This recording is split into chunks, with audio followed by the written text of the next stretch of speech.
1. Elena McCourt crossed her arms over her chest and glared at her husband.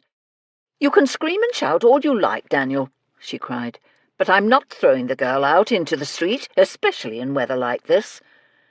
Daniel McCourt frowned at his wife, hoping to intimidate her into submission. He wasn't used to her standing up to him, and he was desperate to re-establish his authority. "You'll do as I say." He shoved back in his chair and noted with satisfaction that she flinched. "I'm the master here, and I'll thank you, madam, to get ready to play hostess to your guests." She swallowed nervously, but held her ground.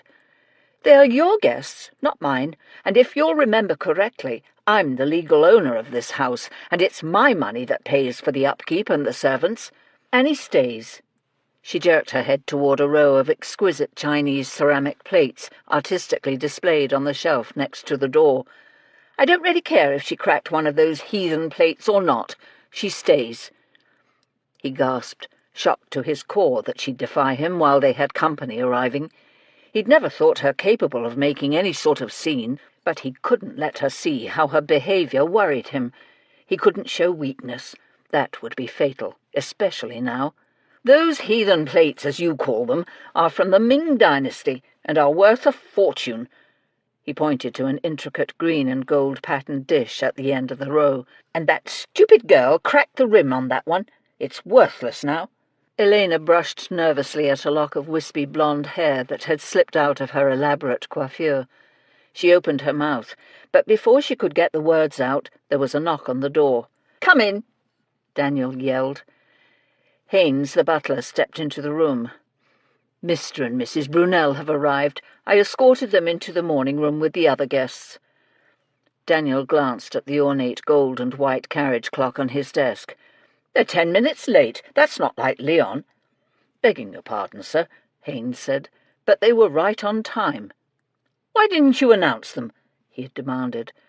"I would have, sir, but I was delayed by Mr. Rawley. He needed a glass of water to take a headache powder, and as all the other staff were busy, I had to go to the kitchen to get it for him myself." "Oh, what difference does it make when they arrived?" Elena said soothingly. "They're here now." "Humph!" Daniel grunted. He was glad to hear the mollifying tone in his wife's voice. "Well, see that in the future you announce the guests right away, Haynes. Tell the housekeeper we'll have tea served now." "Not yet." Elena countermanded the order. "We'll wait for 10 minutes. Cook was having trouble with the oven. It's overheating, and the kitchen is ridiculously hot." "For goodness' sake, it's the middle of winter," Daniel snapped. "Have them open the side doors if it gets too hot. I'm hungry, and I want my tea." Haynes looked with an uncertain expression from his master to his mistress. All the servants knew that it was Mrs. McCourt who owned the house, but until recently Haynes had never heard her contradict one of her husband's orders. "Oh, all right," Daniel muttered churlishly. "Serve tea in 10 minutes." Like any good general, he decided to pick his battles carefully. Besides, as much as he hated her current behaviour, right now he needed to stay in her good graces. Elena McCourt smiled wanly at the butler and nodded her agreement. "Open the connecting door, Haynes, and then bring the guests into the drawing-room before you go downstairs." "Very well, madam." Haynes cut across to the double doors on the far side of Mr. McCourt's desk. He opened them wide, revealing the main drawing-room. A cheerful fire blazed in the hearth. Garlands of greenery had been strung across the mantelpiece, and an evergreen tree, its branches festooned with unlighted candles, ceramic ornaments, and chains of boldly coloured paper, stood in the corner. "When should we light the candles, madam?" he asked. "It's not quite dark as yet, so we'll wait until after tea is finished," she declared. "There's no point in Duncan having to stand there with a bucket of wet sand while we eat." "He'll stand there as long as we want," Daniel said crossly, annoyed that she'd taken over the decision-making from him. "That's what footmen are paid to do." Haynes nodded to her and hurried out. He was relieved he wouldn't have to explain that the footman wasn't back yet.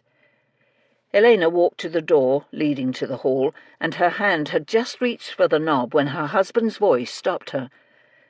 As soon as the guests have gone, you and I are going to have a nice sit-down and discuss a few matters," he said in a low voice. "Actually, I was going to suggest that myself," she replied, without turning to look at him. "I've a number of matters to discuss with you." She heard his quickly indrawn breath of surprise, and she smiled as she continued on into the hall, closing the door quietly behind her. She started in surprise. "I thought Haynes took you and Mrs. Brunel into the morning-room." Leon Brunel, a tall man with wispy light brown hair, thin lips and deep-set blue eyes, stood in the foyer, his attention focused on a tall blue and white ceramic vase that sat in the middle of the ornate claw-footed entry table. Brunel gave her an embarrassed smile. "Do forgive me, Elena, but when I saw this beauty here," he pointed to the vase, "I had to have a closer look. When did Daniel acquire this, and from whom?" "It's not new," she replied. "I'm sure it was sitting there when you and Glenda came to dinner last month, but he acquired it from the Saxon collection." She wondered whether he'd overheard any of their argument. It would be very much like Leon to eavesdrop. "As a matter of fact, Nicholas Saxon is here now. Daniel invited him to tea. Perhaps you can talk him into selling to you instead of Daniel the next time." Less than a mile away at the home of Inspector Gerald Witherspoon, the servants were just finishing their afternoon tea. "What time is dinner tonight?" Phyllis asked. The housemaid was a plump, round-faced girl with dark blonde hair tucked up in a tight bun under her maid's cap. "It's going to be late," Mrs. Jeffries, the auburn-haired, older, middle-aged housekeeper, replied. "The inspector said he was going to stop and do a bit of shopping on Oxford Street before coming home tonight. I think he's buying a doll for his new godchild." "That baby is going to be spoiled," Mrs. Googe, the cook, warned. She was a portly, white-haired woman with wire-framed spectacles. Mrs. Jeffries glanced at Wiggins, the brown-haired, apple-cheeked footman, who had ducked his head to hide a smile. He was too polite to say what they were both thinking. But Phyllis, having joined the household more recently than the others, blurted it out. "But you spoil her worse than anyone," she giggled. "She can't so much as whimper before you're swooping in to pick her up and rock her. She'd barely been born when you gave her that silver spoon with her initials engraved on it." "And fine initials they are, too," the cook replied. The baby in question was the infant daughter of Smythe, the household coachman, and Betsy, the maid. Smythe had joined them for tea and had left only moments earlier, but Betsy was at their flat with their 2-month-old daughter. "Of course they are. They're yours and Luty Bell's," Mrs. Jeffries declared. The household of Upper Edmonton Gardens had been delighted when Betsy announced she was naming her baby daughter after Mrs. Googe and the household's dear friend, Luty Bell Cruikshank. The two women, along with Inspector Witherspoon, were the baby's godparents. Betsy had privately pulled Mrs. Jeffries, Wiggins, and Hatchett, Luty Bell's butler, to one side and told them her plans. She'd explained that as both of the women were elderly, she wanted to honour them while she could. She'd also promised that if she and Smythe were blessed with another child, the three of them would be asked to be godparents. They had understood Betsy's reasons and applauded her decision. Hatchett was especially pleased. He'd clasped Betsy's hand and said, "Madam is utterly delighted about this. Little Amanda Bell has given her so much joy and made her so very, very happy. You've no idea how much this means to her." "Luty means a lot to me and Smythe," Betsy had replied, "as does Mrs. Googe, and I'm so glad that her name, Amanda, goes so well with Luty Bell's." She turned to Mrs. Jeffries. "And if I have another girl, she's going to be named after you." "Oh, my goodness, please don't do that," Mrs. Jeffries had protested. "My name is old-fashioned and difficult to spell. No one should have to go through life being addressed as Hepzibah." "You can name her after me," Wiggins had offered. "If it's a girl, she can be Alberta, and if it's a boy, you can call him Albert." Hatchett had merely laughed and said he hoped he'd get a chance to be a godfather to any child of Betsy and Smythe. "Lootie spoils the baby more than I do," Mrs. Goodge declared, "and so do you and the inspector. The baby so much as puckers her brow, and one of the two of you is picking her up." "And why shouldn't we spoil her?" Mrs. Jeffries said defensively. "She's the only baby we've got." Hepzibah Jeffries was the widow of a Yorkshire policeman, and they'd not been blessed with children. Mrs. Goodge had never married, and as was the custom in most wealthy households, the use of the Mrs. in front of her name was a courtesy title. Lootie Bell was a rich American widow who'd been married to an Englishman, and they'd never had children either. The inspector's household was now spread across 2 separate domiciles. Smythe, Betsy and Amanda lived in a lovely flat nearby, while the rest of them stayed here in the inspector's house. "Amanda's a sweet little one," Wiggins added. He eyed the last slice of brown buttered bread left on the platter. Mrs. Goodge shoved the plate toward him. "But I get a bit nervous when I hold her. I'm scared of dropping the wee one." "You'll not drop her," the cook said. "But what concerns me is us getting another murder. Betsy won't take kindly to having to stay home with the baby while we're out and about." Mrs. Goodge was referring to the fact that Inspector Gerald Witherspoon had solved more homicide cases than any policeman in the history of the Metropolitan Police Department. He'd been in charge of the records room at Scotland Yard when he'd inherited this house and a fortune from his aunt Euphemia Witherspoon. He'd hired Mrs. Jeffries, who'd come to London after the death of her husband, to run the household. During those horrible Kensington High Street murders, Mrs. Jeffries had encouraged the inspector to ask a few questions here and there about the case, while she also secretly tasked the rest of the household with learning what they could about the victims and suspects. At the time, none of them had realized that they were helping gather vital clues and that their machinations had ensured the inspector solved the murder. By the time the inspector got his second case, the household had understood what was going on, and they'd made a pact to keep their activities secret from Inspector Witherspoon. They now had several friends who insisted on helping. "But I don't go out and about much," Phyllis exclaimed.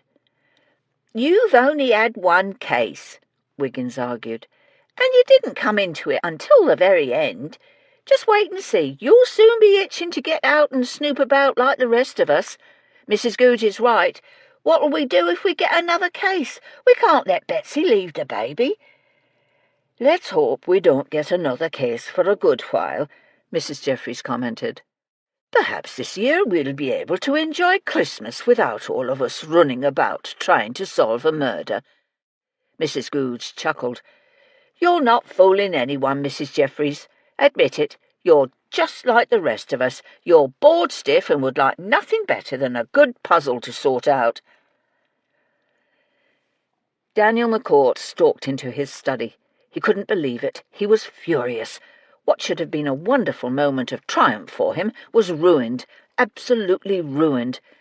He stormed around his massive rosewood desk and kicked his chair back, wincing as it banged into the wall hard enough to rattle his display of oriental swords. Someone was going to pay for this. Someone was going to get the sack. He wasn't going to be humiliated this way in front of his guests. As soon as he could track down which servant it was who had been careless with the paraffin, he was going to show that person the ruddy door, and woe to his wife if she tried to stop him. From outside he could hear the sounds of windows and doors being opened. Fat lot of good it would do to air the place out now. The damage was done. Someone had gotten careless, and a small, ridiculously smelly fire broke out downstairs in the servants' hall. The fire was quickly doused, but the appalling odour spread through the house until it was unbearable. He shook his head, angered and amazed by how rapidly paraffin could stink up a place this size. Another wave of sick rage swept him, and he smacked his fist against the desktop. He'd wanted to see the look on all their faces when he produced his treasure. But his stupid wife had insisted the odour was so bad that everyone had to go, and though they'd been polite, the guests had fled the premises faster than rats deserting a sinking ship. Someone was going to pay for spoiling his big moment. God almighty, he'd only invited them for tea so he could flaunt it. He grimaced and balled his hands into fists. Helena was going to pay as well. This was all her fault. If she and Leon had kept their mouths shut and pretended not to notice the odour, he'd be revelling in his triumph right now. He glanced up at the swords mounted over the top of the double doors. Good gracious, the bottom one was gone. Alarmed, he shot out from behind the desk and stared at the display. He concentrated on the order of the swords, trying to recall exactly which one had been in that spot. The katana was still there, with the Chinese Yuan dynasty sword just below it, and the Mongolian— oh, my lord, the huando was gone. "I see that you've noticed I've borrowed one of your swords," a quiet voice said from behind him. McCourt whirled about, his eyes widening in disbelief, just as the blade of his missing sword slashed into his neck. He grabbed at his wound as blood spurted from the severed artery on his left side. The blade came down again, this time on his right. He couldn't understand what was happening to him. He tried to speak, but his voice came out as a weak croak. The room began to go dim, and he sank to his knees. "Don't bother shouting for help. Everyone is outside," the voice continued. "But it'll be over soon, and you won't suffer unduly. I'm not a monster, you know." McCourt blinked hard, trying to keep the face of his killer in focus, but it was impossible. His eyelids closed, and he slumped to the floor. It didn't take Daniel McCourt's killer very long to finish what had to be done. Then he dropped the bloody sword beside McCourt's dead body and calmly strolled out of the house. The middle-aged couple stood in front of the toy store on Oxford Street and stared at the display of dolls in the window. The woman was an attractive blonde of medium height with a slim figure, blue eyes and a sweet smile. She wore an elegant double-breasted winter cloak in dark green with a rolled fur collar. The man wore a black overcoat and bowler. He had wispy brown hair, a moustache, pale skin, and deep-set eyes. A pair of spectacles had slipped down his rather long nose. Lady Ruth Canonbury looked at Inspector Gerald Witherspoon and said, "Don't you think she might be a bit young for a doll? She's not even 3 months old." The inspector frowned as he shoved his spectacles back up to their proper position. "But she's very advanced for her age. She already recognizes me.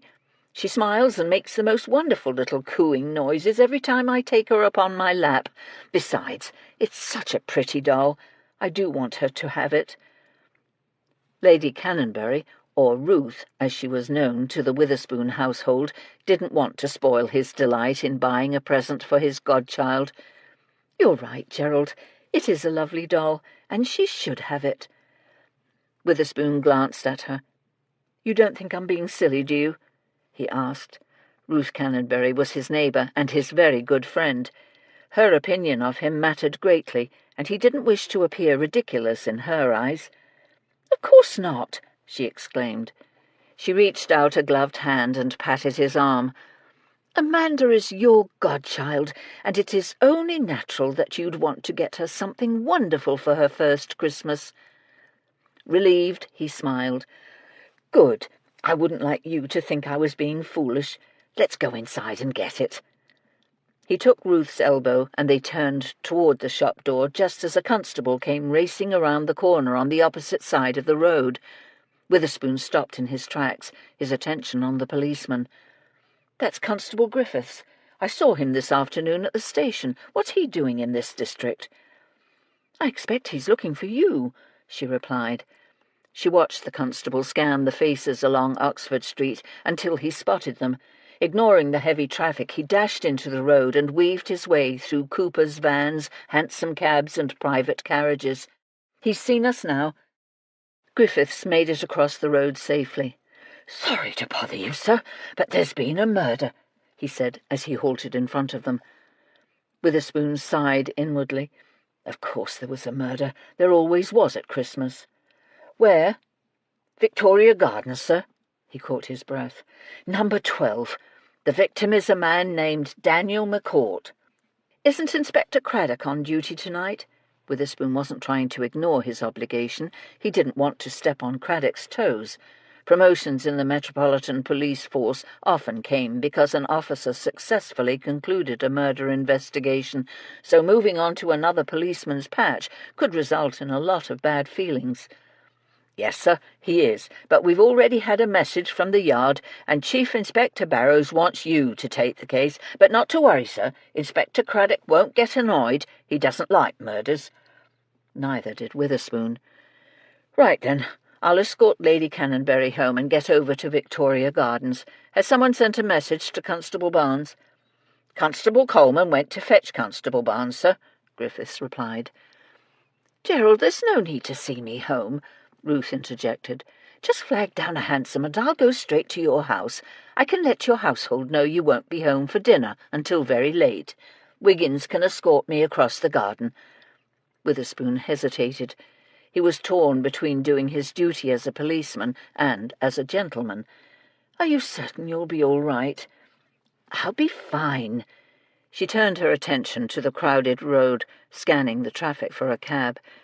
If I'm going to fight for equality for women, I must be prepared to have the courage of my convictions, and that certainly means being competent to see myself home. She spotted a hansom dropping off a fare 50 yards up the street and raised her arm, waving at the driver. As soon as she was sure he'd seen her, she turned and gave the inspector a brilliant smile. Don't be concerned, Gerald. I'm a grown woman, and I'll be fine. The cab pulled up, and Witherspoon helped her into the seat. I know you value your independence, but promise me you'll have Wiggins escort you home tonight. Yes, the communal gardens are always locked, but it's still not a good idea for you to walk there alone.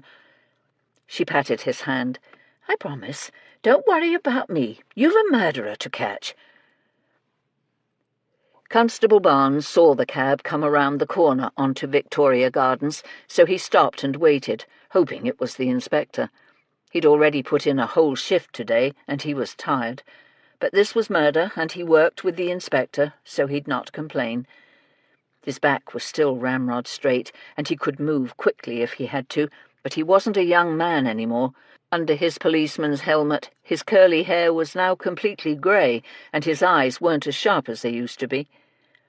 The hansom halted across the road, and Witherspoon got out. The inspector paid the driver and hurried over to Barnes. I'm so sorry you had to get called out, Constable, he began. Barnes raised his hand. Not to worry, sir. If you get called out, then I need to be called as well. I've only just arrived myself. Too bad it's so dark. We can't see too many details of the house, but this is a posh neighbourhood. These are full-sized houses, sir, not townhouses. Yes, and I imagine we've been sent for because the victim is a very rich man, the inspector muttered. The two men started toward the walkway leading to number 12. Two uniformed policemen stood at the door. They recognized the inspector and stood just that bit straighter as he approached.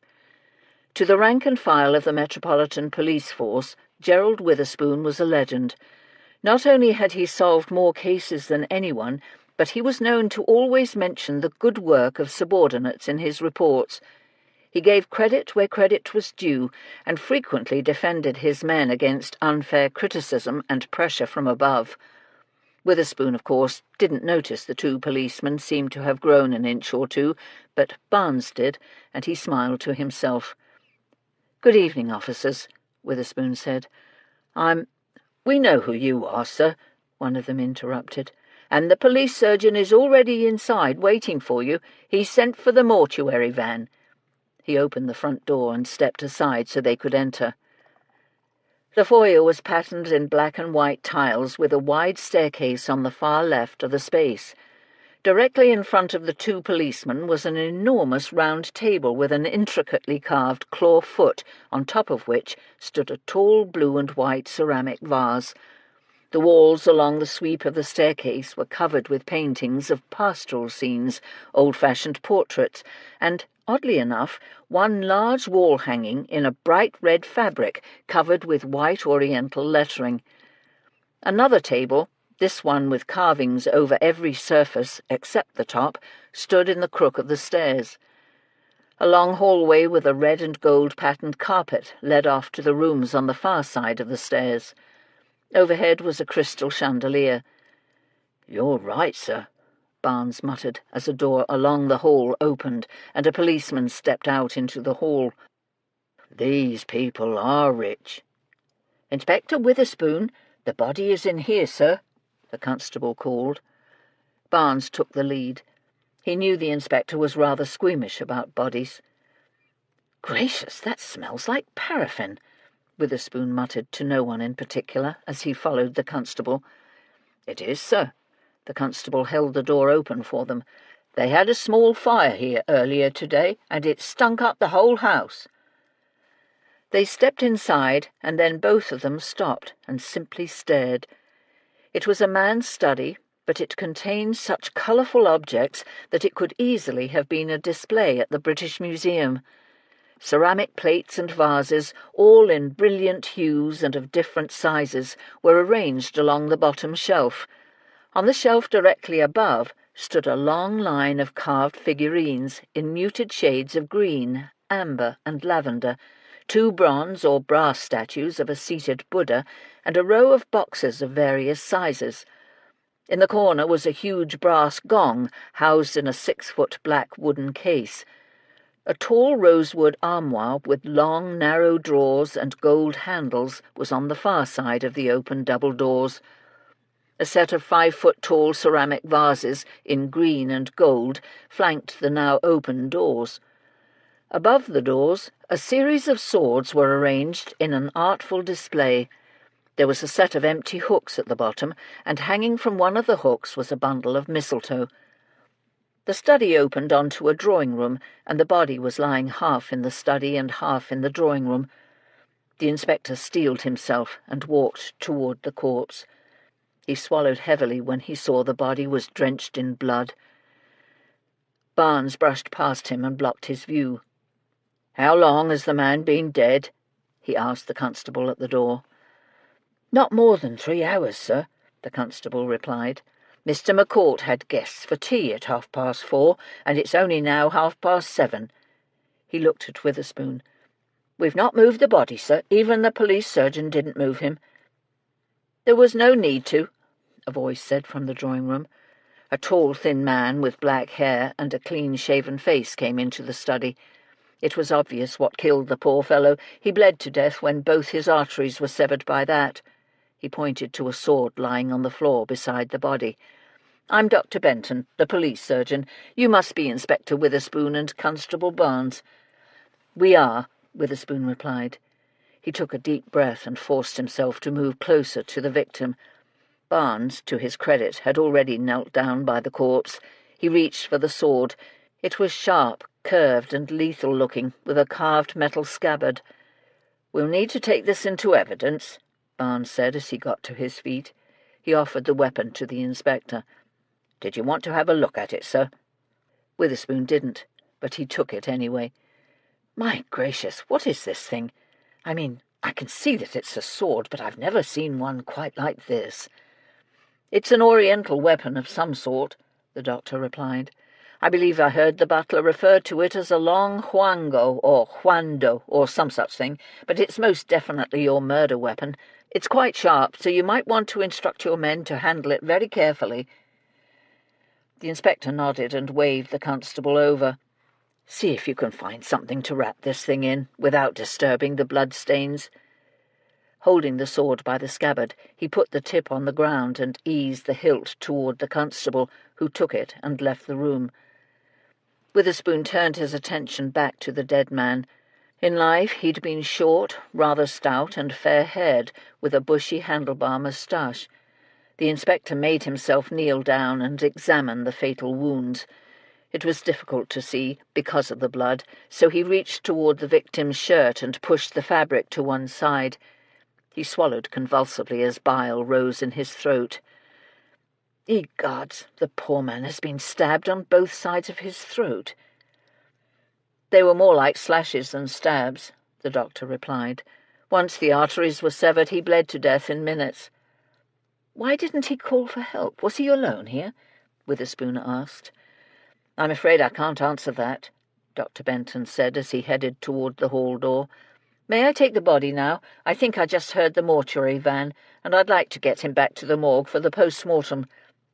Surprised, Barnes said. You'll be doing the post-mortem tonight? Benton stopped in the doorway. Yes, I'll send you my report tomorrow morning. He disappeared. Have you seen enough, sir? Barnes got to his feet. Yes, most definitely. Ruth normally would have gone round to the back entrance of the inspector's house, but as she was in a hurry, she paid the driver and dashed up the front steps. She banged the knocker hard and waited impatiently. After what seemed ages, but was in reality only a few moments, the door opened. "Why, hello," Mrs. Jeffries said, her expression surprised. "I thought you were shopping with the inspector." "We were, but there's been a murder and we've no time to lose," Ruth exclaimed.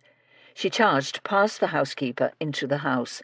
She had no doubt whatsoever about her welcome.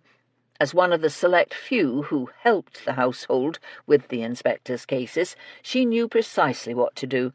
Holding her heavy skirt, she raced down the hallway toward the back steps. "Is everyone in the kitchen?" "For the most part," Mrs. Jeffries said as she hurried after her. "Smythe has gone home for the day, but we can easily fetch him back." She was suddenly very excited, and as a good, decent woman, she knew she shouldn't be. A murder meant that some poor soul had lost his or her life. They flew down the steps, uncaring of the racket they made on the thinly carpeted staircase. Mrs. Goode, who just sat down to give her feet a rest, looked up as the two women rushed into the kitchen. "Goodness me, what's wrong? Is there a fire?" Phyllis, who'd been putting the last of the teacups into the cupboard, froze in place, while Wiggins, who was still at the table, leapt up. "We've got a murder," Ruth blurted out. She glanced at the housekeeper. "Oh, dear, I don't mean to take over. I should have let you tell them." Though she was the widow of a lord, Ruth Canonbury had been raised in very modest circumstances. She was the daughter of a country vicar who took the biblical instruction to love one's neighbour as oneself very seriously. Consequently, she believed in working for social justice by helping the poor and oppressed and reforming the English class system, riddled as it was with inequality. When she was with the Witherspoon household, she insisted they call her by her first name, but she understood that in front of outsiders, or the inspector, they'd be uncomfortable with such an arrangement and would then address her as Lady Canonbury. She was very fond of Inspector Witherspoon, and only restrained herself from some of the more radical actions of her women's suffrage group because she didn't wish to embarrass him. She loved to help him on his cases and was happy to use her upper-class connections to ferret out information. Mrs. Jeffries waved her hand impatiently. "Don't worry about that. Sit down and tell us what happened." She pulled out her chair at the head of the table. Ruth took her spot next to Wiggins. "Gerald and I were shopping on Oxford Street when all of a sudden Constable Griffiths appeared and announced that a man by the name of Daniel McCourt had been murdered." "How did Griffiths know where to find you?" Wiggins asked curiously. Ruth thought for a moment. "I don't really know. I suppose Gerald must have mentioned we were going to shop on Oxford Street." "What does it matter how the constable found them?" Mrs. Goode complained. "Let her get on with it. We've a murder to solve." "Of course, I don't have much in the way of information," Ruth said quickly. "But here's what I do know. Constable Griffiths spoke quite freely in front of me, so I've got the address of the murder victim. He lived at number 12 Victoria Gardens in Kensington. That's close by." Wiggins got up again and started for the coat tree. "Should I nip over and get Smythe on my way there?" Mrs. Jeffries winced inwardly. She hadn't decided what they'd do about Betsy if they got a murder. What if she did want to be actively involved right from the start? Mrs. Jeffries pushed that thought from her mind and decided they'd cross that bridge when they came to it. Right now they had to get down to business. "Absolutely." "What about Looty and Hatchet?" Ruth asked. "They both get quite annoyed if they're not informed immediately." "They won't be home," the cook said quickly. "They're at Lady Darren's Christmas ball." "We'll tell them about it tomorrow morning." Mrs. Jeffries looked at the footman. Wiggins had put on his coat and was winding a long scarf around his neck. "When you get to Victoria Gardens, see if you can find out what time the murder took place. That'll give us a starting point." "We'll see what we can suss out," Wiggins promised as he put on his gloves. He started for the back door, and Fred, the household's brown and black mongrel dog, jumped up from his spot by the cooker and trotted after him. Fred wagged his tail hopefully. The footman paused and patted the dog's head. "Sorry, Fred, old boy, but walkies will have to wait until I get back. You stay here and guard the ladies." He left Fred staring mournfully after him as he disappeared down the hall to the back door. After a second or two, the dog went back to his spot by the cooker and lay down. "Did you learn anything else?" Mrs. Jeffries asked Ruth. She shook her head.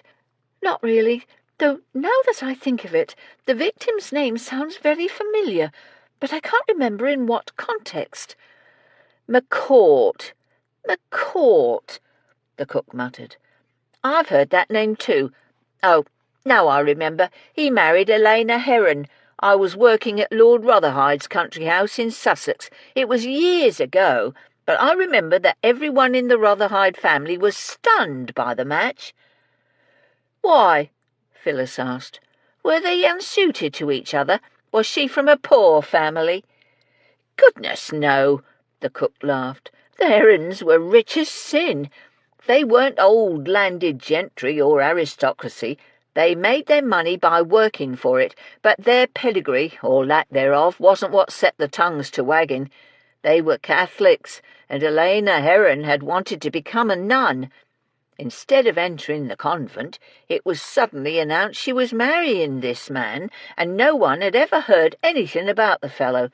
Lady Rotherhide was furious, as she had a son close to Elena Heron's age, and I remember overhearing her tell her husband that if they'd known the girl wasn't going to become a nun, they'd have encouraged their son to court her." "Were the Rotherhides Catholic?" Phyllis asked. "No, they were just out of money, and the Herons had plenty of that." The cook laughed again. No one questioned Mrs. Googe's recollections. Not only did she have a very good memory, but she'd spent a lifetime working in the most aristocratic houses in all of England. She also had a vast network of old friends and colleagues she could call upon for information. She generally did her share in their investigations without ever having to leave the kitchen. If one of her old co-workers couldn't be found to help her learn what she needed to know, she had an army of tradesmen, delivery boys, rag-and-bone men, and fruit vendors whom she plied with tea and treats. She'd sit them down and go over every single name connected with a case, and oddly enough, she always managed to learn something useful. Mrs. Googe was very proud of what she'd accomplished in the twilight of her life, but more importantly, she was proud of herself and her ability to change. She'd come to the Witherspoon household after being sacked at her last place of employment for being too old.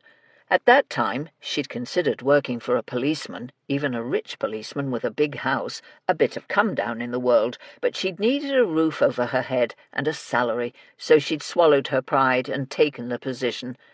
That had been the best thing she'd ever done in her life. She discovered that working for justice changed everything. No longer did she think that people had to stay in their place and doff their caps to their betters. She'd seen too many of those betters commit unspeakable acts of murder. She'd learned that the poorest of people could have the most honour, and the richest be so steeped in wickedness that even the devil wouldn't want them. But the very best result of coming to work for Gerald Witherspoon had been that in her old age she'd finally found a family. "Excellent, Mrs. Googe. We've only just learned of the murder, and thanks to you we already know something useful. Do you remember anything else?" "Not off the top of my head, but I'll put some feelers out and see if I can make contact with some of the other people who served in that household," she replied. "Wiggins will probably be out very late tonight," Ruth murmured, her expression thoughtful. "Why don't I send one of my footmen to Luty's home first thing tomorrow morning with a message? That way poor Wiggins can sleep in and get a bit more rest." "What a good idea," Mrs. Jeffries agreed. "Then they can be here bright and early tomorrow." Smythe and Betsy lived on the first floor of a 3-story brown brick house less than a quarter-mile from Upper Edmonton Gardens. Wiggins knocked softly on the front door of the flat so as not to wake the baby. A moment later the door opened and Smythe stuck his head out.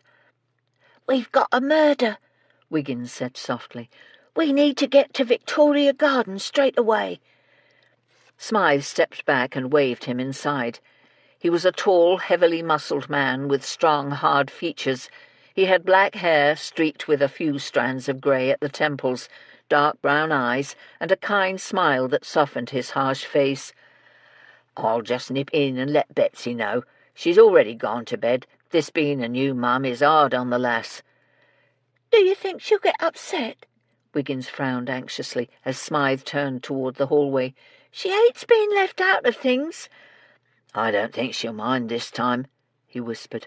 "These days all she wants to do is get a bit of sleep. Amanda will be up and wanting to nurse in an hour or two." While he waited, Wiggins glanced around the flat. He'd been there a number of times, but he noticed that there was now a new mirror with a gilt frame over the fireplace, and there were 2 nice blue pillows on the settee. Not for the first time, he wondered how Smythe and Betsy could afford the place. It was quite a large flat, with a proper dining room, a kitchen, a parlour, and 2 bedrooms. But he shrugged as he heard the click of a door being closed down the hallway. Smythe was older than Betsy, and Wiggins thought the poor bloke must have saved long and hard to be able to afford a place like this. "Would you like for us to call someone for you, Mum?" Witherspoon asked the petite, blonde-haired woman sitting on the sofa. "This has obviously been a terrible shock to you." "No, I'm all right, Inspector," Elena McCourt murmured. "But I've no idea what I can tell you. My husband was perfectly fine during tea." Her blue eyes flooded with tears. "I don't understand what could have happened. One moment he was here, and the next he's lying there dead in a pool of blood." "Who found the body, Mum?" Witherspoon asked. He hated this part of his job, but he knew his duty. No matter how difficult it might be, the sooner one started taking statements, the faster one could solve the case. Constable Barnes had gone off to begin questioning the servants. "Haynes, our butler." She brushed at her cheeks. "I was upstairs when I heard him call for me to come down immediately. It was shocking. Haynes never raises his voice, so I knew right away that something was terribly wrong." Witherspoon nodded. "When you went into the study, did you touch anything? Did you move your husband?" "No, I could tell that he was dead," she replied. "There was so much blood, and he lay there so quietly." "And that's when you sent for the police, correct?" "No, actually one of our guests sent for them. He'd heard the commotion and walked into the room right behind me. He was the one that ran and got the constable on the corner. The next thing I knew, the house was swarming with policemen." The inspector frowned. "Who was this guest, Mrs. McCourt?" "My husband's cousin, Arthur Brunel." She looked confused. "I was surprised to see him here this afternoon, but Daniel had invited him for tea." "Why were you surprised, Mum?" "Because he loathed my husband, Inspector. He accused him of cheating him out of his rightful share of his father's estate." Chapter 2. "This has all been quite shocking, Constable," the butler murmured as he took a spot on the bench across the table from Barnes. They were in the servants' dining hall on the bottom floor of the house. The table was rickety and pitted with nicks and scars.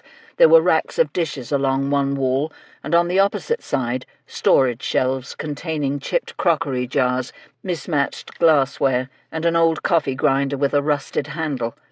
At the far end of the room, a set of grey and green checked curtains hung limply at the single narrow window.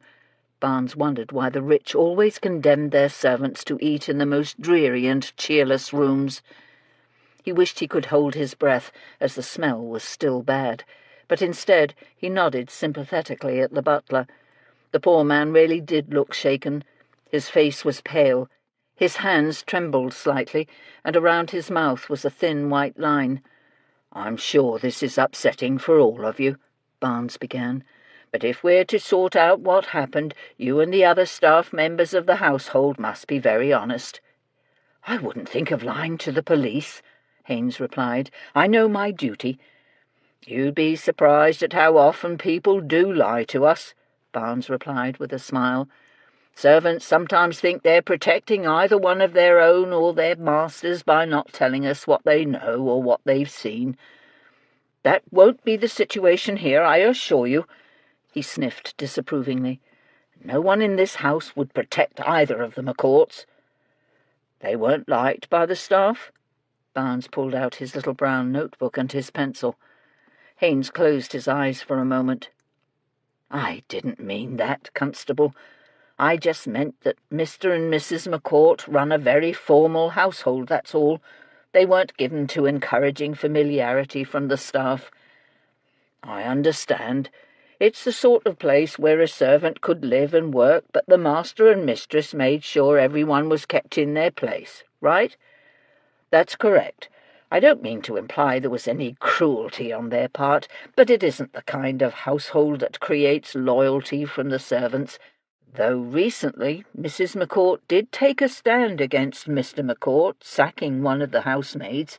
The girl had accidentally chipped one of the plates in his Oriental collection." Barnes made a mental note to follow up on that comment, but right now he wanted the man's statement while the memory was still fresh in his mind. "Can you tell me what happened here today?" "You mean when I found the body?" Haynes swallowed convulsively. "You can start there." "When I went into the study, I didn't even see Mr. McCourt lying there on the floor. For some odd reason, the first thing I noticed was the bundle of mistletoe hanging down from the middle of the door frame." He broke off with a harsh laugh. "I was afraid one of the maids might have put it up, and I knew that Mr. McCourt would be angry. Then I looked down and saw him lying on the floor. I thought he'd had a heart attack or a stroke, but as I got closer I saw all the blood." "Do you recall what time it was when you found him?" "All of the staff had been out in the garden until the hour, so it must have been a few minutes past 5 o'clock. That's when we all came back inside. Bad smell or not, it was too cold to stay out, and it was getting darker by then." "Where was Mrs. McCourt when you found the body?" "Mrs. McCourt had gone upstairs. The maid hadn't opened the balcony door off the master bedroom, so she went up to do it herself." "I thought you just said they ran a formal household." Barnes stared at him curiously. "So why did she go up? Why not send up the housemaid?" "It is a formal household." He clasped his hands together on the tabletop. "I'm sorry, I know I'm babbling and not making any sense, but it isn't every day that one's master gets his head almost chopped off by a madman." "I know," Barnes interrupted him. "Please, take a deep breath and concentrate on everything you heard and saw this afternoon. Take your time and tell me in your own words. What happened here? Why were the servants out in the garden on a cold winter day?" Haynes closed his eyes briefly, unclasped his hands and stretched out his fingers. "There had been a bit of a fracas earlier during tea." "A fracas?" Barnes repeated. "Mr. McCourt had invited a number of guests for tea," Haynes explained, "and just before the tea was to be served, a fire started in the servants' hall. The flames were put out straight away, but unfortunately there was the most ghastly odour, and it soon became obvious that the guests were uncomfortable, so Mrs. McCourt asked them to leave. When they were gone, she ordered all the windows and doors to be opened to get the smell out of the house, and told us to go out into the garden for 10 or 15 minutes to get past the worst of it." "Did both the McCourts go outside with the staff?" Barnes jotted down the facts as quickly as he could.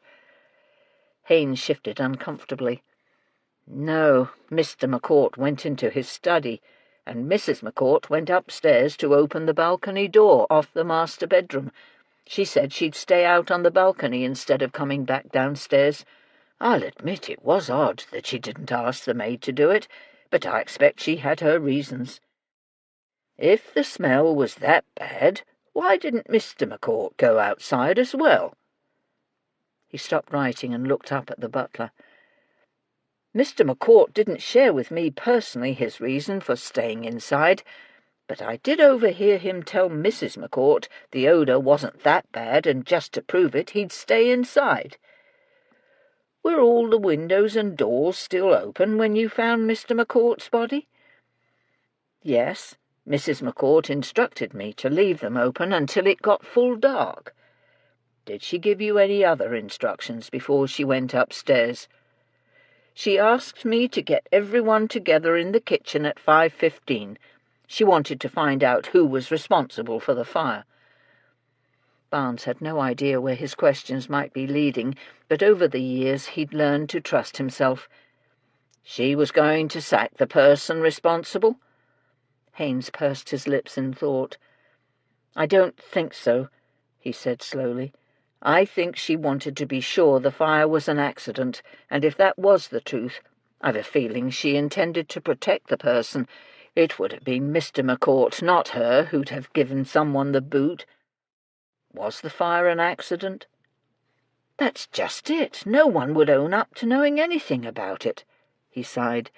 When we were out in the garden, the housekeeper and I questioned everyone. We've 3 maids, a scullery, a footman, the cook, and a housekeeper, and none of them so much as touched a lamp today. As a matter of fact, except for the footman who'd been sent out to get the wet sand, every single servant was in the kitchen when the fire started. Elena McCourt smiled sadly. Forgive me, Inspector. I'm not explaining this very well. Let me start at the beginning. We had guests today, and my husband was the one who sent out the invitations. I didn't even know until a couple of days ago that a formal tea had been arranged. The inspector was no expert about such matters, but it had always seemed to him that it was the lady of the house who managed social affairs. His surprise must have shown on his face, because she quickly said, I know it sounds odd, as I'm the one in charge of our social calendar, but occasionally Daniel took it upon himself to arrange something. But that is beside the point. Witherspoon wasn't so sure of that, but he didn't want to interrupt her, so he merely nodded. She continued.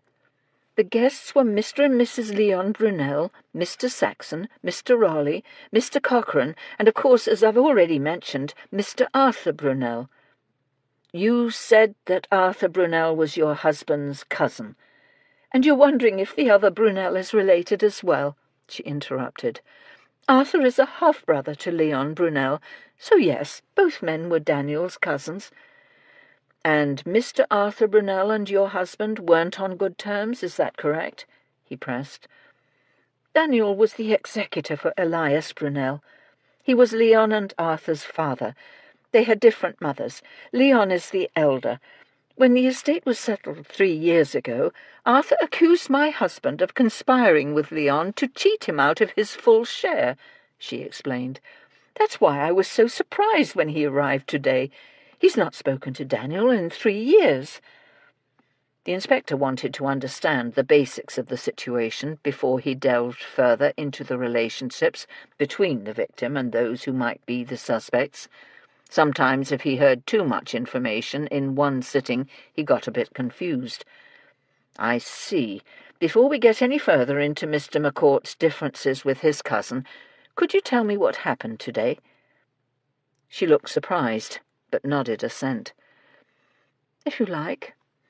When the guests arrived, they were shown to the morning room. Usually they'd have been put in the drawing-room, but for reasons of his own, my husband instructed our butler to take them all to the morning-room. May I have the full names of all the guests, please? He asked. Yes, of course. Leon and Glenda Brunel, Nicholas Saxon, Jeremy Raleigh, Charles Cochrane, and Arthur Brunel. And those who are not cousins are friends of the family? He inquired. No, Mr. Saxon is a business acquaintance only. He had a rather extensive Oriental antique collection, and he sold my husband a number of pieces, she explained. Mr. Raleigh is one of the experts Daniel uses to authenticate and evaluate pieces he's thinking of buying. Charles Cochrane is a solicitor who worked with my husband years ago. He's also interested in Oriental antiquities. I suspect they were all invited today so that Daniel could show off his latest acquisition. What kind of acquisition? She shrugged. I don't know. He didn't tell me he'd bought anything recently, but he must have, as that would be the only reason he'd have those particular people over for tea. But you want the sequence of events, don't you? She sighed heavily. Oh, dear, this is awkward, but I don't suppose I've much choice. Better you should hear it from me than from anyone else.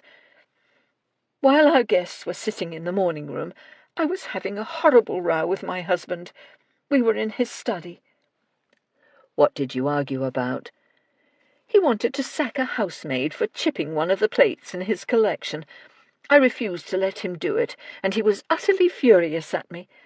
I'm sure that Leon Brunel will mention it when you talk to him. He was right outside the door when we were shouting at each other. Mr. Brunel was eavesdropping? She laughed. That's what I suspect, Inspector. Like my husband, Leon's a collector. He claimed he was admiring the Chinese vase on the entry table, but I didn't believe him. That vase has been sitting there for 2 months, and I know he's seen it on previous occasions, but I could hardly call him a liar to his face. Did you and Mr. McCourt quarrel often? The inspector asked softly. As all policemen knew, the most likely person to have murdered a husband was his wife. She thought for a moment. No, for most of my marriage I never questioned Daniel's decisions, but recently his passion for his collecting was overtaking every other consideration in our lives. He collects Oriental art and antiquities, Witherspoon commented. That's right, and I simply couldn't let some poor housemaid get tossed into the street for chipping a plate, even if it was from the Ming dynasty. Witherspoon nodded and asked, What happened then? The guests were shown into the drawing-room, and we went in to tea. But before anything could be served, there was a terrible ruckus from downstairs. Someone had knocked over a paraffin lamp, and the rug had caught fire. Thank goodness it was put out before it spread, but the result was the whole house smelled dreadful. She made a face. We all sat there chatting and pretending the odour wasn't disgusting. Then Leon commented that it looked as if his wife were about to faint, so I knew we couldn't go on. I asked everyone to leave. Daniel was furious about that as well, but he could hardly insist people stay.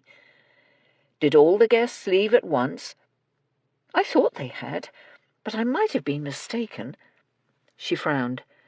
Frankly, at that point I was so busy giving instructions that it never occurred to me anyone would have stayed in the house. I told the servants to open up all the doors and windows, and then to go out into the garden and stay there for at least 10 or 15 minutes. I wanted them to get past the worst of the smell. Did you go outside with them? She shook her head. No, I started to, and then as we were leaving I asked the upstairs maid if she'd remembered to open the balcony door off the master bedroom. She said she hadn't, and started to go upstairs, but I stopped her and said I'd do it. The access to that door is behind an ornate Chinese table from the Qing dynasty, and I suspect the reason she'd not opened it was because the poor girl was terrified of scratching the wretched thing. Was she the one who chipped Mr. McCourt's plate? Witherspoon guessed. No, but because of the way Daniel had reacted when that had happened, the girl and every other servant in the household were now terrified of going near his collection. So I went up and opened the door. I stayed out there for 10 minutes and came back in when I heard the butler shouting for me. I told Haynes to gather everyone in the kitchen at 5:15 so we could sort out what had happened. I didn't want Daniel browbeating people because his great moment had been ruined. Witherspoon watched her carefully. He had a feeling she hadn't liked her late husband all that much. Why did Mr. McCourt not go outside with everyone? Wasn't he bothered by the odour? 2 reasons. She smiled cynically. 1, he wanted to prove a point that we were all overreacting and that the smell wasn't as awful as I claimed. And 2, he'd never leave his precious collection unattended with all the doors and windows unlocked. I see, he said. During the time when you were all in the drawing-room before the fire started, were your husband and Arthur Brunel friendly to each other? She thought for a few seconds before she replied. They were civil, but there was no genuine warmth between them. Was Arthur Brunel interested in Oriental art and antiquities? Absolutely not. Leon's been collecting for years. That's one of the reasons Daniel became interested. But Arthur never cared for any kind of antiquity. He said it was just a bunch of old junk that cluttered up people's lives and homes. I can't imagine why Daniel invited him, and more importantly, I can't imagine why he accepted the invitation. "Cool, blimey, we'd best be careful," Wiggins muttered.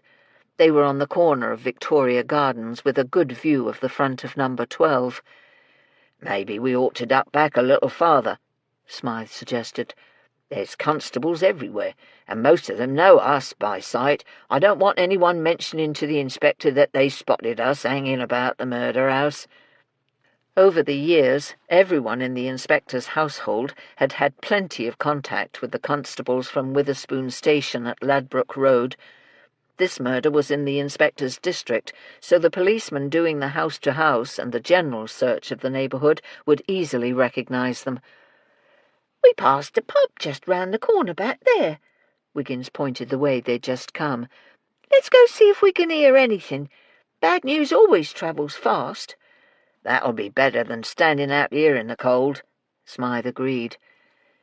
"Smythe, do you mind if I ask you something?" Wiggins wound his scarf tighter around his neck as the two of them began walking. "Course not." "Every time I come to your and Betsy's house, I notice you got more new things, you know, like that gilded mirror. I know you've saved your wages for years, but surely furnishing your flat is costing you an arm and leg." Smythe cringed inwardly. For ages he'd meant to tell the lad the truth. He'd come back from Australia a rich man, and had only kept up being a coachman because he wanted to make sure the servants at Upper Edmonton Gardens weren't going to take advantage of Inspector Witherspoon the way former ones had taken advantage of the inspector's late aunt. Time had slipped by, and before he knew it, they'd been solving murders, and he'd fallen in love with Betsy. At that point, he'd not wanted to leave. He'd told Betsy the truth, of course. No man should have secrets from his wife, and Mrs. Jeffries had guessed that he wasn't poor, but he'd never found just the right moment to tell Mrs. Goode and Wiggins. Now he was in a right old pickle. If he told them how rich he was afraid they'd feel like he'd deliberately played them for fools, and that wasn't the way it happened. He intended to tell them both the truth, but not right now. He had to wait for just the right moment. "I had a bit more money than just my wages," he muttered as they came to the pub. "When I was out in Australia I did a bit of prospecting and had a bit of luck a time or two," he explained. "Cool, blimey," Wiggins laughed. "Maybe I ought to go to Australia. Maybe I should try my hand at prospecting. I'm glad you're taking care of our Betsy. She's not had an easy life, and I'll bet she's right proud of all her nice things." "She seems to be happy," he said as they reached the pub. He yanked the door open and they stepped inside. People were crowded up against the bar. There was sawdust on the floor and every table was occupied. The wooden benches along the side walls were full as well. Just then 2 men in railway uniforms put their hats on and left the bar. Smythe and Wiggins hurried to the empty spot and wedged themselves between a postman and 2 older women drinking gin. "What'll you have, gents?" the barmaid asked.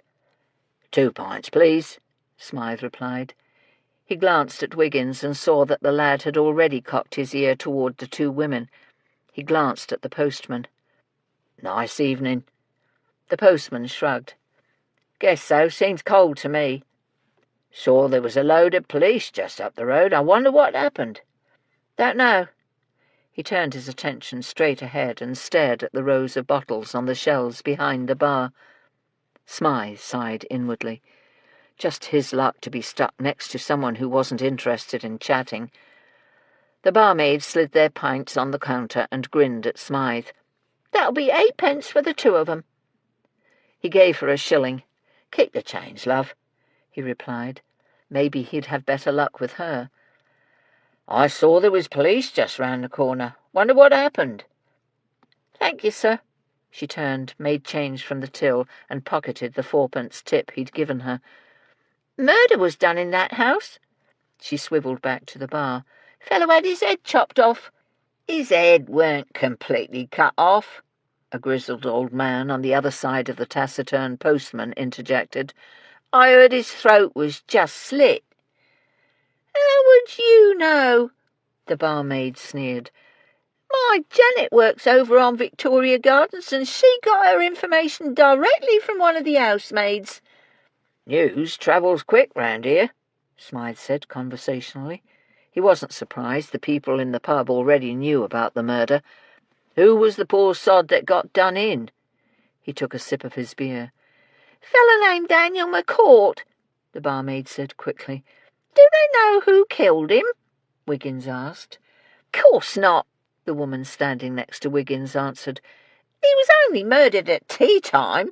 Mind you, it's his wife I feel sorry for, her companion, a slight woman with thinning red hair, said. Mrs. McCourt's just come back this week from her aunt's funeral, and now she's lost her husband. The postman put his empty glass on the counter and left. I don't think she'll mind losing him all that much, the barmaid said as she snatched up a dirty glass and put it under the counter. She pulled out a damp tea towel and wiped the wet ring off the wood. From what I hear, she weren't all that fond of him. How do you know that? The red-haired woman glared at her. Because Janet and one of the McCourt maids have their afternoon out together. Just the other day Janet said the only thing Annie wanted to talk about was how badly Mr. McCourt treated his wife. And what did your Janet want to talk about? Her new fella? The red-haired woman cackled. Are they going to be getting married soon? Sounds like you two know a lot about what goes on round here, Wiggins interrupted quickly. He gestured at the empty gin glasses in front of the women. May I buy you both another? Why would you want to do that? The one closest to him eyed him suspiciously. Wiggins had his story all worked out. He leaned closer to her. Well, don't tell anyone, but I work for a newspaper, and they sent me round here to see if I could find out what was going on with the McCourt murder. But the police won't tell me anything. You ladies sound as if you know what's what. The red-haired woman jerked her thumb towards Smythe. And what does the big fella do? Work for a newspaper as well? Nah, he just comes along as a bit of insurance when I'm out and about at night. Sometimes you can run into a rough type, if you know what I mean. The woman surveyed Smythe up and down, then broke into a broad, toothy grin. That's right clever of you. This one looks mean enough to scare off the devil himself if he got in your way. The plump grey-haired woman in a black bombazine dress sat down in the spot just vacated by the butler. Barnes smiled at her. You are Mrs. Williams, the housekeeper? I am, she replied with a strained smile. Can you tell me what happened here this afternoon? He flipped to a clean page in his notebook. I'm not sure where to begin. She frowned in confusion.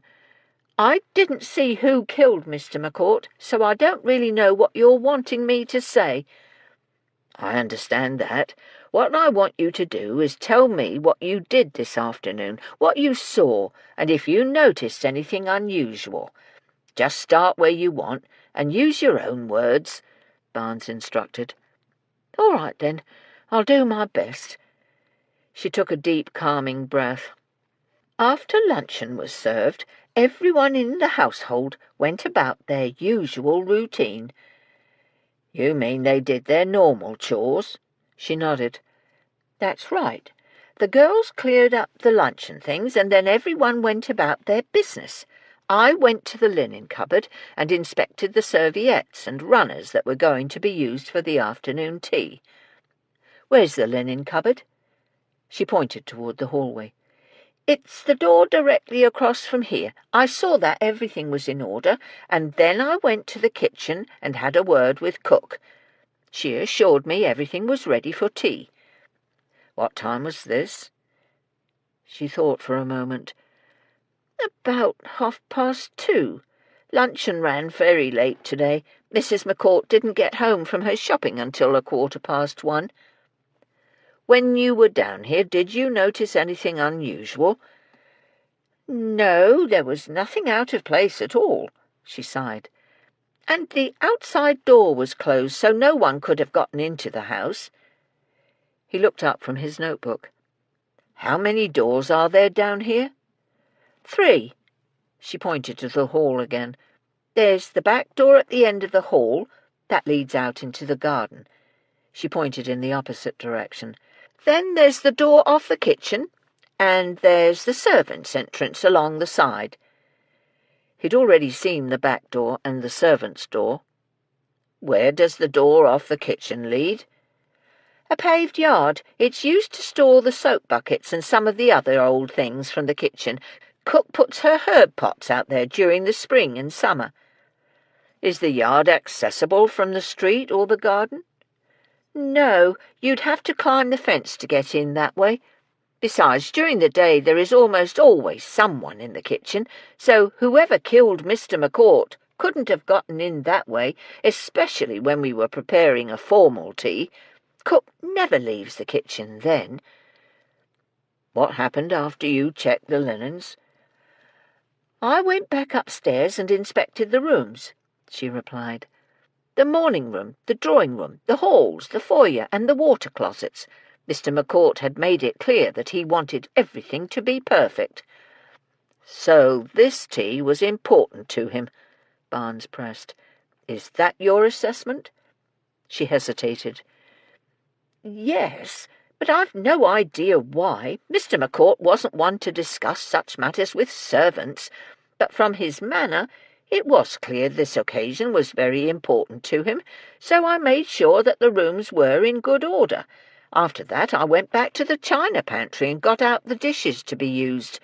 Once that task was completed, it was almost time for the guests to arrive, so I went back upstairs to do one final check. Where were Mr. and Mrs. McCourt at this point in time? Barnes asked. Mrs. McCourt was in the study speaking to Mr. McCourt. I see. Were you in Mr. McCourt's study today? No, no one is allowed in there except for once a week, when the downstairs maid is permitted to go in and clean. Annie cleaned the room today. Was that when she chipped his plate? He asked. Mrs. Williams sighed. I'm afraid so. He was utterly furious when he saw the damage. In the girl's defence, she came to me straight away and admitted what she'd done, but that didn't stop him from being angry. We could hear him shouting at Mrs. McCourt through the closed door of the study. It was a bit embarrassing, as the guests had started to arrive by then, but luckily Haynes had orders to take them to the morning room, so he was able to get them out of the foyer rather quickly. So, when Mr. and Mrs. McCourt were in the study together, they were arguing? She nodded. I'm afraid so. Did you hear the argument? Barnes asked. No, I had to go back to the kitchen to supervise the serving. Who hung the mistletoe in Mr. McCourt's study? He asked curiously. She blinked in surprise. Mistletoe? What mistletoe? There was a sprig hanging in the doorway between the study and the drawing room, he replied. No, there wasn't, she insisted. I was in the drawing room just as the guests were leaving, and there was nothing hanging off the door frame I'd have noticed. Barnes suddenly realised this could be very important. "Are you absolutely certain of that?" She raised her eyebrows and crossed her arms over her chest. "Of course I am. Mr. McCourt hated that sort of thing, and certainly wouldn't have allowed it to be hung anywhere near his study." Barnes wasn't sure he understood. "But if he hated that sort of thing, then why is the house filled with Christmas decorations? There's greenery hanging on the mantelpiece. There's even a tree with candles and bows." "But he loathed mistletoe," she interrupted. "He won't even let us hang it in the servants' hall." The door opened, and a housemaid stuck her head inside. "Excuse me, Mrs. Williams, but I've a message for the constable." "Yes, Annie, what is it?" "The inspector is in the morning room. He's finished speaking with Mrs. McCourt and is going to help with interviewing the staff. He said for the constable to join him there when he's finished speaking to you and to cook." Upstairs, Witherspoon smiled at the young footman sitting across from him. The lad couldn't be more than 12, and he looked as if he expected to be flogged. His blue eyes were as wide as one of Mrs. Goodge's pie plates. He was pale as a ghost, and his reddened hands were clutched tightly together on his lap. "Don't look so worried, young man," he said kindly. "I'm only going to ask you a few questions." The boy's lips trembled, but he managed a tiny smile. "Yes, sir, I know. Mr. Haynes told me to be on my best behaviour." The inspector sighed inwardly. The poor lad was scared. To give himself a moment to decide the best way to get the footman to relax, he turned his head and gave the room a cursory glance. The walls were papered in cheerful yellow and white stripes. The curtains were made of white eyelet fabric, and the furniture was actually comfortable. "What's your name?" He kept his tone as casual as he could. "Duncan Malloy, sir," the boy answered. Witherspoon saw that he'd unclenched his hands. "How long have you been working here, Duncan?" 6 months, sir. I came at the end of June. My mum passed on, sir, and my auntie couldn't keep me no more, so they sent me here." The inspector suddenly thought of his new goddaughter and made a silent vow that she'd never spend one day of her childhood working. He'd never really given it a lot of thought before, but there was something wrong with a social system that tossed children out into the world to earn their own living before they were even old enough to shave. "Duncan, I want you to think carefully before you answer my questions. It's very important to tell the truth." "Yes, sir, I always tell the truth, sir." Duncan dragged a deep lungful of air into his body and straightened his spine. "I go to the Methodist chapel every Sunday with Mr. Haynes, and I know it's wrong to lie." "I'm sure you always tell the truth," Witherspoon assured him.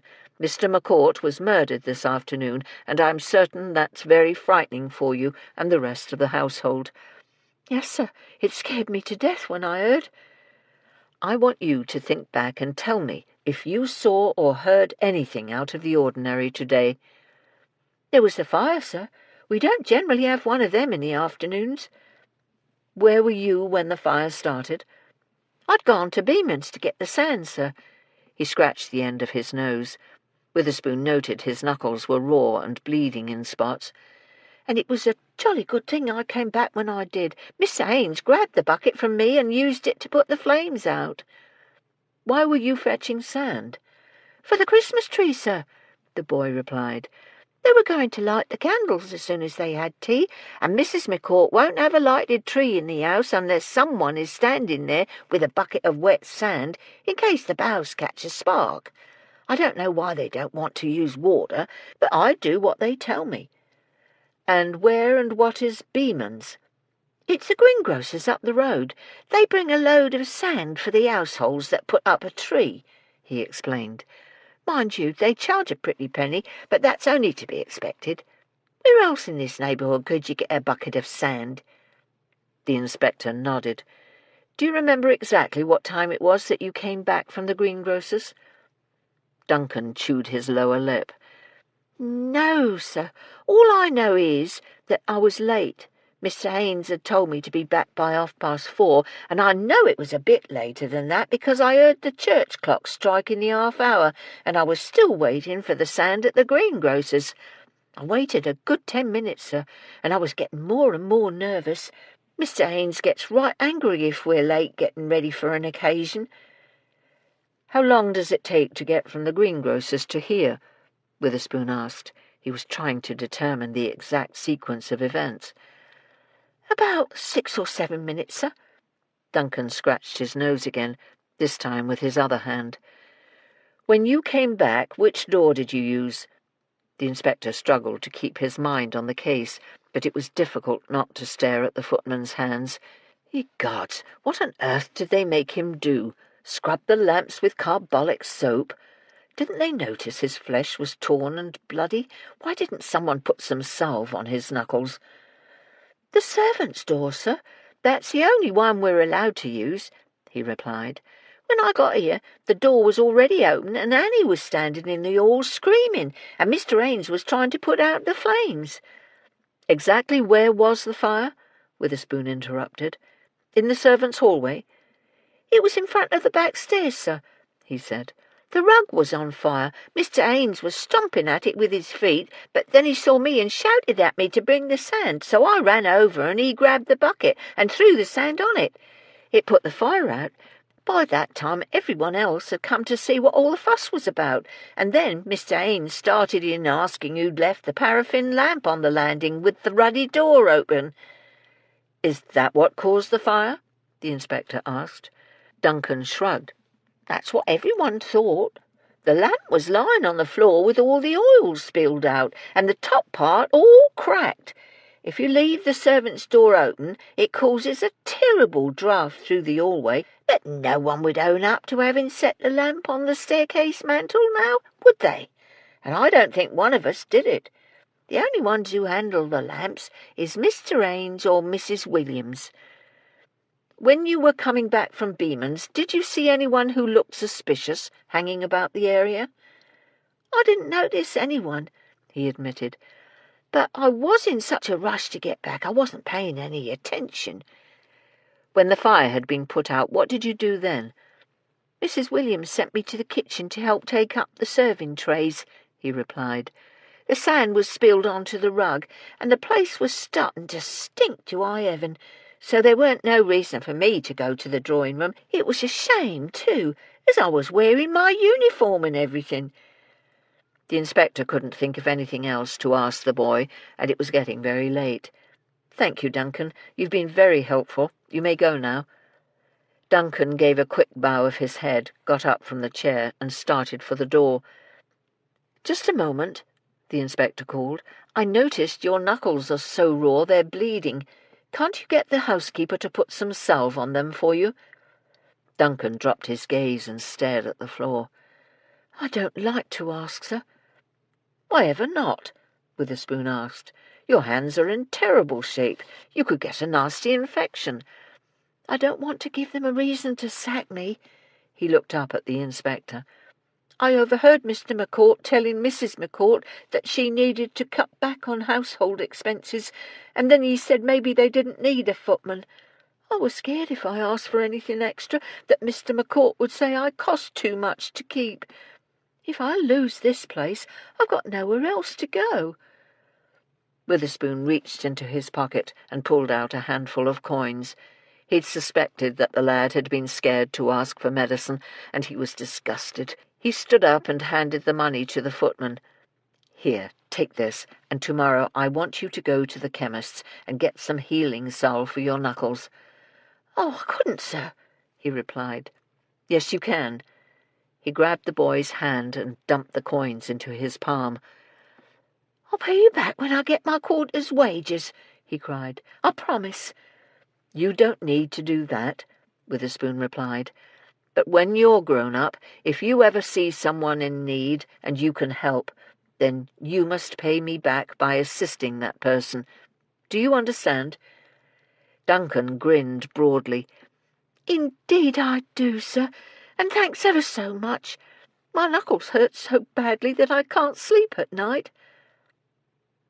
Witherspoon was dead on his feet by the time he trudged up the stairs at home, but before he could even get out his key, the door flew open. "You shouldn't have waited up, Mrs. Jeffries," he exclaimed as he stepped inside and took off his hat. "It's very late." "I don't need much sleep, sir." She reached for his bowler and put it on the coat tree. "I wanted to make certain you had a bite to eat before you retired." He handed her his overcoat and scarf. "That's very kind of you. I must admit I'm starving." "Go on into the dining room, sir, and I'll bring your supper right up." 5 minutes later he was sipping hot tea and tucking into a plate of lamb stew. "It was dreadful, Mrs. Jeffries." He put down his cup and reached for a slice of bread. Someone had actually used a sword and slashed both sides of the victim's neck. "That's certainly an unusual way to murder someone," she murmured. "Where on earth did the killer get such a weapon?" She already knew the answer to that question. Wiggins and Smythe had reported in and told them what they'd learned at the pub. "Oh, our victim was an Oriental antiquities collector, and the sword had been hanging in a display on the wall of his study," the inspector said as he spooned up a bite of stew from his plate. "It certainly made it convenient for the killer. All he had to do was take the sword down off the display. There were 3 other swords there as well." He popped the food into his mouth. "The display was within easy reach, then?" she asked. He shook his head, chewed and swallowed. "No, unless the killer was very tall, he or she would have to have stood on something, but there was a wooden stool in the study, and the murderer probably used that. According to what Barnes found out from the servants, the sword was something called a huando. It's got a rather long blade and is from the Chosen dynasty." "It's Korean," she clarified. She'd always been very interested in the Far East and had read a number of books and even attended several lectures on the various cultures in that part of the world. He took another bite of stew before he answered. "I suppose it must be," he finally said.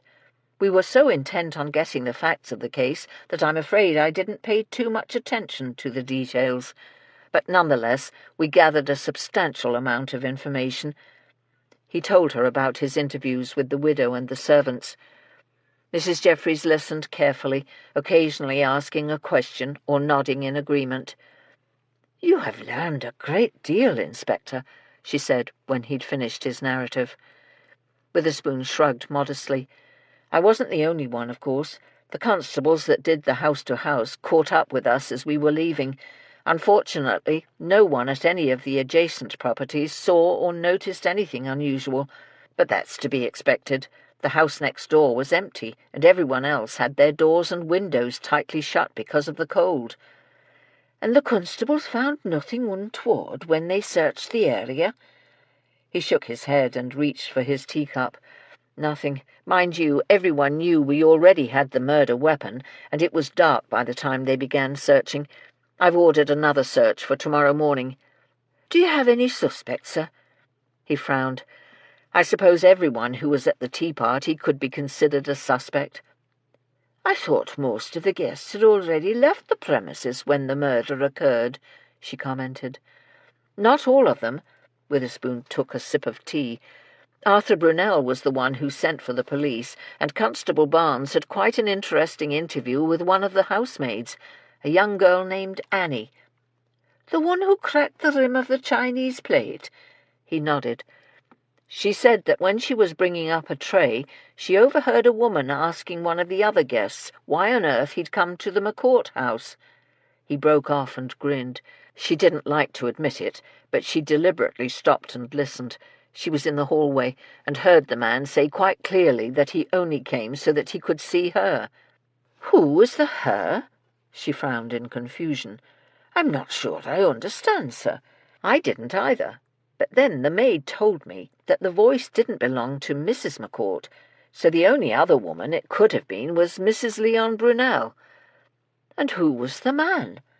Witherspoon sighed. "Annie said she didn't recognize his voice, so we'll have to try and sort it out ourselves. But you must admit, a conversation like that does put the cat amongst the pigeons." Chapter 3. Witherspoon and Barnes were back at Victoria Gardens bright and early the next morning. In the pale light of a cold winter's day, Witherspoon directed a small army of constables in searching the communal gardens and the immediate area surrounding the McCourt home. Barnes had popped into the kitchen of Upper Edmonton Gardens this morning when he'd stopped to fetch the inspector.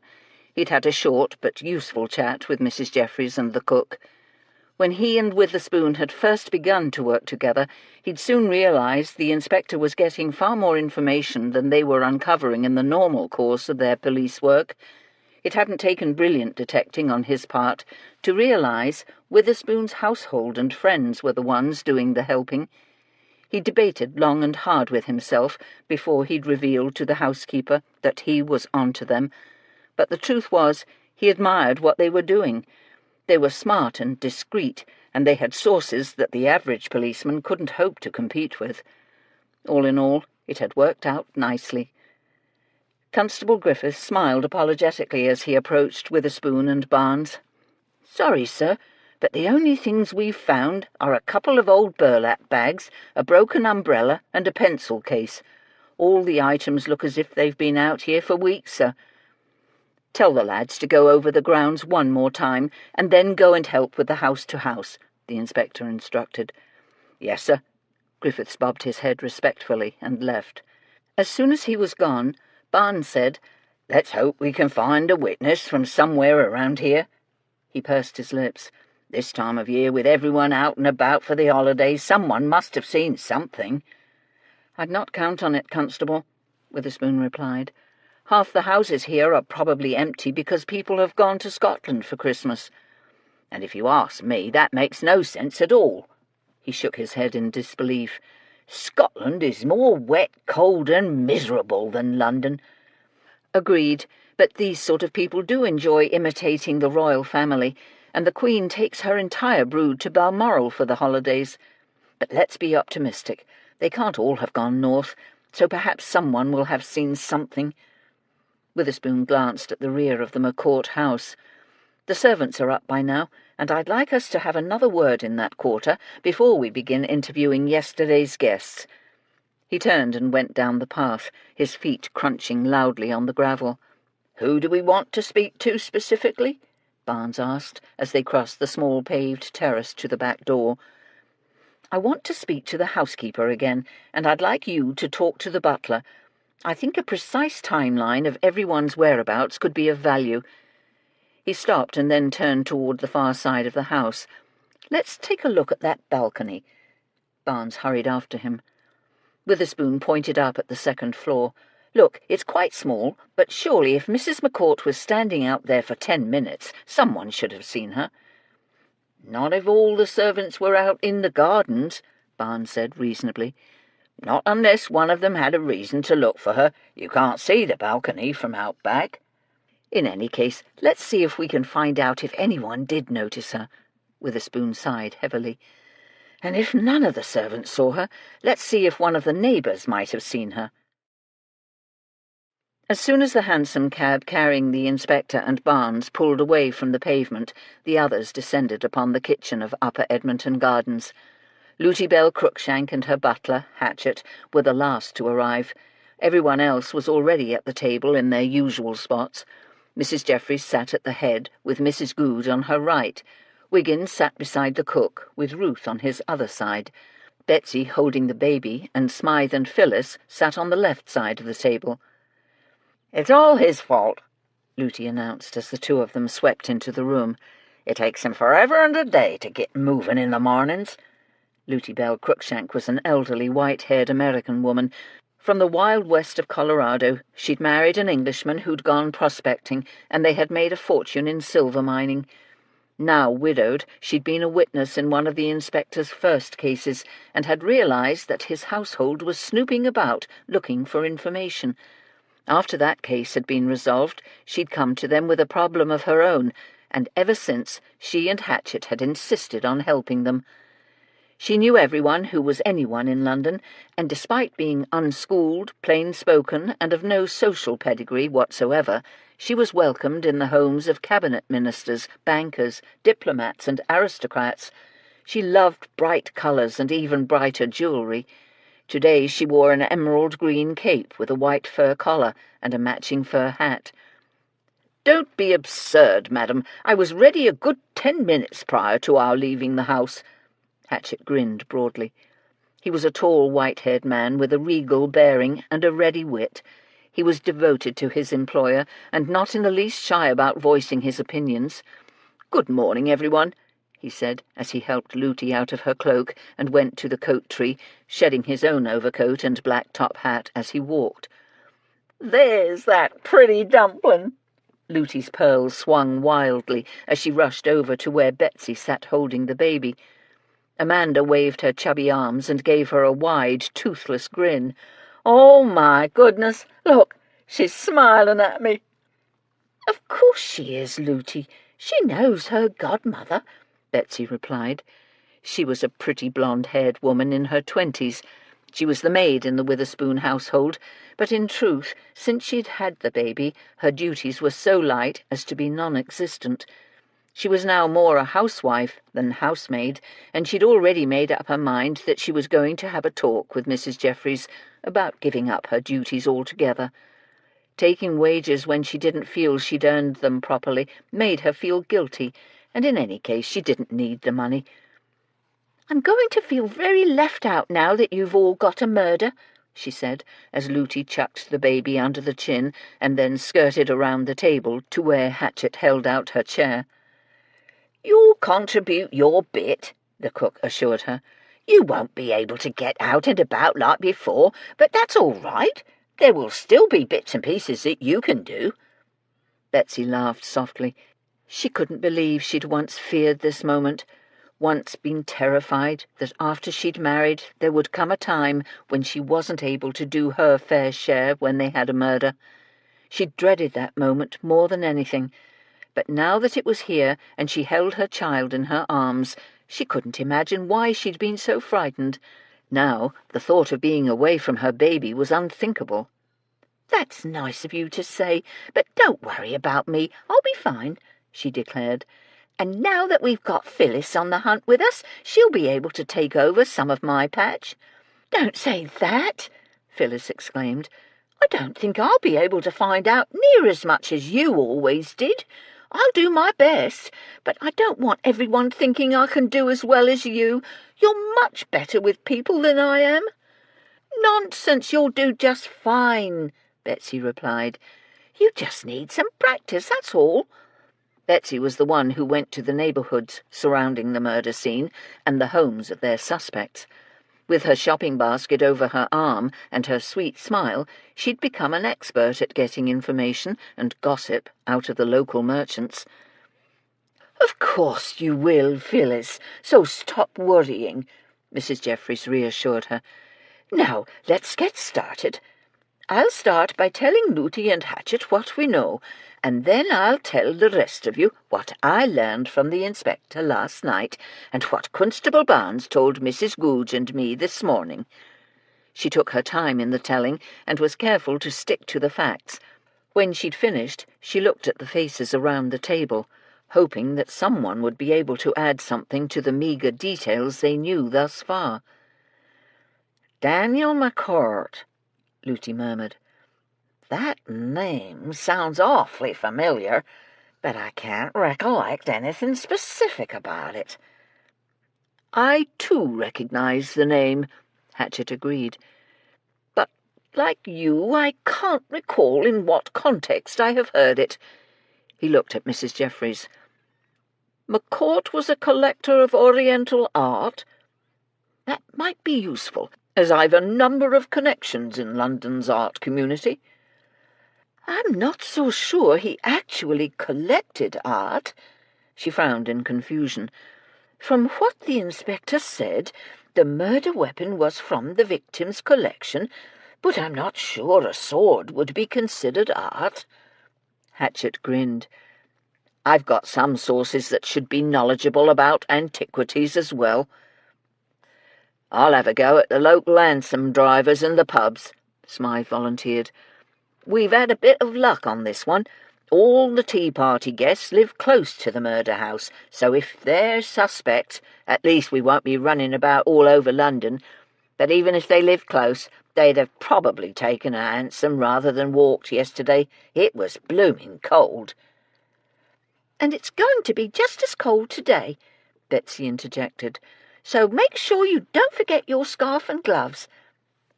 "I'll see what I can suss out from the McCourt servants," Wiggins offered. "And if there's no one about the murder house, I'll try one of the other people. God blimey, we've got enough suspects to choose from. How many people was at the tea party?"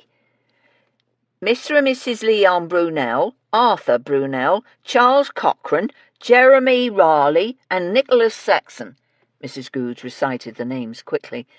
"And don't forget Mrs. McCourt. She ought to be a suspect as well. We've only her word that she went upstairs to that balcony." "None of the other servants saw her up there," Ruth mused, "and they were out in the communal garden." "We don't know that no one saw her," Mrs. Jeffries reminded them. "Neither the inspector nor Constable Barnes asked that specific question yesterday. They were too busy taking general statements. But I've no doubt they'll take care of the matter today." "None of these names sound familiar to me," Ruth admitted as she reached for her teacup. "But my women's group is meeting today. I'll see if I can learn anything there." "I'll get some notes out to my old colleagues," Mrs. Goodge murmured.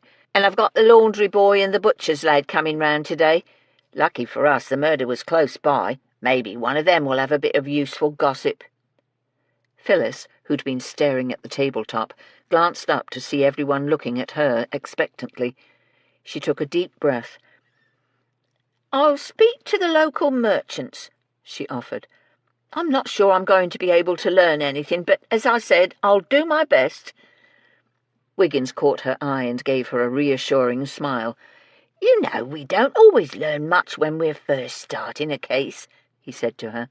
"Sometimes it takes a few days, so don't be getting all miserable if you don't have much luck your first time out." In truth, he didn't think Phyllis was going to learn one blooming thing. She wasn't as pretty or as confident as Betsy, and when she got nervous, she stuttered just a bit over some words. Yet he didn't want to discourage her. She was a nice person, and he hoped he'd be wrong and she'd surprise them. "That's excellent advice, Wiggins," Mrs. Jeffries said. "As for me, I think I'll take a quick trip and have a look at the murder house. Don't worry. With this cold weather, my bonnet will hide my face well enough to keep any constables from the inspector's station from recognizing me." "Why do you want to go there?" Betsy asked curiously. "It was something the inspector said," Mrs. Jeffries replied. "I can't quite recall his exact words, but the gist of the matter is that there are 3 doors and a number of windows in the McCourt house. Because of the fire, all of them were open. I'd like to see how easy it would be for someone to gain access to the place without being noticed. That's the sort of thing one must see for oneself." Smythe looked at her, his expression speculative. "You thinking the fire wasn't an accident?" "I'm trying not to form any conclusion until we've more facts," she replied. "We all know how easy it is to get on the wrong track entirely if we make assumptions too early in the case. But on the other hand, it is possible that whoever killed Daniel McCourt deliberately set the blaze. None of the servants would admit to being anywhere near the area where the fire started." "Of course they wouldn't," Phyllis blurted out. "I mean, most houses aren't like this one. Our inspector is a decent person who wouldn't toss you into the streets for the least little thing. In all the places I used to work, if you made a mistake that caused any damage, you'd be shown the door right quick and without a reference to boot." Gerald Witherspoon had been raised in very modest circumstances. He was only rich today because he'd inherited this house and a fortune from his aunt. Consequently, he'd never learned to regard servants as objects to do his bidding, and actually treated them as human beings. "She's right," Ruth agreed. Just because the servants insist they can account for their whereabouts when the fire supposedly started, that doesn't mean they're telling the truth. Lying to keep a roof over one's head is understandable. So you're saying the fire could have been a genuine accident? The housekeeper countered. Shouldn't we treat that as an equal possibility? Hatchett said. Perhaps the killer merely took advantage of the circumstances. It wouldn't be the first time a murder was committed because someone saw a golden opportunity and didn't want to waste it. We don't know enough yet to be speculating, Looty declared. And every time we start thinking too much about the case before we've got all our facts, we get in trouble. So I say we ought to just get out there and find out as much as we can. Mrs. Jeffries laughed and rose to her feet. Let's see if we can't learn a few facts today. Everyone be back here by 4:30 for our afternoon meeting. There was the sound of chairs scraping as people began to move. Smythe looked at his wife. Are you going to stay here or go home? Betsy hesitated, unsure of her welcome in the kitchen, now that they had a case. I don't know. Mrs. Gooch has her sauces coming, and I— Don't you worry about that, the cook interrupted. You and that baby stay right here. As a matter of fact, you can help me get these lads talking. Wiggins? She looked toward the coat tree where the footman stood, putting on his jacket. Can you go into my room and pull the rocker out here, please? Sure. Wiggins headed off toward the cook's quarters on the far side of the staircase. Are you certain I won't be in the way? Betsy asked. Don't be daft, girl. I can use the company, the cook declared. Mrs. Williams wasn't as helpful as I'd hoped, but she was sure that none of the servants left the back garden, Witherspoon admitted, as he and Barnes got out of the hansom in front of Arthur Brunel's house on Clarendon Crescent. But thanks to Haynes, we do have a better timeline of yesterday's events. And he also confirmed that the servants stayed in the garden, so none of them could have seen Mrs. McCourt on the balcony, Barnes paid the driver. So we'll have to wait till we read the house-to-house reports to see if anyone else might have noticed her. Mind you, even if no one saw the woman, it doesn't mean she wasn't there. True, but I do want to verify her statement if possible. I don't think she was overly fond of her husband, the inspector added. Barnes laughed.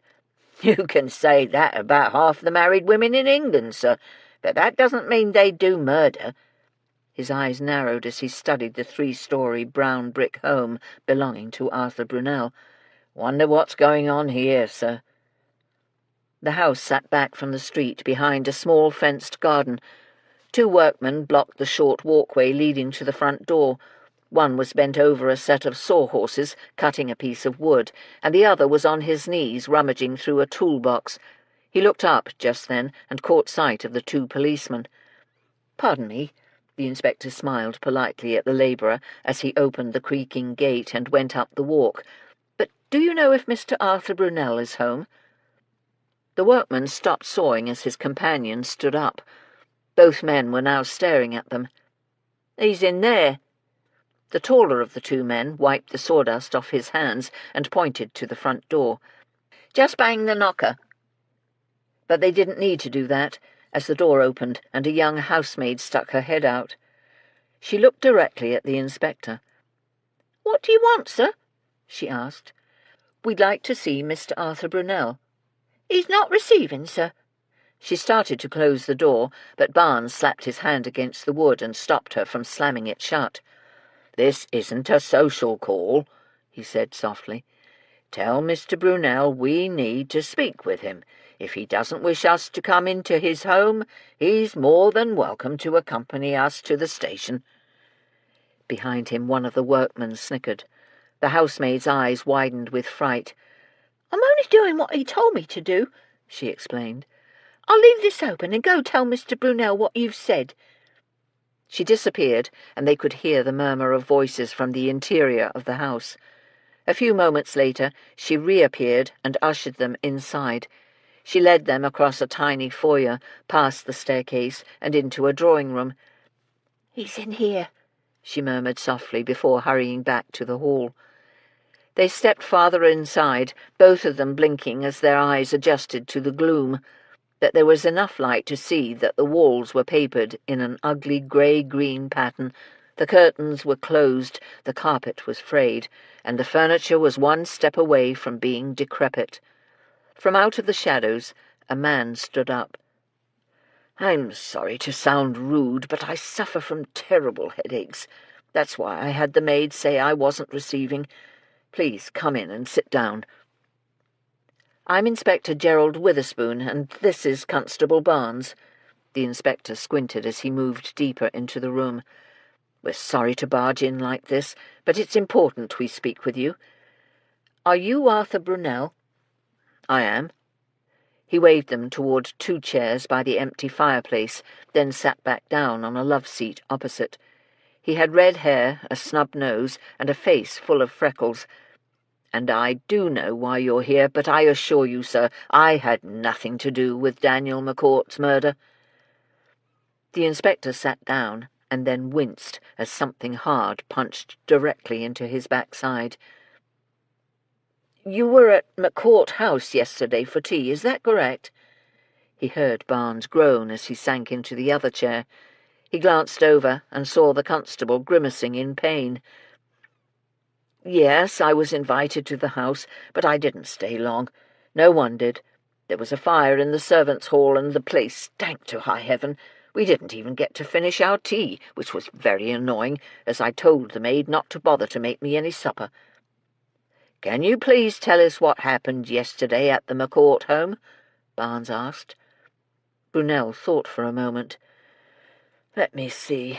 I think I arrived right on time, which would have been 4:30. I don't know why the tea wasn't set for the proper time of 5 o'clock, but it wasn't. We were kept waiting for some time in the morning-room, of all places, and then the butler escorted everyone to the drawing-room." "Do you know exactly when you went into the drawing-room?" The inspector shifted his weight. Ye gods, what on earth was in these chair cushions? "This is just a guess, but I'd say we went in about 4:40, he replied. "I can't say for certain, as I don't have a timepiece and didn't look at the house clocks, but we were only in the drawing-room for a couple of minutes before we heard the commotion and found out there was a fire. Daniel McCourt assured us that everything was under control and we should have tea, but within moments it was obvious that would be impossible. The house stank something awful. We sat there trying to pretend we didn't notice the smell, when all of a sudden Leon exclaimed that it looked as if his wife was going to faint. Mrs. Brunel had taken ill," Barnes clarified. Arthur smirked. "That's what Leon said, but Glenda looked perfectly healthy to me. As a matter of fact, I happened to look at her just when he made the comment, and I must say she looked surprised. But obviously Elena McCourt couldn't have guessed keeling over from the fumes, so she asked us all to leave." "It was Mrs. McCourt who asked you to go?" Witherspoon said. "Oh, yes," he replied eagerly. "Daniel didn't say a word about the smell. He just sat there smiling and pretending that nothing was wrong. But that's just like him. He ignored Leon's comment completely and kept wittering on about how we'd be so surprised by his latest acquisition. He was quite put out when his wife insisted we all leave, but he could hardly object, as everyone literally bolted for the door the moment it was acceptable to do so. The stench was terrible." "I understand you and Mr. McCourt weren't on the best of terms," the inspector said. "That's putting it mildly, Inspector," he replied. "I haven't spoken to him in over 3 years. Daniel conspired with my half-brother to cheat me out of my share of our father's estate." He waved his hand around the darkened room. "You saw the men outside? They're builders, and because of McCourt, I'm now forced to turn the top floors of my home into flats. That's the only way I can hang on to my property." "How did he cheat you, sir?" Barnes asked. Brunel smiled bitterly. "Daniel McCourt is our cousin. He was also the executor of my father's estate. He and Leon, my half-brother, have been friends since childhood. Between the two of them they managed to ensure that I got a mere pittance of what was coming to me. They cheated me, "Then why did you accept McCourt's invitation?" Witherspoon asked. "I almost didn't," he shrugged. "Then I changed my mind. The truth is, I was curious. I was surprised to get an invitation. I went to see what he wanted.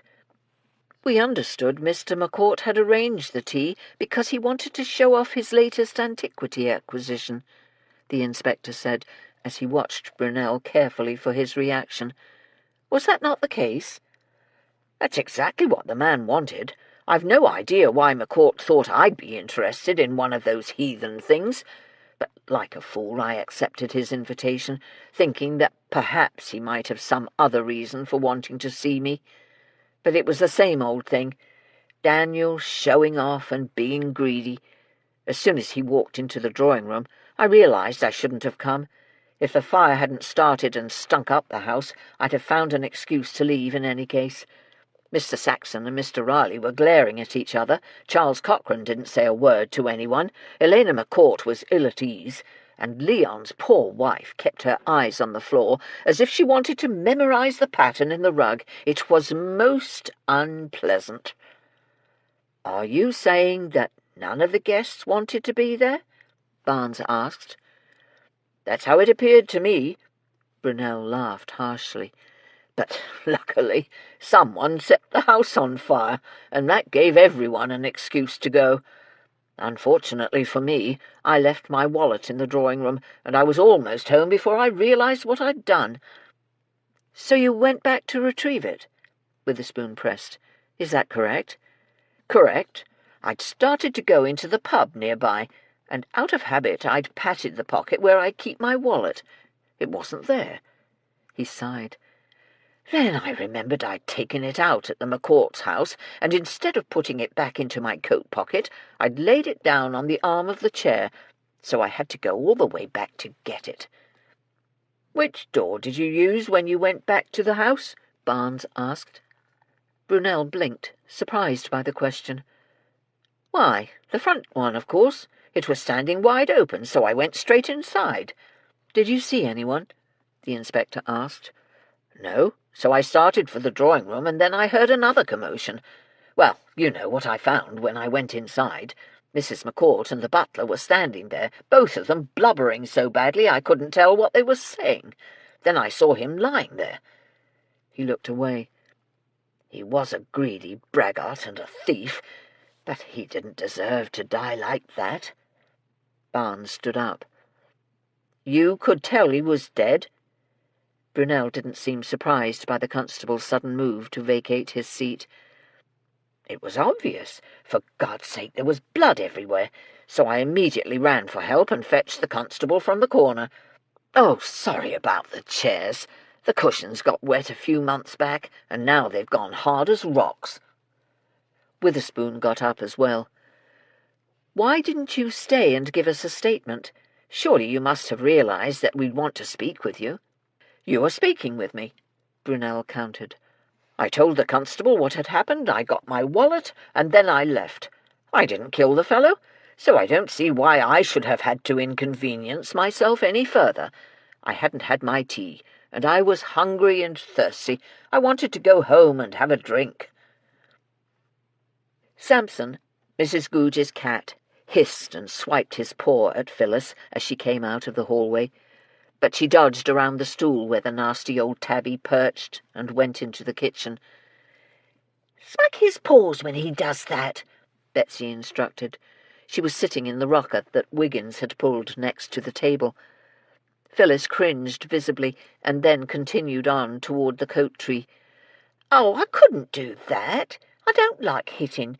Even an old mean one like him doesn't deserve to be whacked about." She reached for her jacket. "I didn't mean for you to beat him," Betsy said as she rocked the baby. She hadn't missed the way Phyllis had reacted. "But a little tap to let him know he's doing wrong won't hurt him. Mrs. Googe loves him dearly, doesn't she?" Phyllis slipped her coat on and reached for her woolen hat. Wiggins had brought the animal home at the end of one of their cases.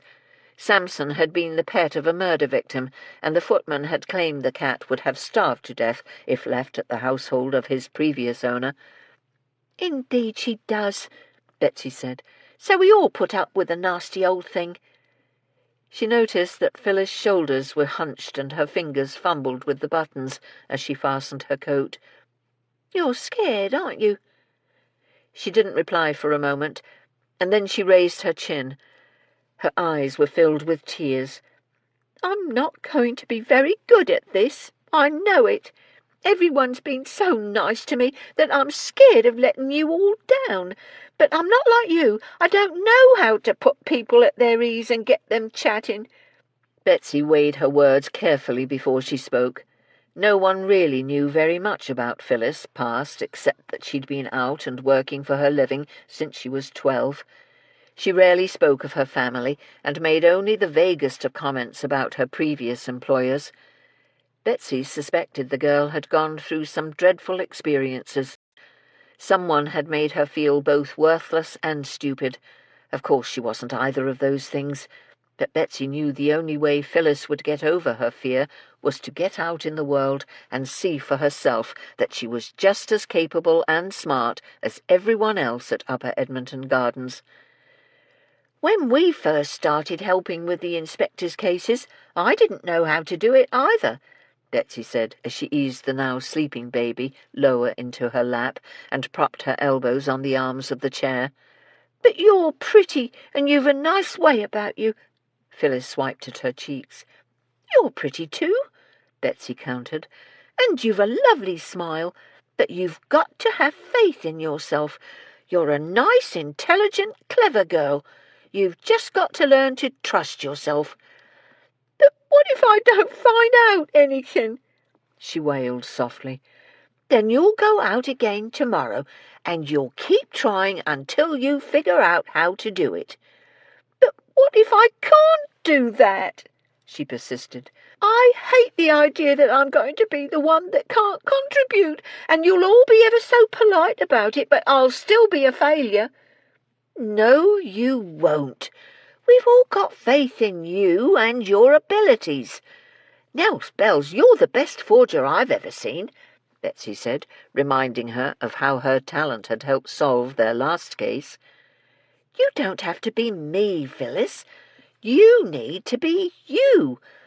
Just get out there and do your best. That's the only thing people expect of you." "Let's hope Mr. and Mrs. Leon Brunel have as much to tell us as Arthur Brunel," Witherspoon murmured, as he and Barnes waited in the drawing-room of the elegant 5-story red-brick house in Kensington. Barnes chuckled and gazed at his surroundings. "We did get an earful, didn't we, sir? It's too bad we already knew that Arthur Brunel thought he'd been cheated by the victim. After seeing the difference between his house and this one, I suspect he might be right." The room was painted a pale cream. White and gold-striped curtains were draped across the 4 windows on the far wall, giving the entire assemblage a stage-like effect. The floors were an intricate parquet wood pattern, covered with elaborate Persian carpets. A fireplace with a black marble mantel graced the opposite wall. The furniture was upholstered in various shades of white, gold, black, and crimson. In one corner there stood a 4-drawer cabinet with stylized flowers carved on the panels. Directly above that were shelves containing ceramic horses, glazed earthenware pots, incredibly bright vases in a multitude of colours, and on the very top shelf a sculpture of a 3-tier tower in a brilliant iridescent green. Witherspoon was gawking at the room as well. His attention fastened on a row of chests and cabinets on the wall opposite the fireplace. He wasn't certain what they might be called, but he knew they were old, valuable, and from the Far East. "Yes, the difference between the 2 homes is rather startling, isn't it?" he muttered. But perhaps Mr. Leon Brunel had alternative sources of income besides his inheritance. On the left side of the fireplace, a door that neither policeman had noticed suddenly opened, and a middle-aged man with thin brown hair, fair skin, and a sharp nose appeared. "I'm Leon Brunel," he announced. "My housekeeper has said you're the police." Witherspoon smiled politely and extended his hand. "I'm Inspector Witherspoon, and this is Constable Barnes." Brunel shook hands and then waved both policemen toward the sofa and chair. "Please, sit down." "I'm sure you know why we're here," the inspector said, as he and the constable took a seat. "I do, but I don't know what you think I can tell you. Daniel was alive and well when my wife and I left," he replied. "Did you notice anyone suspicious hanging about the neighbourhood?" Barnes took out his notebook and pencil. Brunel shook his head. "No, but I wasn't paying attention to the people on the street." He frowned. "Come to think of it, I do recall seeing a rather odd-looking man standing at the corner." "Can you describe this person?" Witherspoon said. "Oh, I didn't really look all that closely, but he had bushy black and grey curly hair. It hung almost to his shoulders, and he was wearing some rather disreputable-looking garments, a very long grey overcoat, and a greenish-coloured cap of some sort. His attire looked filthy." "You seem to have noticed quite a bit about the fella," the constable said dryly. Brunel gave him a sharp look, but said nothing. "Where was the man in relation to the McCourt house?" Witherspoon asked. "He was on the corner of the Kensington High Street and Victoria Gardens." Brunel pulled a gold pocket-watch out of his vest pocket, flipped it open, and noted the time with a frown. "When did you see this person?" the inspector asked. "Was it before you entered the McCourts, or afterwards, when you were leaving?" "It was when we first arrived. I spotted the man when our cab came around the corner." "Who was the first of the guests to leave the McCourt home?" Barnes asked. "We were," he replied. "As I said, the stench was dreadful. I knew it was a bit rude, but I was afraid my wife would become ill from the smell, so I got the both of us out of there as soon as possible." The door from the hallway opened, and a woman stepped into the room. "Glenda, what are you doing?" Brunel said irritably. "I told you I would handle this." The two policemen had risen and were now openly gaping at her. Her hair was dark brown and arranged in a becoming style that framed the perfect bones of her face. She had green eyes with long black lashes, full pink lips, and just the palest hint of colour on the ivory skin of her high cheekbones. She wore a maroon and grey day dress that emphasized her small waist and womanly figure. Witherspoon blinked as he realized he was being rude, but she was one of the most beautiful women he'd ever seen. "I take it you are Mrs. Brunel," he said as she approached. She smiled and extended her hand. "Yes, and you're the famous Inspector Witherspoon. I heard the butler announce you." By this time Leon Brunel had gotten to his feet. "Glenda, you needn't have bothered to come down here. I can handle this matter." She ignored him and extended her hand to Barnes. "You must be Constable Barnes. I've heard of you as well." Grinning with pleasure, Barnes returned her handshake. "Thank you, Mom, but we just do our duty." Witherspoon stared at his constable. Barnes was actually blushing. Still ignoring her husband, Glenda Brunel waved at the seats the policeman had just vacated. "Do sit down. I've ordered tea to be served." "This isn't a social call," Brunel snapped as he flopped back into his seat. "There was no need to do that." "Don't be rude, Leon." She took the spot next to Witherspoon. "These men perform a valuable service for this country, and I, for one, am going to cooperate in any way that I can." The door opened again, and a maid wheeled a tea trolley into the room. "Bring it over here," she ordered the girl. She turned to the dumbstruck policeman and gave them a brilliant smile. "I'll pour. Now, how do you gentlemen take your tea?" Wiggins increased his pace as he reached the corner of the Kensington High Street. He'd gotten to the McCourt house just as a young lad whom he thought might be the footman had trotted out of the servants' entrance. Unfortunately for Wiggins, just at that moment Constable Griffiths had come out of a house a few doors down. Wiggins had jumped behind a post-box to keep from being seen. By the time it had been safe to move, the lad had disappeared around the corner. Wiggins had raced after him, but there was so much foot traffic he had the devil's own time finding him. But now that he had him in his sights, he was determined to follow. The footman went into a chemist's shop. Wiggins hurried over and watched through the window at the door. The boy stood in front of the counter with his hand extended and his other hand pointing at his knuckles. The clerk nodded, turned, and pulled a small round tin off the shelf. "Excuse me," a woman's voice boomed in his ear. "I'd like to go inside." Wiggins backed away from the door, ducking his head apologetically at the frowning matron. "Sorry, mum. I was just wondering what was taking my brother so long in the shop." The lady swept past him without another word, but the encounter gave Wiggins an idea, and he hurriedly positioned himself so anyone coming out of the shop couldn't see him. A few seconds later, the bell jingled. Wiggins waited a second or two, then charged forward, banging into the lad with enough force to send him flying to the ground. "Cor blimey, I'm so sorry, I didn't see you." He extended a hand to the youngster, who glared up at him from the pavement. "Watch where you're going," the boy muttered, but he took the proffered hand. "I'm so sorry," Wiggins said. "This was all my fault. Are you all right? Are you hurt?" "I'm fine," he said, as he dusted the dirt off the back of his dark brown trousers. "I'm more worried about my clothes. If they're torn any, I'll be in for it." "They're fine. I don't see any tears," Wiggins said quickly. "But I do feel a right idiot. Let me make it up to you." "Make it up to me?" He eyed him warily. "What are you talking about?" Wiggins had an answer at the ready. It was a trick he'd used on other occasions, and it usually worked. "It were my fault for knocking you down, lad. It's just I've had such good news it sent me wanting to fly," he chuckled. "Let me buy you a cup of tea and a sweet bun. There's a cafe just over there. I feel real bad, and I'm superstitious too. It would be a bad omen if I did something wrong when I've had such good news."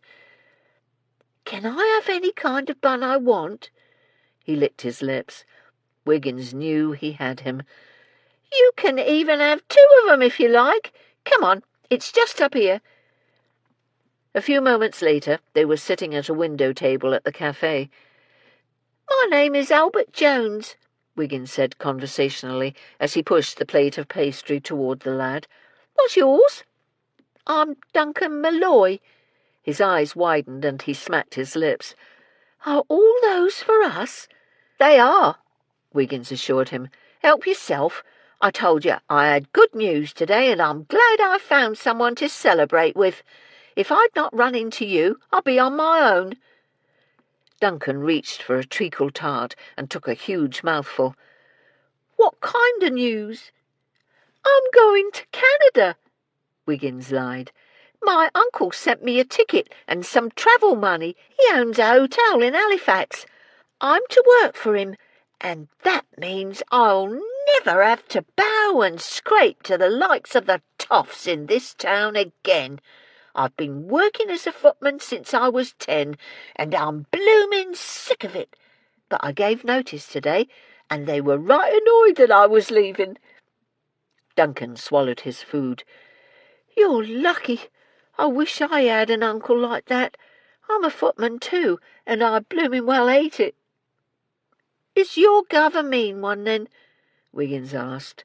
He was a bit ashamed of himself, but he told himself he was lying to the boy in the service of a good cause.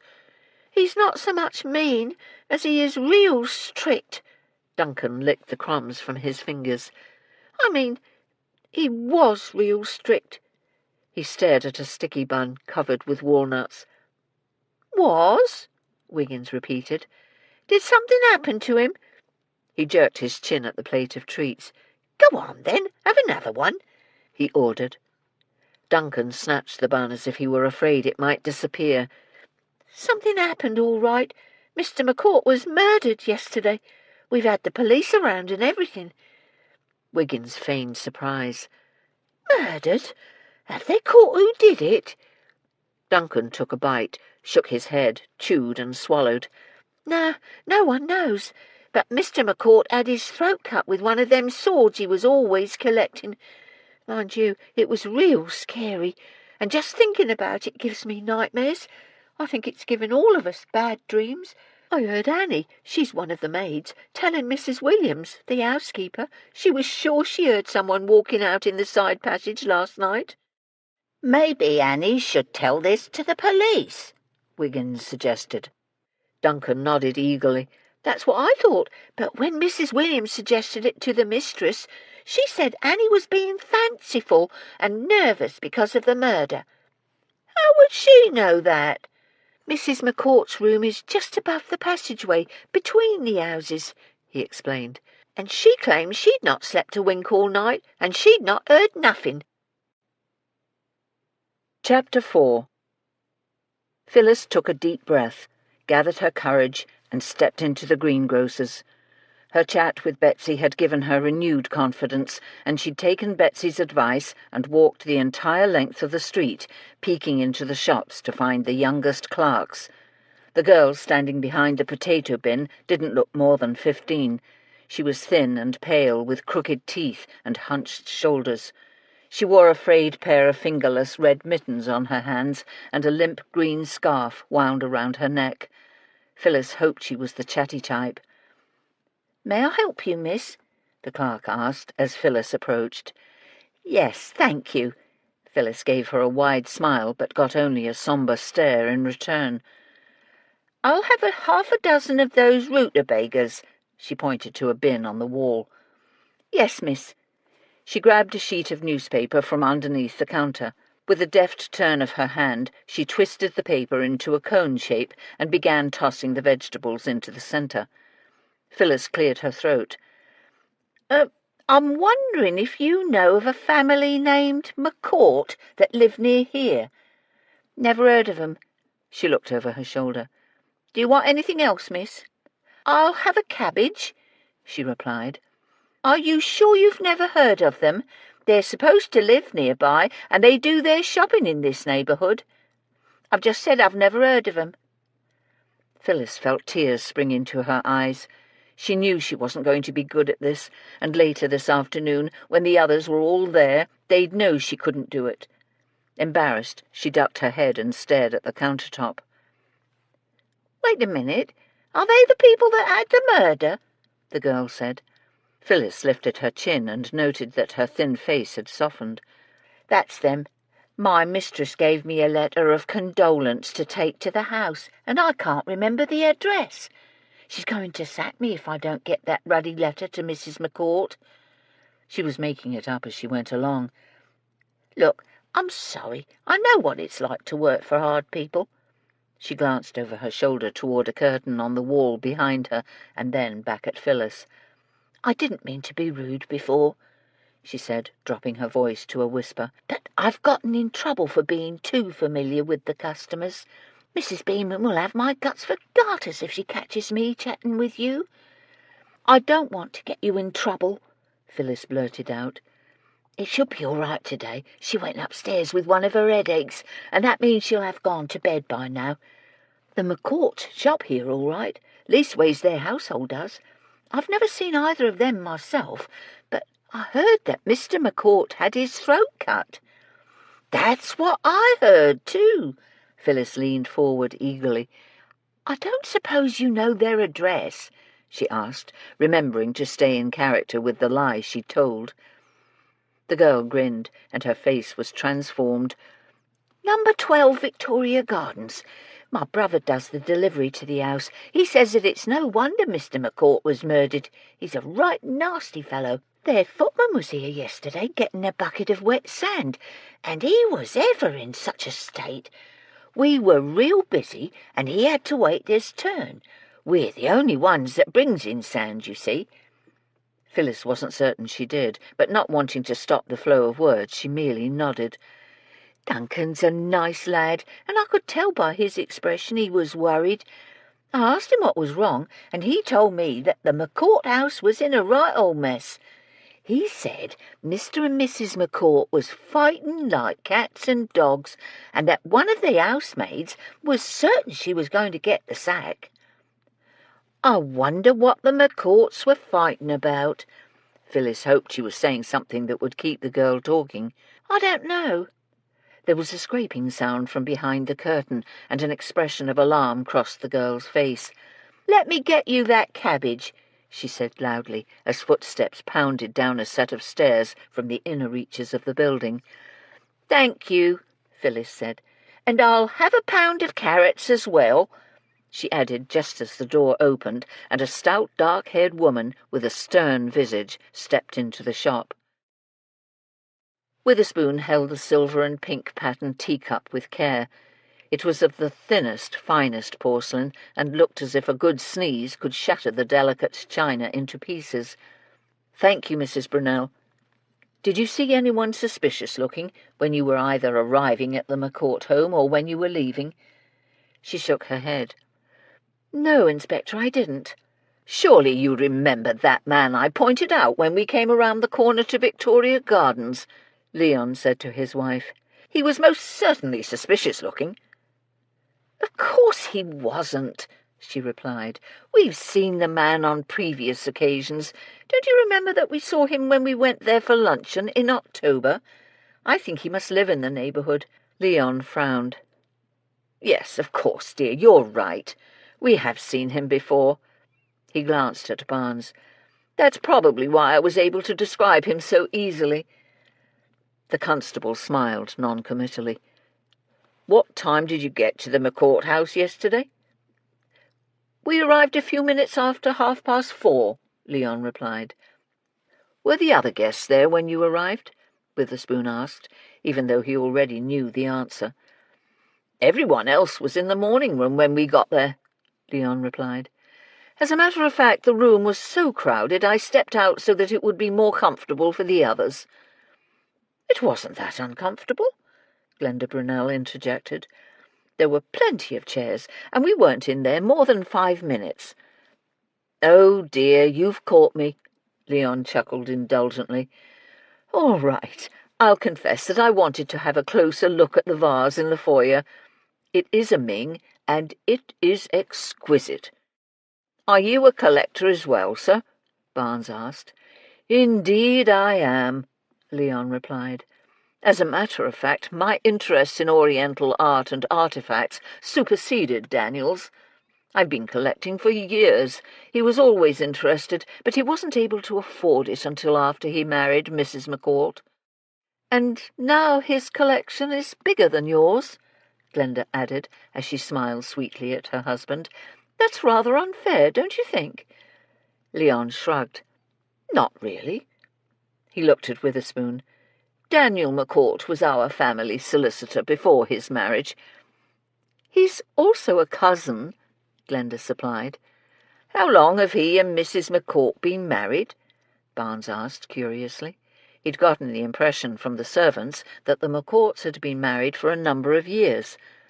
"They celebrated their 15th anniversary this past October," Glenda said quickly.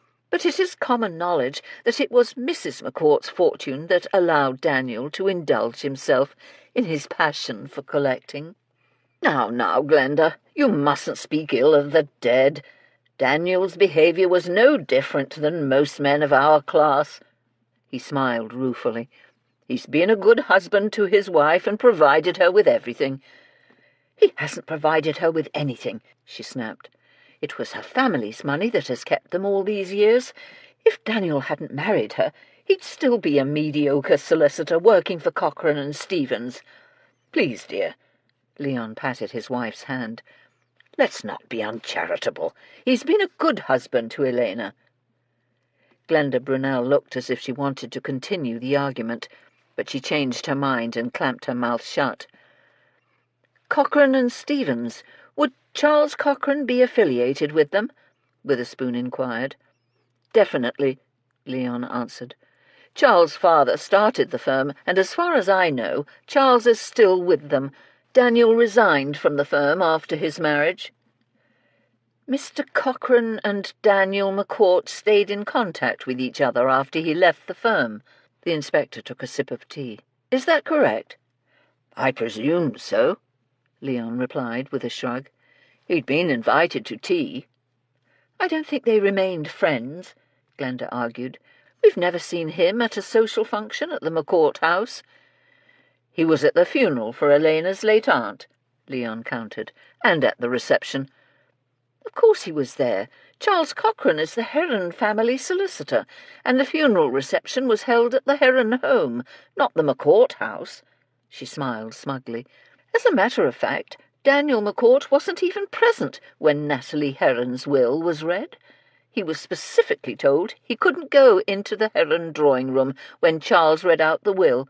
He had to wait outside in the garden. Leon Brunel drew back slightly, his gaze on his wife. "How on earth do you know that?" "How do you think I know?" She laughed. "Elena told me when we were at lunch earlier this week. We're friends, you know." "How long were you in the morning room?" Witherspoon asked. "I don't know exactly, but it was no more than 5 or perhaps 6 minutes," Glenda said. "Then we went into the drawing room." "Did either of you notice any mistletoe hanging from the door frame between the drawing room and the study?" Witherspoon asked. "I certainly didn't," Leon sniffed dismissively, "and I can't imagine Daniel allowing such a heathen practice in his household." "I didn't see any either, but I don't understand how you can be so sure that Daniel wouldn't have allowed it," Glenda said to her husband. "Because he hated nonsense like that," Leon shot back. "If there was any mistletoe about the place, it was put up by either Elena or one of the servants." "You don't know that?" She glared at him. "The rest of the house was beautifully decorated. There was even one of those Christmas trees." "Lots of households have a tree," Leon muttered. "If I'd known you were so fond of them, I'd have had one put up here." "I don't want one," she replied. "They're more trouble than they are worth." "Did Mr. or Mrs. McCourt explain why they wanted you all to go into the drawing-room at the same time?" Barnes asked. He knew it couldn't have been because the tree was lighted. At that point the footman wasn't back with the sand. "Was it just to show off the Christmas decorations?" "I don't think so," Leon said. "You know very well why, Leon." Glenda crossed her arms over her chest. "Tell the truth. Daniel wanted to make his big announcement. He'd bought something for his collection and wanted to show it off and—" "Glenda, please," Leon interrupted. "The poor man is dead. Let's not cast aspersions on his character." "Did he say what it was he'd acquired?" Barnes asked quickly. "You're not the first to mention that Mr. McCourt wanted to show something off, but thus far no one knows what that something might have been." "I don't know. Everyone left before he could finish telling us." Glenda's brows drew together in a confused frown. "Have you spoken to Jeremy Raleigh? He appraises everything before Daniel buys. Surely he'd know what the object was." "Thank you, Mrs. Brunel. We'll do that." Witherspoon glanced at Mr. Brunel. "Do you know?" "I'm not certain, but I think it might have been a Huando sword. I'd heard that Daniel had only recently bought one, and they're somewhat rare, but I can't be sure that's what he wanted to show us." Barnes glanced at the inspector, who gave the barest nod of his head. "It was a Huando that was used to murder him," he said. "Oh, dear God!" Leon closed his eyes briefly. "The papers only said it was a sword. I'd no idea it was the Huando." "You didn't know the Huando was hanging in his study?" the constable pressed. "The doors between the study and the drawing-room were wide open." "I know that, constable, but Daniel kept his swords displayed on the wall in the study, and one didn't go there without an invitation," Leon replied. "You couldn't see it from where we were in the drawing-room, and I've not been in his study for months." Witherspoon put his cup down on the table. "How long were you actually at tea before the fire broke out?" "We'd only just started," Glenda said. "Elena had poured, and the maid had lifted the stack of plates off the bottom rack of the trolley, when all of a sudden there were people shouting from below stairs. Naturally, Daniel and Elena excused themselves and went to see what was wrong. They came back a few moments later and announced there had been a small fire by the back staircase, but that everything was now fine." She smiled ruefully. But within 5 minutes it became obvious that it wasn't over. The room seemed to fill with a most dreadful smell. "Was it paraffin?" Barnes asked. She frowned prettily. "At first, that's what it seemed to be, but then it wasn't." "I'm sorry, Mrs. Brunel, but I don't understand exactly what you mean," the inspector said. "It's difficult to explain, but it was almost as though there were two separate odours, and both of them were paraffin. At first we all pretended not to notice, but honestly, within a few moments it simply couldn't be ignored. I felt so sorry for Elena. She was so humiliated, and I know we're not supposed to speak ill of the dead, but Daniel only made the situation worse. He kept pretending that nothing was wrong."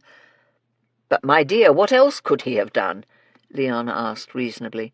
"He could have kept quiet long enough for her to do something. But he kept talking and talking about what a wonderful acquisition he'd made." She gave a discreet ladylike snort. "Elena finally interrupted him after you commented that I appeared to be about to faint. She stood up and ordered the maid to open the windows. Then she apologized for the awful smell and told us we could leave. Well, it was dreadful. So everyone got up and started for the hallway to get their hats and coats." "What was Mr. McCourt doing at this point?" Witherspoon asked. "He was upset," Leon said, "but trying hard not to let it show." "And that's when everyone left?" Barnes pressed. "As I've already said, we were the first to leave, so I can't say when the others might have gone." "Arthur Brunel and Mr. Saxon were right behind us." Glenda gave her husband a sharp look. "We heard them talking."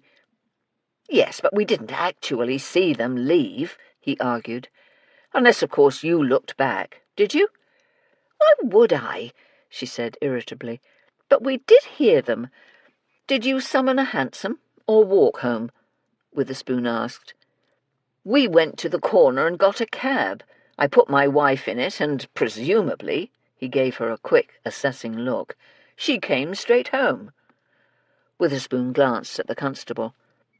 "You didn't return home with Mrs. Brunel?" "No, I had an errand of my own to run," Leon said. "I'd planned on doing it this morning, but as our social engagement ended so abruptly, I decided to take care of the matter immediately." "Where did you go, sir?" Witherspoon asked. He noticed that Mrs. Brunel was watching her husband closely. "I went to see my solicitor, Inspector." He broke off and smiled at his wife. "I had some rather urgent business." Glenda Brunel stared solemnly back at her husband. Witherspoon wasn't an expert on marital relationships, but he sensed that something wasn't right between these two. But that wasn't his concern. He turned his attention to Leon. "You do understand we'll need to know the name of your solicitor and the time you arrived home last night." "He got home at 8 o'clock, just in time for dinner," Glenda said. "And the solicitor's name is Jonathan Harwood. He has offices at No. 6 Warwick Way in Pimlico." Even though she was answering the inspector, her eyes never left her husband's face. Smythe entered the Dirty Duck pub and stopped inside the door. It was just past opening time, and the place wasn't crowded yet. He scanned the room and spotted his quarry sitting alone at a table near the fireplace. He headed toward him. Blimpie Groggins glanced up and grinned broadly as he saw Smythe. Blimpie was a short, portly fellow with ginger-coloured hair, red cheeks and a round face. "Hello, hello. It's always nice to see one of my favourite customers. Are you here for business, or are you just stopping in to wish me a Merry Christmas?" Smythe raised an eyebrow as he yanked out the stool and sat. "Come on now, Blimpie, pull the other one. You know good and well why I'm here." "Course I do, but that don't mean we can't be civil and wish each other the best of the holiday season." Groggins held up 2 fingers toward the barman. "You'll have a pint? So, you guv caught the McCourt case?" "He did. Seems like every Christmas he gets a real tangled one to sort out." Smythe wasn't surprised that Blimpie already knew why he'd come. It was Blimpie's job to know everything that went on in London. He was an information dealer, and Smythe was one of his best customers. Goggins had once been a thief, with second-story work as his specialty, but after an unfortunate fall from an upper-floor balcony that resulted in a painful dog bite to his backside, he'd decided to find another way to make a living. Blessed with a phenomenal memory, Blimpie realized that with a bit of thought and effort on his part, he could put his ability to good use and make a handsome livelihood. He had sources in all the police stations, the courts, the financial district, the different commercial districts, the banks, the docks, and even the newspaper offices. His clients ranged from insurance companies looking to make sure a fire had been an accident, to thieves wanting to know whether their latest fence was trustworthy. Blimpie treated all of his clients with both discretion and respect, while charging them an arm and a leg. Smythe wasn't lazy, and he did do a fair bit of investigating himself, but his philosophy was that it would be foolish not to avail himself of an expert when he could well afford to do so. As a much younger man, Smythe had been the coachman for Euphemia Witherspoon, the inspector's late aunt. He'd saved his wages, and with the blessings of his employer, gone to Australia to try his luck at prospecting, and his luck had been very good. He'd come back to London with more money than he'd ever dreamed of, and stopped in to pay his respects to his former employer. He'd found Euphemia Witherspoon lying in a sick bed. By her side was a very young footman named Wiggins, the only one of her many servants trying to take care of her. Smythe sent him for a doctor, but not before the lad had told him that the other servants had been stealing from their mistress and selling the goods. Smythe had used the threat of the law to send them packing. The doctor did his best, but despite his professional care, the woman was dying. Before she passed away, she'd made Smythe promise to stay on in the house and ensure that her nephew, Gerald Witherspoon, wasn't taken advantage of as she'd been. Smythe had honoured that promise, and in doing so he'd ended up richer in family and friends than he'd ever thought possible. The barman put their pints on the table, and Smythe nodded his thanks. He waited till the barman was out of earshot before he continued speaking. "I've got a list of names for you," he began. "You mean the guests that had come for tea?" Blimpie picked up his beer and took a sip. "God blimey, you are good," he laughed. "But you knew I'd be coming round, didn't you? As soon as I got the word your inspector had been called to the murder-house, I had my people on it. But you'll be wanting to know what I know about the victim, Daniel McCord." Smythe nodded. "Before he married his missus, he was a solicitor at Cochrane and Stevens. It wasn't a very good one either. Then, about 15 years ago, he up and married Elena Herring. Her family had money and settled a pretty penny on them when they wed. He quit the firm right before the wedding and hasn't done a day's work since." He took another quick sip of his drink. "Spends his time collecting Oriental art and antiques. That's all I know, but like I said, I've already got my people working on finding out more. Now, what are these names you've got for me?" "You mean you don't know who was there?" Smythe grinned and took another swallow from his glass. "I know that Nicholas Saxon was one of the guests, but my sources wasn't able to get the rest of the names. I did find out something interesting about Saxon. You'll never guess who he was engaged to before she up and married someone else." He put his beer down. "Elena McCourt? Nah, she's a bit too old for him. Saxon was fixing to marry one of London's real beauties, a Miss Glenda Norris. But he made the mistake of introducing said Miss Norris to Leon Brunel at an exhibition of Chinese art, and before you could say dance a jig and play a tune, she'd broken off with Saxon, and her engagement to Brunel was announced."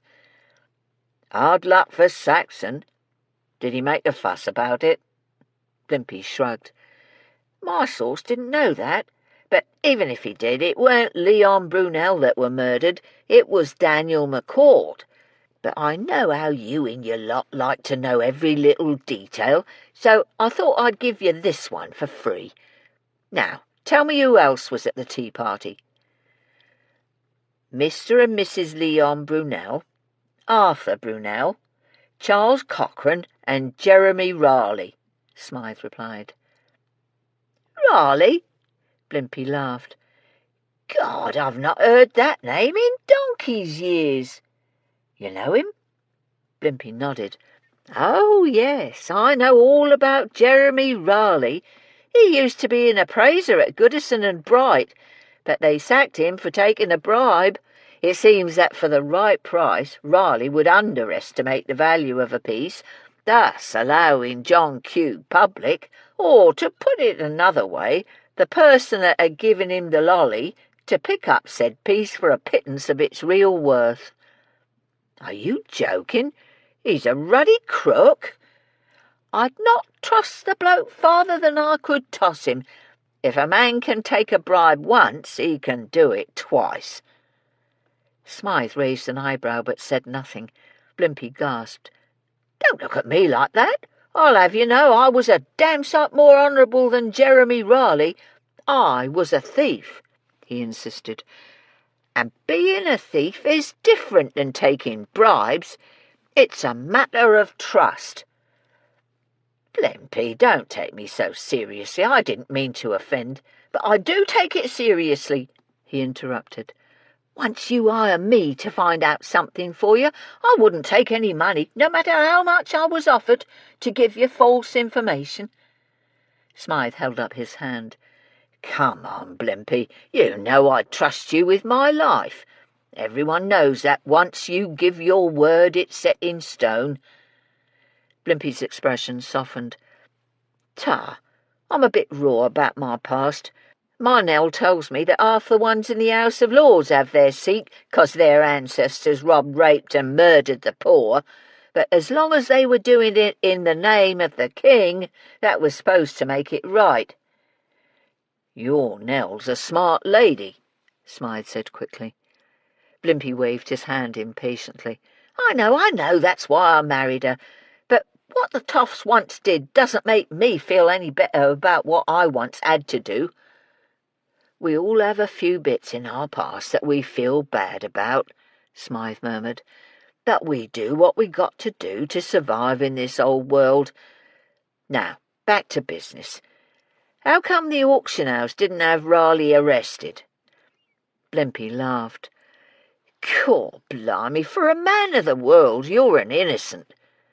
They kept it real quiet, made him leave London and promised to keep his mouth shut about the incident. If people find out the auction house had been using appraisers that weren't honest, their business would dry up in a heartbeat. Goodison and Bright is one of the oldest auction houses in England, and they value their reputation. I see what you mean, Smythe frowned. But if they made him promise to leave London, what's he doing back here? Well, this happened 10 years ago, so maybe he thought the statute of limitations would protect him. He was never stood in the dock, so the Crown weren't involved, and there were never any formal charges filed, Blimpie explained. But this is all speculation. I'll find out what I can about him and what he's been up to lately. Smythe drained his glass and stood up. I'll check back in a couple of days. I'll have something for you, Blimpie said. You can count on it. Nicholas Saxon lived in a 5-story row house on a small street off the Edgware Road. He'd obviously been anticipating their visit, as the door opened only seconds after Barnes banged the knocker. Do come in, gentlemen. He stepped back, opening the door wide. He was a tall man in his late 30s with wavy brown hair, brown eyes and full lips. His nose was straight and his gaze steady. Are you Mr. Nicholas Saxon? Witherspoon asked. I am, and you're the police. Please come in, I've been expecting you. Witherspoon introduced himself and the constable as they stepped inside the house. The foyer was a good 10 feet by 10 feet, with a patterned parquet floor covered by a huge, brightly coloured Persian carpet. Against the wall was a long, low table with ornately carved legs. 3 vases were arranged along the top. Perfectly balanced in shape, pattern, and colour, the display caught the gaze of both policemen. Saxon smiled proudly. "That's Celadon pottery from the Joseon dynasty. Exquisite, isn't it?" "They're very beautiful," Witherspoon said. "They are 3 of the best pieces from my collection." Saxon stepped around the policeman and moved down the hall, past the wide staircase, to a set of double doors. "The drawing-room is through here. We'll be more comfortable there." The drawing-room was as beautiful as the foyer. Again, a huge, multicoloured, exotic carpet covered the parquet floor. The walls were painted a pale gold, and brilliant red curtains hung at the 3 long windows. 2 tall matching vases in red and yellow stood sentry by the fireplace, and between them was a bronze-coloured fire screen with a copper-coloured dragon etched on the surface of the metal. But as they moved toward the settee, Witherspoon noticed the faint outline of empty spots on the wall that hinted of paintings and portraits coming down and being sold off. Exotic oriental statues, ceramics, cabinets, and chests were placed decoratively about the room. A brilliant blue and white tea set graced the top shelf of a 3-rung cabinet, but he noticed that the bottom shelf was bare, and the middle shelf held only a tiny brass figure of a sitting Buddha. Saxon sat down in a chair opposite them. "Would you care for a cup of tea?" "No, thank you," Witherspoon replied. "We're sorry to disturb you, but as I'm sure you're aware, Daniel McCourt was murdered yesterday." Saxon smiled faintly. "I'm aware of it, Inspector, but I don't know what I can tell you about the man's death. He was alive when I left." "How long have you known Mr. McCourt?" Barnes asked. "I met him at an exhibit of Oriental art and furnishings at the British Museum about 5 years ago." "You've been friends since then?" Witherspoon asked. Saxon smiled faintly. "We were never friends, Inspector. My relationship with McCourt is, or should I say was, one of business." Barnes looked up from his notebook. "What kind of business, sir?" Saxon sighed heavily. "Oriental art and artifacts. He buys them. I sell them." "You're a dealer, then?" Barnes was fairly sure the man wasn't, but he wanted to get the fellow talking a bit more freely. "No, I'm not. What I am is broke." He laughed harshly. "My family has been in the Far East import-export business for years, and we've done very well for ourselves. But times being what they are, for a number of reasons, some of them our fault, some of them no one's fault, the business began to fail. But you're not here to learn about my family history. What is important is that my uncle collected Oriental art and artifacts. My family hasn't been blessed with many members of my generation, so when he died, I inherited everything of his. But by then the business was bankrupt, and all I had left was this house and his collection." He smiled sardonically. "I've been selling it off for the past 5 years. That's how I came to be acquainted with McCourt. He bought a number of items from me." "Did he acquire any swords from you?" the inspector asked. "Yes, 2. One was a Japanese katana, and the other was a Chinese Yuan dynasty piece." "You didn't sell him a huando?" Witherspoon hoped he was pronouncing the word correctly. Saxon's eyes widened in surprise. "Certainly not. I didn't even know he had a huando." "We think he might have only recently acquired it," Barnes said, as he looked up from his notebook. "I knew he'd acquired something. That's why we were there yesterday. But the way he went on about it, I'm surprised it was just a huando." Witherspoon's eyes narrowed. "Isn't that a valuable piece?" "It's valuable, yes, but it's not terribly rare. I've 2 in my collection that I've deliberately held back from selling because there's a number of them on the market right now. You must understand, Inspector, it's only a small group of us that collect or sell Oriental artifacts. Most of us know one another, and we know what's being offered. The way Daniel was going on and on about his latest acquisition made one think he'd acquired a piece from the Courier dynasty, or even something from the Three Kingdoms period. The inspector nodded in understanding. So the sword wasn't particularly rare. Is there any other characteristic that might impart value to such an object? If the sword had historical significance, say there was a marking or something on the weapon to indicate it had been used by one of the great kings of the Chosen dynasty, that might increase the value, or if it had been made by a master swordsmith of the era, that could increase its worth, Saxon explained. But I've not heard of anything like that coming on the market recently. Take my word for it, gentlemen, if a huando belonging to any of the great kings was for sale, it would have taken more money than Daniel McCourt had to acquire it, Barnes said. Is it possible that Mr. McCourt didn't know his sword wasn't all that special? Saxon shook his head. McCourt hadn't been collecting as long as Leon Brunel, but he was no fool, and the individual that used to appraise for him would certainly have known it. Are you referring to Jeremy Raleigh? Witherspoon rubbed his hands together to ward off the chill. Yes, at one point Daniel didn't buy anything without Raleigh having a look at it first. He smiled cynically. Of course, from what I've heard, the two of them have parted ways. What do you mean? One doesn't like to repeat gossip, Inspector, but I did hear that they'd had a falling out recently. He grinned broadly. There are rumours that Raleigh deliberately undervalues or overvalues pieces, depending on who has, shall we say, made it worth his while to be less than truthful.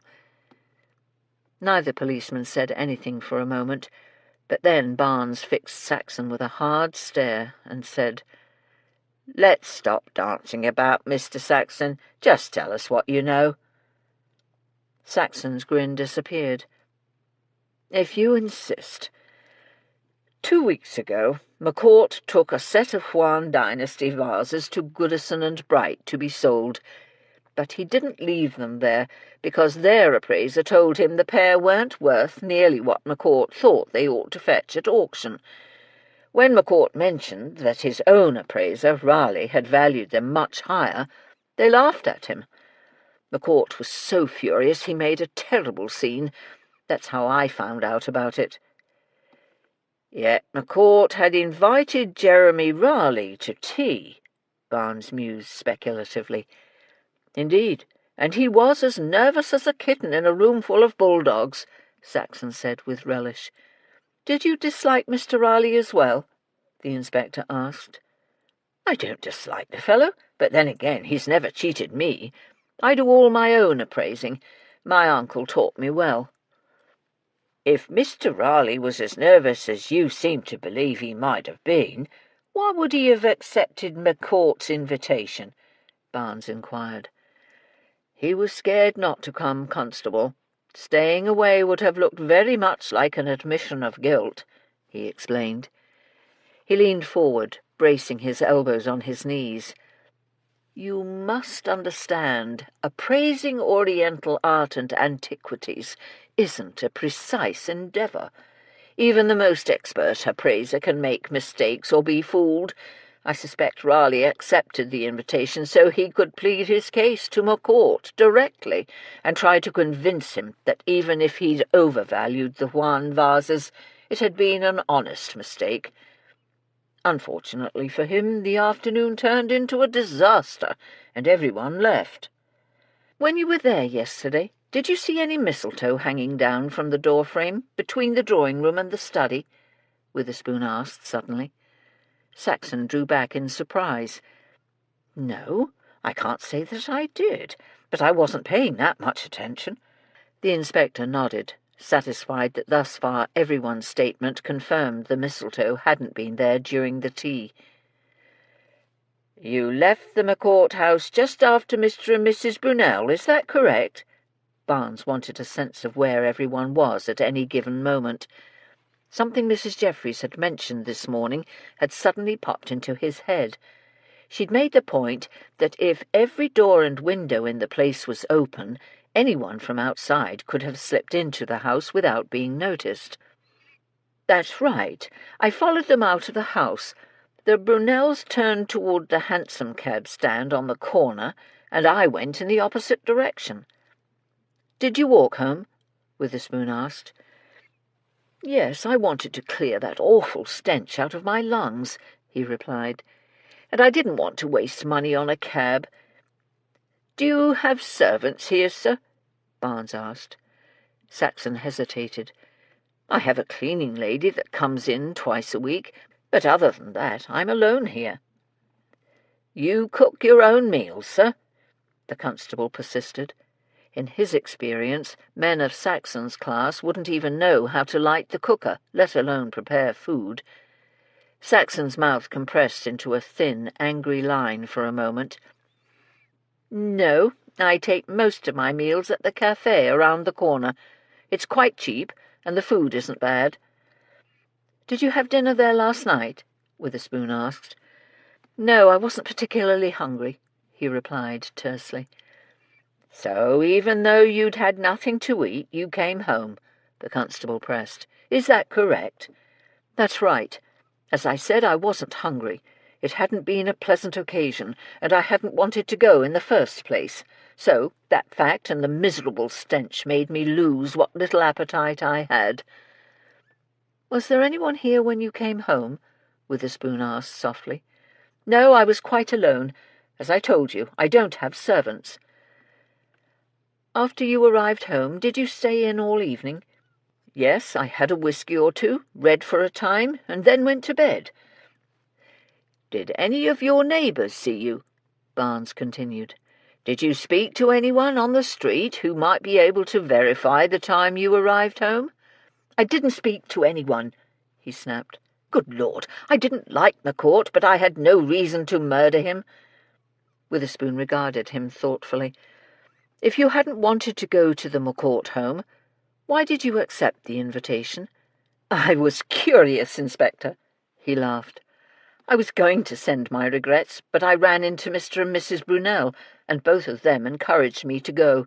Leon said he suspected Daniel had something special to show us, and Mrs. Brunel claimed I ought to go because it was Christmas." "Leon Brunel knew what it was?" Barnes asked quickly. He glanced at Witherspoon. "No, I specifically asked Leon, and he admitted he didn't know," he sighed. "I was hoping it was to be a Correo sword. My sources in Hong Kong claimed that there was one available and that the owner was going to sell it, so even though I never really thought McCourt could afford such an expensive item, I went along just in case he'd actually bought it." "I take it this sword is more valuable than the Huando," Witherspoon clarified. "Oh, yes, it's extremely rare and worth a great deal of money." Saxon shrugged and got to his feet. "Elena McCourt has just inherited a fortune, so I thought Daniel would have had the resources to make such a purchase." "But he couldn't afford a Huando sword?" Barnes queried, thinking of what Saxon had told them less than 10 minutes ago. "He couldn't afford a Huando sword used by one of the great kings of the Chosen era," Saxon corrected. "Something like that would be a museum piece." He began to pace back and forth in front of the unlighted fireplace. "But a Koryo sword could be had for less. I'm not an expert on that period. No one outside of the Far East is. But I do know that the age alone would be enough to make the piece valuable, even if it were in terrible condition." "What about Mr. Leon Brunel?" Barnes pressed. "He's a collector too. Could he have afforded either object?" "Most definitely. Leon Brunel certainly isn't poor," he replied, his tone suddenly harsh and bitter. He stopped with his back turned to them so that neither man could see his face. "I know that well enough." The two policemen glanced at each other, but remained silent, both of them hoping he'd elaborate on his own. Saxon said, "Even if he were poor, if he wanted something, he'd find a way to acquire it. He's the kind of man who always wants what someone else has, and once he owns something, He never lets it go.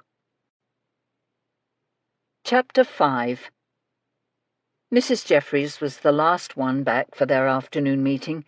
She swept off her hat and cloak as she rushed into the kitchen. "I'm so sorry to be late, but I've had the most trying day." "We've only just sat down," Betsy said. "I've poured the tea." Mrs. Googe picked up the big brown teapot, tipped the steaming brew into a cup, and put it down in front of the housekeeper's chair. "Nell's bells, Hepzibah! You look like you've been running miles," Lootie exclaimed, as Mrs. Jeffries took her seat at the head of the table. "Gracious, I think I have." She smiled gratefully as she reached for her cup. Taking a sip, she looked down at her lap and sent up a silent, heartfelt prayer of thanks to the Almighty that she'd not been caught. When she lifted her head, they were all staring at her. "I have had an adventure," she grinned sheepishly. "I'll tell you about it as soon as I've had a moment to catch my breath.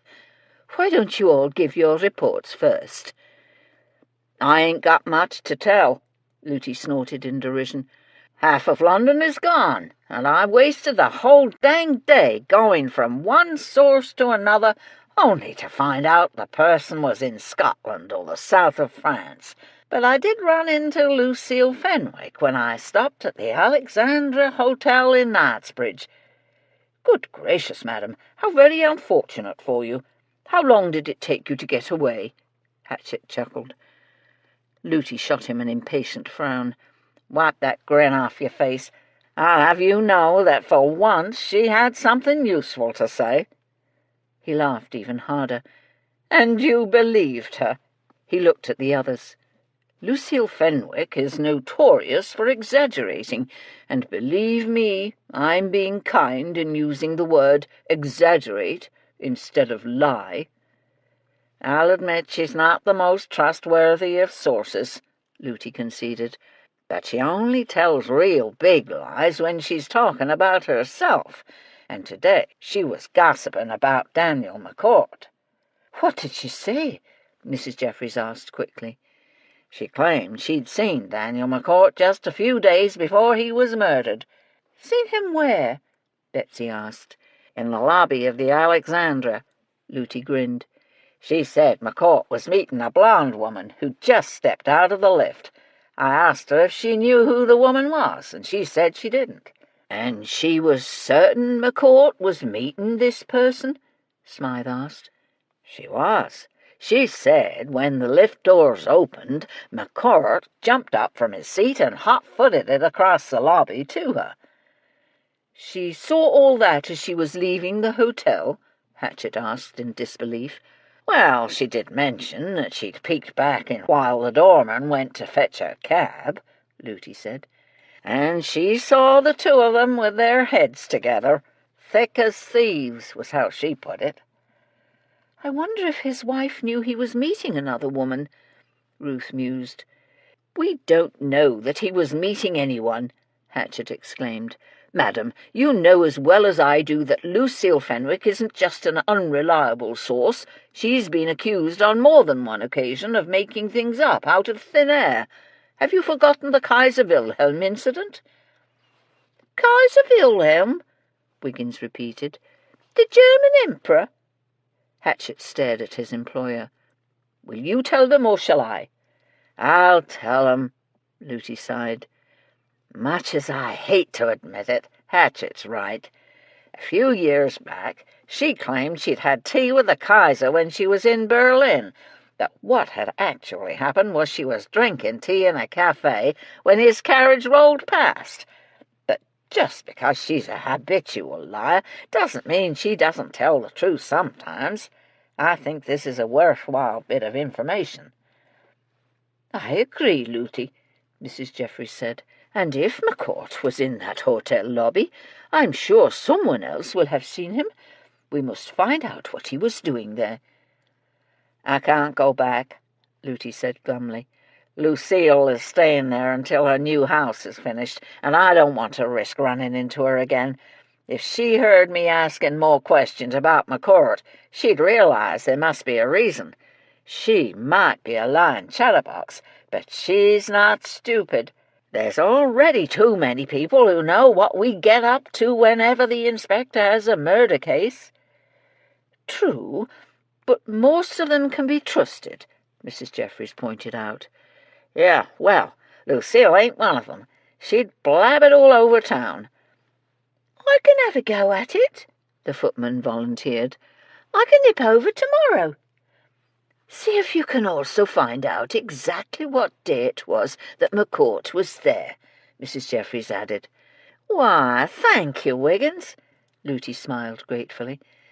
"Now, let's just hope that Lucille wasn't lying through her teeth this time, and the mysterious blonde lady is still there. Anyways, that's all I found out. But I'm going to dinner at Lord Farley's tonight. Maybe I can pick up something interesting there." "Take heart, madam," Hatchett said. "My day wasn't much better than yours. I, too, had to rely on a source that, shall we say, isn't very reliable. But beggars can't be choosers. I did find out a few tidbits about our victim and his wife." "What did you learn?" Mrs. Jeffries helped herself to a slice of brown-buttered bread. "Elena McCourt's just inherited a fortune from her aunt," Hatchett replied. "Apparently, as soon as the will was read, she made it clear to several of her friends that she was taking control of her money." "What does that mean?" Wiggins asked. "I suspect it means she wasn't going to let her husband get his hands on it," Ruth interjected. "Oh dear, I'm sorry, Hatchett. I didn't mean to interrupt your report, but it does dovetail nicely with what I found out." Hatchett waved off her apology. "Actually, I'm delighted you were able to verify my information. As I said, my source isn't the most trustworthy person." "Did your source know how much she inherited?" Betsy asked. He shook his head. "He didn't mention an exact figure, but he did say she was the sole remaining heir of the Heron family, and they are known to be very, very rich." "That's what my source said as well," Ruth added.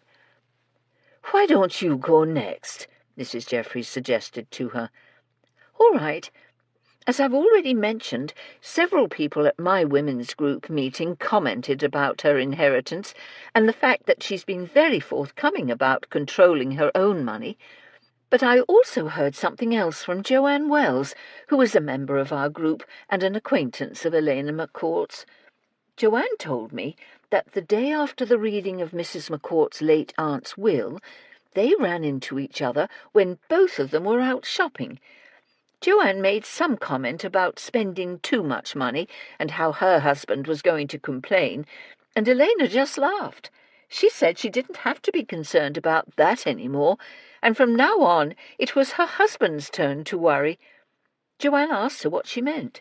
She just shrugged and said that she'd be the one controlling the purse strings and that she wasn't disposed to be generous.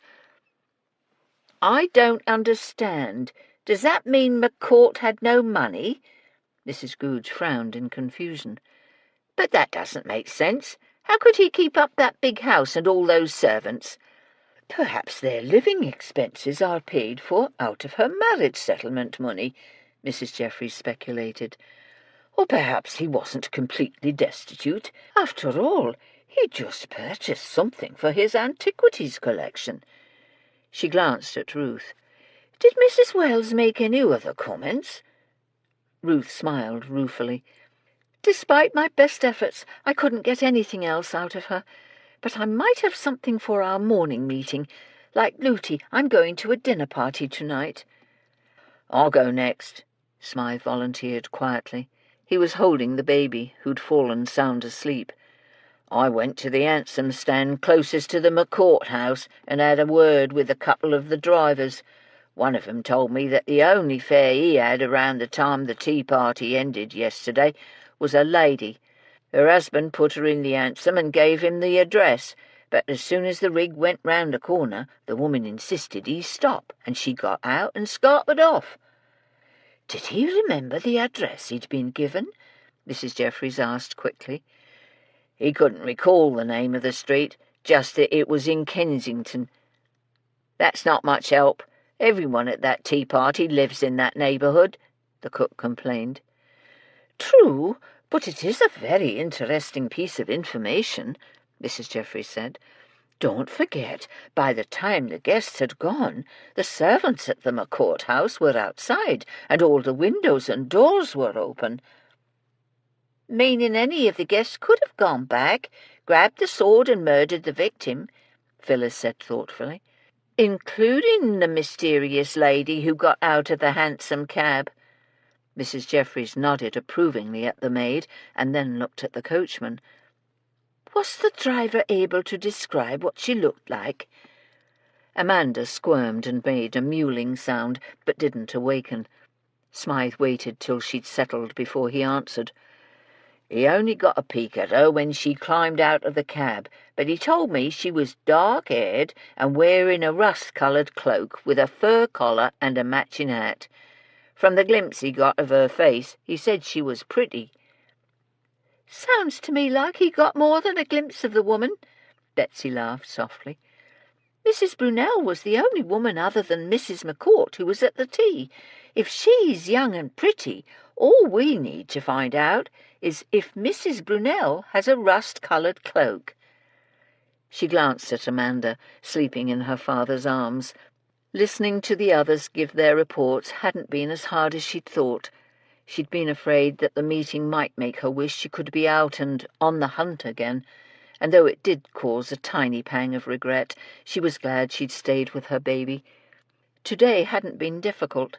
She tried her best to stay out of Mrs. Googe's way, especially when the cook had someone in the kitchen, but she'd soon gotten bored, and using the baby as an excuse, she'd spent the afternoon at home, returning only a few moments before the meeting.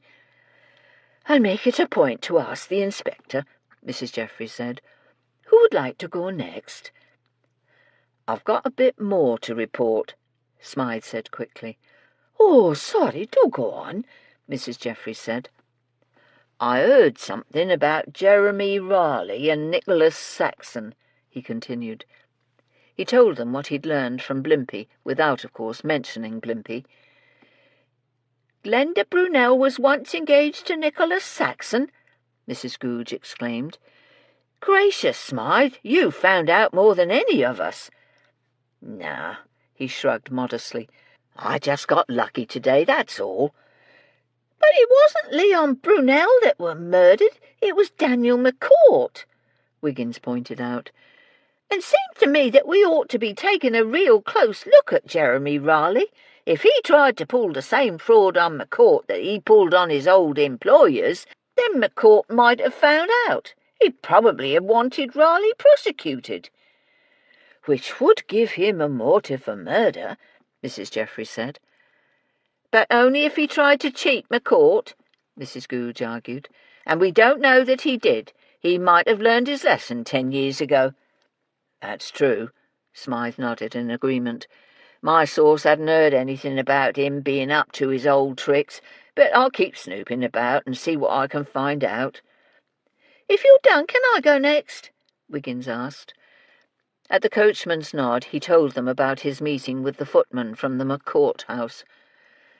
After he was finished telling me about the maid who heard someone outside in the passageway last night, I found myself wondering if she was being fanciful, or if there's something to it. You're thinking she might have really heard someone walking about outside? Hatchett said. That's right, and what's more, maybe the reason Mrs. McCourt didn't want Annie saying anything to the police was because she was the one outside doing the walking.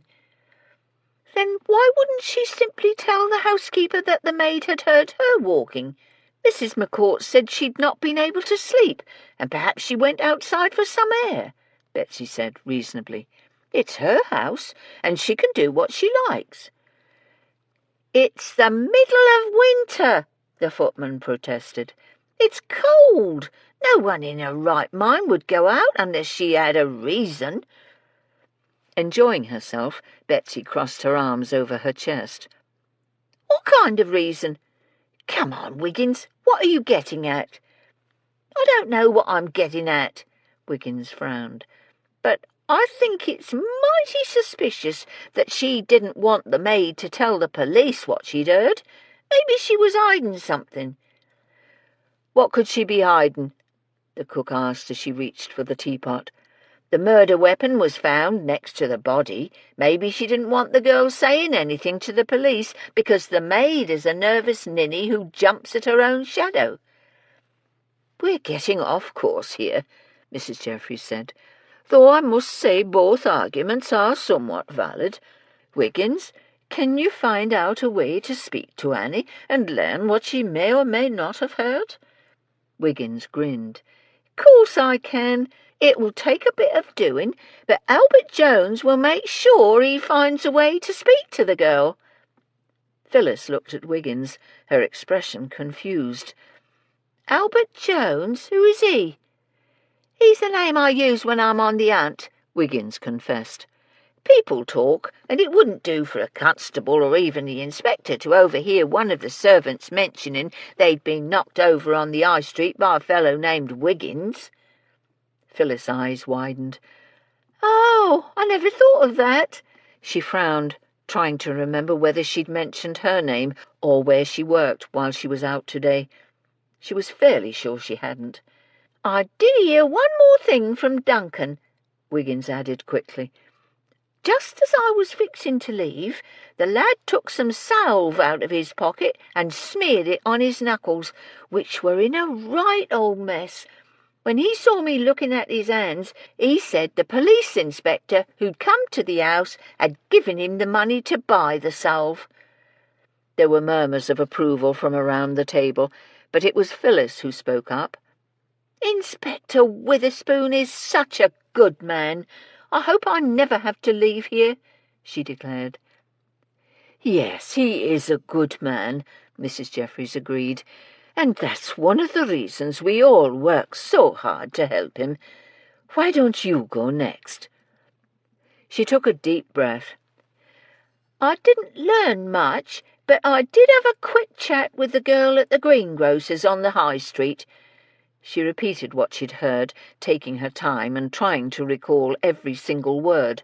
She didn't want to get it wrong.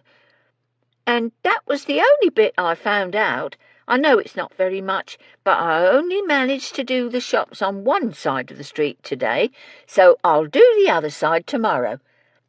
Betsy started to clap her hands, and then stopped when the baby's little fists jerked. "Bravo, Phyllis," she whispered. "I knew you could do it." She pushed back in her chair and took Amanda out of Smythe's arms. "Let me put her down for a nap. I'm afraid I'm going to wake her." "But I ain't had a chance to hold her," Looty hissed. Betsy hesitated, but Looty waved impatiently. "Let the baby go to bed, but I get to hold her first at morning meeting tomorrow." "We've got a deal," Betsy agreed before she hurried off toward the cook's suite. Mrs. Goode had insisted they put a crib in her room so the baby could nap there during the day. "I wish we knew what the McCourts were squabbling about," Wiggins mused. "I'll see if I can get any more information out of the maid. It must have been a real nasty argument. Too bad Mrs. McCourt didn't tell the inspector exactly what they was arguing about." "You'll sort that out soon, lad," Mrs. Goode said confidently. She pushed a plate of raisin scones toward Phyllis. "You've done well, Phyllis, and I'm sure you'll do even better tomorrow. You've all done better than me. I've not found out anything at all from my sources today. But an old colleague is visiting in the morning, and I expect she'll have a few bits of information that might come in useful." Betsy had returned as the cook was speaking. She slipped back into her chair. "Now it's Mrs. Jeffries' turn to tell us about her adventure." Mrs. Jeffries winced slightly. "To begin with, I'll admit that my adventure almost gave me heart failure." "God blimey, what happened?" Wiggins asked eagerly. "As you all know, I went to Victoria Gardens to see the lay of the land, so to speak. My bonnet was pulled down low over my face to prevent any constables I might run into from recognizing me, and all seemed to be well. I walked past the front door of the McCourt home without mishap, and no one paid any attention to me. But then I realized that from the front of the place you couldn't see the back or side doors. So I thought I'd be clever and try to get into their communal garden. But the only gate that I could find was locked, so I went back out to the street. Just then I saw a delivery boy going to the house 2 doors down. He'd left the service gate open, so I nipped in and dashed through the passage to the garden. I'd just gotten directly behind the McCourt house when 4 constables suddenly appeared, so I turned to run back the way I'd come, but then I saw another 2 constables. "Oh, my goodness, that must have been terribly frightening," Ruth exclaimed. "What on earth did you do?" "The only thing I could. I ran into the passageway in the house next door to the McCourt home and prayed they weren't going to search there. There wasn't even any place to hide. The flower beds along the fence were completely bare, and there wasn't as much as a bush I could jump behind. So I stood just inside the gate as the constables approached, but when I heard them talking, I realized they were going to come in. Honestly, if I'd had time, I'd have burrowed under the pine mulch, but I didn't have a moment to spare. They were getting closer by the second, and being caught hiding in the house next to the murder house would have been 10 times worse than being seen in the communal garden." "How is that worse?" Phyllis asked. "At least if she'd been in the communal garden, she could always say she was looking for our inspector," Betsy explained. "But as it was, I was now effectively trapped," Mrs. Jeffries clarified. "Getting into the passageway from the communal garden end was easy. Those gates are often unlocked, so family and servants can come and go as they please. But the gate at the street end is always locked. I'd no choice. When I realized they were coming inside, I ran toward the street. As I feared, the gate was locked." "What did you do? How'd you get away?" Wiggins asked eagerly. "I threw myself against it hard as I could." She rubbed her shoulder. "And I'm sure I'll pay for that with a multitude of aches and pains. But it worked. The gate flew open and I ran outside." She sat back and looked at the faces around the table. Their expressions ranged from amused to shocked. "Bloomin' Ada, Mrs. Jeffries, that's a good way of getting out of a bad spot," Smythe exclaimed. "You broke the lock on their gate?" Mrs. Goodge asked incredulously. "It was already broken. It must have been," the housekeeper said defensively. "A good lock shouldn't have given way as easily as that one did." "I don't know," Betsy mused. "You're a strong woman. You could do a lot of damage." She ducked her head to hide her smile. "I didn't do any damage. Although it does sound as if you destroyed private property," Hatchett said primly, but his eyes twinkled and he was struggling not to laugh. "I'm going to pay for the lock," Mrs. Jeffries exclaimed indignantly. "Just the lock?" Wiggins asked. "Have you gone back to look at the gate?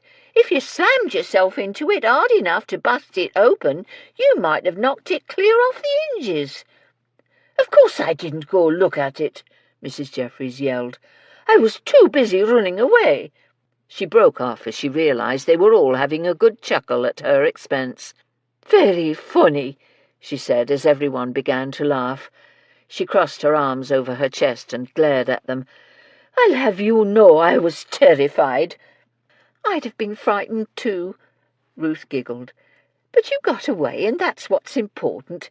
It was quick thinking on your part." "It sure was," Looty agreed. "And you ain't the first one of us to have to do something undignified when we're out on the hunt. I once had to hide in a closet. We're not making fun of you. We're just having a good laugh because it finally happened to you." "You were lucky one of their servants didn't catch you," Mrs. Goodge chuckled. "Indeed I was," she said, before laughing ruefully. "Maybe they were gone," Looty said cheerfully, "just like all my sources."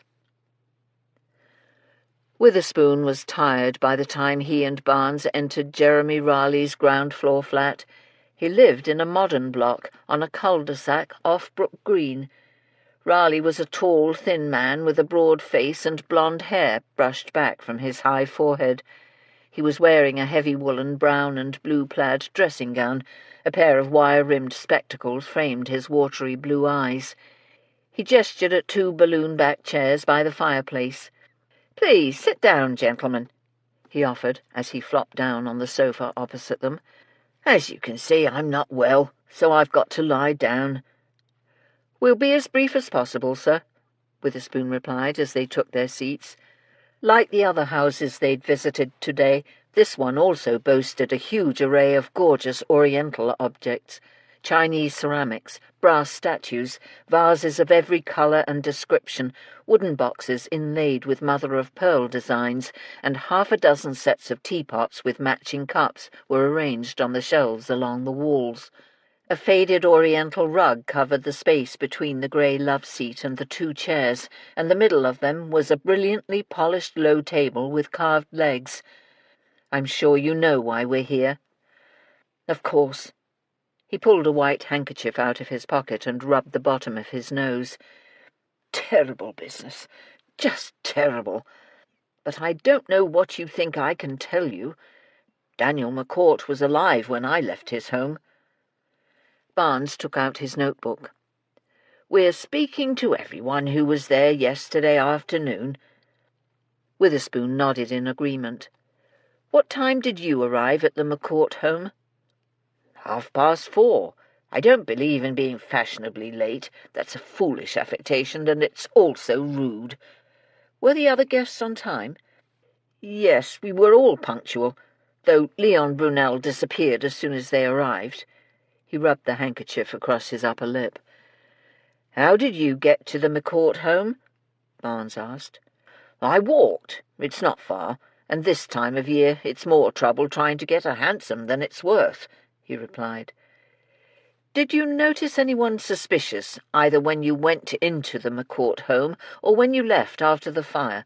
Witherspoon asked. "You know about the fire, then?" He waved off his own question. "Of course you do. But in answer to your question, no. I saw no one who struck me as being suspect in any way." Witherspoon gestured at the objects on the shelves. "You've got quite a collection here." "I'm a dealer, Inspector. Unfortunately, the warehouse where I used to store my goods has been plagued with burglaries, so I'm forced to house the most valuable pieces here." "Which warehouse would that be, sir?" Barnes asked softly. "It was a small concern off Commercial Road in Whitechapel. I don't think they're still in business. Now, can we get on with this? I'm really not feeling well." "You're an antiquities dealer, sir?" Witherspoon commented. "We were told you were an appraiser." "I do both, Inspector," he replied. "Most appraisers also have their own collections." "Do you work for any of the local antiquity auction houses?" Barnes asked blandly. "No, I'm independent, and my clients come to me through referrals." Witherspoon said, "Do you know if Mr. McCourt had any enemies?" Raleigh blinked in surprise at the sudden change in topic.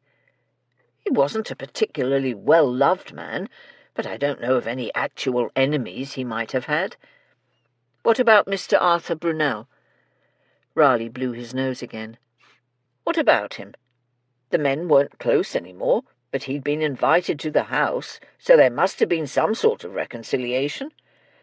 "Then you know they were estranged?" Witherspoon pressed. He wanted to see how widespread this information had been. "Everyone knew it. Arthur Brunel has told most of London that McCourt conspired with Leon Brunel to cheat him out of his fair share of their father's estate." He leaned all the way back, causing the sofa to squeak. "Look, Inspector, is this going to take much longer? I'm very tired. Oh, dear, wait a moment."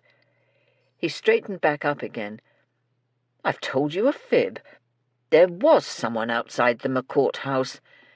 Gracious, I must be running a fever. I completely forgot. There was a lady standing there." "You saw a woman?" Barnes asked patiently. She was on the other side of the road, and she was staring at the house. When she saw that I'd spotted her, she walked away, but I saw her again when I came out. I noticed particularly because she was quite attractive and very well dressed. She had on a forest green jacket with a matching hat. What did she look like? She had blonde hair and very fine features, but she wasn't young. I'd guess she was in her early 40s. "And where was she when you saw her after leaving the McCourt home?" Witherspoon asked. He noticed that a line of perspiration had appeared on Raleigh's upper lip. "At the corner opposite the hansom stand," he replied. "And when she knew I'd seen her for the second time, she turned and walked away. Don't you think that's suspicious?" "Perhaps she was simply out shopping in the area," Barnes suggested. He wasn't sure he believed him. No one else had mentioned this woman, and there was something about Raleigh that got his back up. "And she was alarmed by your staring at her." "I wasn't staring," he snapped. "I simply glanced in her direction, and both times when she saw me, she trotted off like the hounds of hell were at her heels. Besides, if she'd been shopping, she'd have had a boy with her to carry her packages." "We can see you're unwell, Mr. Raleigh," Witherspoon said, "but there is one other matter we need to ask you about." "What's that?" "You appraised for Mr. McCourt," Witherspoon said. "You advised him on what pieces to buy and on what the real value of particular pieces might be. Is that correct?" Raleigh had gone a bit pale. "That's right." "Did you advise him as to the value of a set of Yuan dynasty vases that he recently took to Goodison and Bright for auction?" Raleigh drew a sharp breath. "I did advise him on those particular pieces, but as I'm sure you already know, I made a mistake. It wasn't my fault. They were supposed to have been genuine Yuan, but it turned out they were copies from a much later period." "We understand McCourt made a scene at the auction house when he found out he'd overpaid for the pair," Barnes said. "He was furious," Raleigh admitted. "He came to see me directly from their premises. He said I'd never work for him again. I tried to tell him that it was simply a mistake and that even the best person could be fooled." "Did he think you'd been paid to deliberately overvalue the piece?" Witherspoon suggested. Raleigh's mouth flattened to a thin line. "Why are you asking me this? I'm sure you already know the answer. He accused me of taking money from the cellar, but that's nonsense. I didn't even know the man. I simply made a mistake."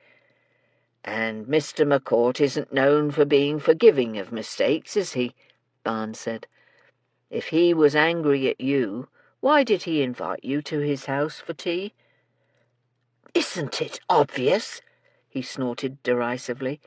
"He invited me to show off his latest acquisition. He wanted to rub my nose in the fact that he'd acquired something without my help or expertise." "Why did you accept the invitation?" Witherspoon asked curiously.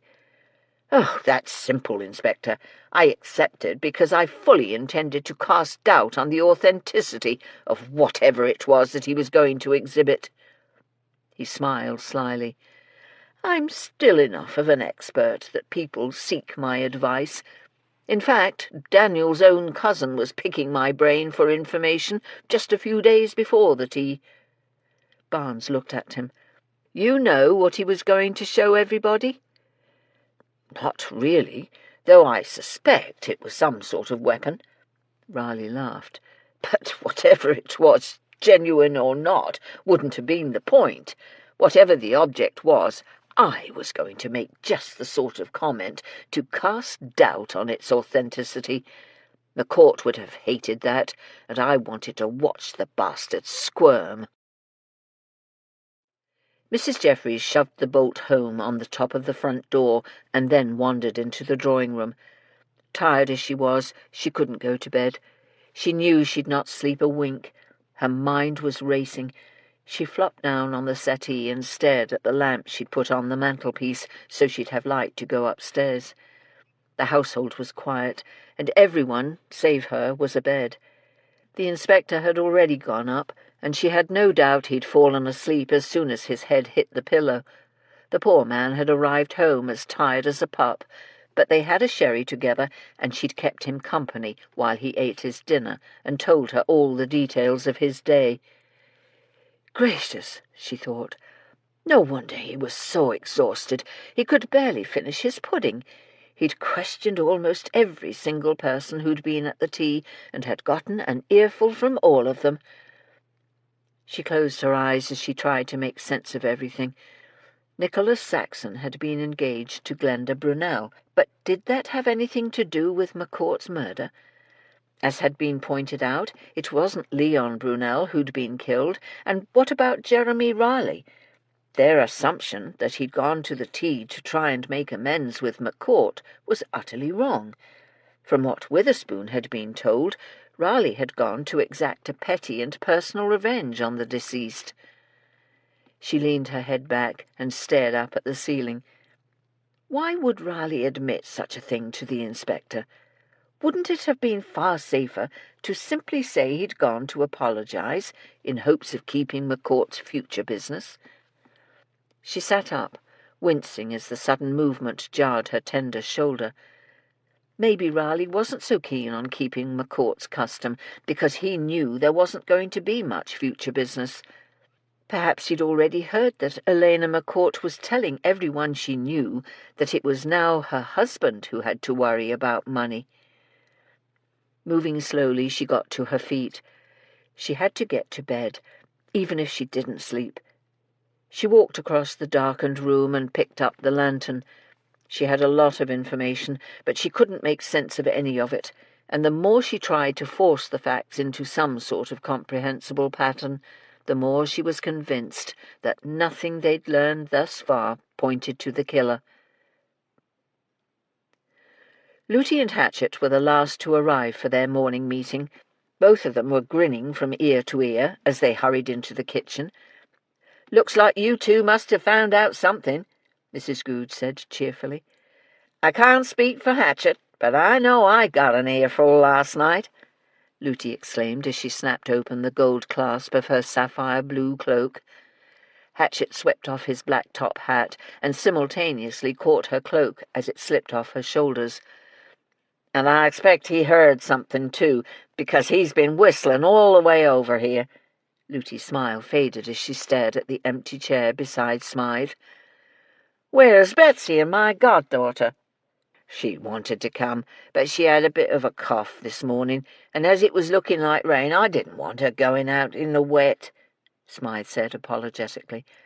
"But if it clears up, she and the baby will be along this afternoon." "Is it serious?" Looty asked anxiously.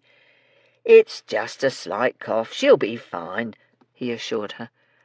Mrs. Jeffries waited till they'd taken their seats.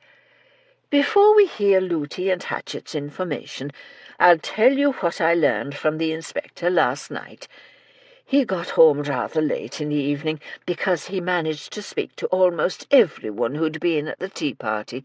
I think the only one he didn't interview was Charles Cochrane, and he'll be seeing him this morning. Constable Barnes popped in as well this morning and added a few details." She told them everything she'd heard, taking care not to put emphasis on any one fact or statement. "What's he going to do after he takes Cochrane's statement?" Hatchet asked. "He's going to speak to Daniel McCourt's solicitor to see how much his estate is worth and who inherits it. Then he said something about broadening the scope of the investigation by speaking to other collectors. Is there any way to guide the inspector toward questioning the help at the Alexandria Hotel?" Hatchet asked. "I mentioned it to Constable Barnes this morning," she replied. "Why, is it important?"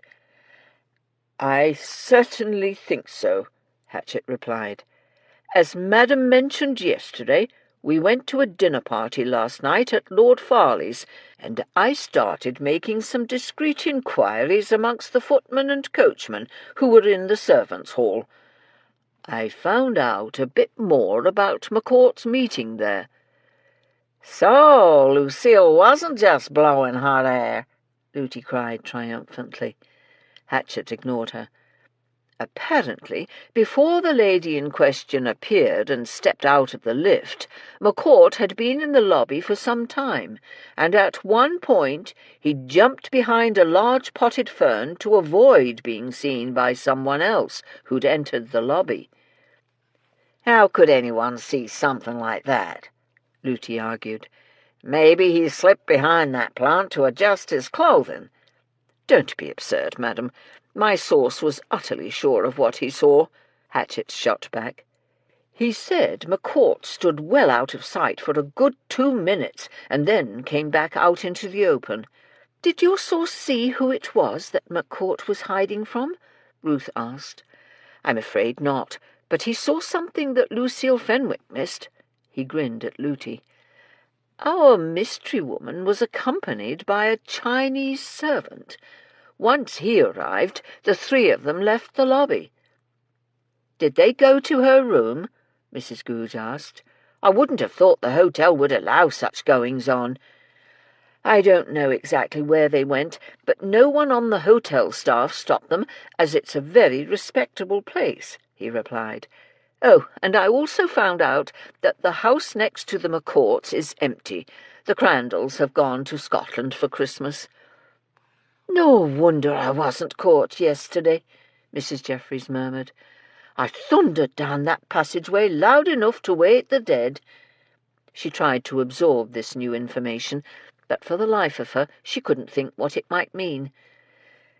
I'll bet the mystery woman is the one that Jeremy Raleigh claims he saw, Wiggins speculated eagerly. You know, the one he said was hanging about outside. Come on, lad, you know better than that, Smythe chided. No jumping the gun until we've got all the facts. We've gone down that road before, and we're most always wrong. Besides, we don't even know if Raleigh was telling the truth, the cook added. He may have been making the whole thing up to get the inspector off of him. Looty looked at Hatchett. Are you done yet? She asked plaintively. He nodded, and she plunged ahead. You weren't the only one who heard something good last night. I got an earful too. Oh, do tell, madam, he said dryly. Looty laughed. I've found out that Daniel McCourt was fixing to sue Arthur Brunel for slander. Seems that for the past 3 years Brunel has been telling everyone who stood still for 30 seconds that McCourt used a bunch of legal shenanigans to cheat him out of his share of his and Leon's father's estate. Is that a rumour, or did your source know for certain the lawsuit was going to go forward? Mrs. Jeffries asked. It was more than a rumour, Looty grinned broadly. My source was the wife of one of the partners in the legal firm that McCourt had hired for the case. Not only that, but she told me that McCourt had been quietly going around London getting the names of people willing to testify against Brunel. Cool, blimey! Now that McCourt's dead, I guess there won't be a lawsuit, Wiggins murmured. But why would McCourt sue Arthur Brunel? Mrs. Goodge frowned in confusion. Didn't the inspector say that the fellow was in such a bad financial situation he's been forced to turn the top 2 floors of his house into flats? Indeed he did, Mrs. Jeffries murmured thoughtfully. But perhaps McCourt didn't care. Or maybe he just wanted to shut the fellow up, Smythe added. Maybe he was sick and tired of Brunel slinging mud at his reputation. But how could McCourt afford to sue Brunel? Hatchett drummed his fingers on the tabletop. From the comments that Elena McCourt has made recently, it sounds as if her late husband had no money at all. Didn't she say something to the effect that it was now his turn to worry? It takes financial resources to bring a case against someone. If he was quietly going about London looking for people to testify on his behalf, Mrs. Jeffries said, Then perhaps he started the suit before he realized he couldn't depend on his wife for financial support. There's something I don't understand, Phyllis said quietly. What's that? Mrs. Jeffries reached for the teapot. Well, from the gossipy bits we've all heard, it seems as if it's only been recently that Mrs. McCourt has stood up to her husband, and it seems as if she only stood up to him because she's now the one with the money, right? To date, that is how it appears. Mrs. Jeffries eyed the girl speculatively. What are you getting at, Phyllis? Phyllis chewed her lower lip thoughtfully. If Mr. McCourt was now having to depend on his wife financially, where did he get the money to buy whatever it was that he was going to show all the guests at the tea party? Chapter 6. Of course I'll answer your questions and cooperate any way that I can, Inspector. Charles Cochrane smiled politely at the two policemen as they took their seats in front of his massive desk. He was a short, slender man with greying hair, hazel eyes, a long, bony face, and a moustache. I want you to catch Daniel's killer. Cochrane's office was on the third floor of a rust-coloured brick building on a road off the Marylebone High Street. It was 9:30 in the morning, but heavy clouds had rolled in from the west, and the light coming in through the windows was grey and dreary. "You and Mr. McCourt were close friends," Witherspoon began. "Not at all," Cochrane interrupted. "I did see Daniel at the reading of the Heron family will, of course, but for a good number of years now we've only seen one another if we happen to accidentally meet. We have some mutual acquaintances, and sometimes we'd run into one another at a social function. I was very surprised to receive an invitation to tea. However, I am morally opposed to murder." "Aren't most people opposed to murder?" Barnes was intrigued by Cochrane. He was different from what he'd expected. To begin with, his office, though filled with shelves of law volumes and file boxes, also housed two fat tabby cats sleeping on thick rag rugs in front of the small fireplace, and on the edge of the desk was a stack of brochures from the Royal Society for the Prevention of Cruelty to Animals. Instead of the usual portrait of Her Majesty over the mantelpiece, there were two framed charcoal drawings, one of William Wilberforce and one of Thomas Clarkson. Just above the pictures was a framed copy of Abraham Lincoln's Emancipation Proclamation. "Yes, but their opposition isn't based on morality or absolutes of right or wrong. It's based on personal self-interest and an overwhelming need for law and order," Cochrane explained earnestly. "Governments hang people and send young men off to war and don't consider it murder. Taking a life in defence of property, either by a private citizen or an agent of the law, isn't considered a crime, and colonial governments acting on England's behalf commit atrocities against native peoples frequently.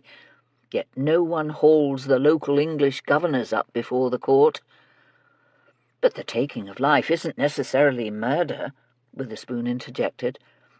"That's my point, Inspector. It should be," Cochrane chided gently, "and much as I personally found Daniel McCourt an objectionable person, no one had the right to take his life.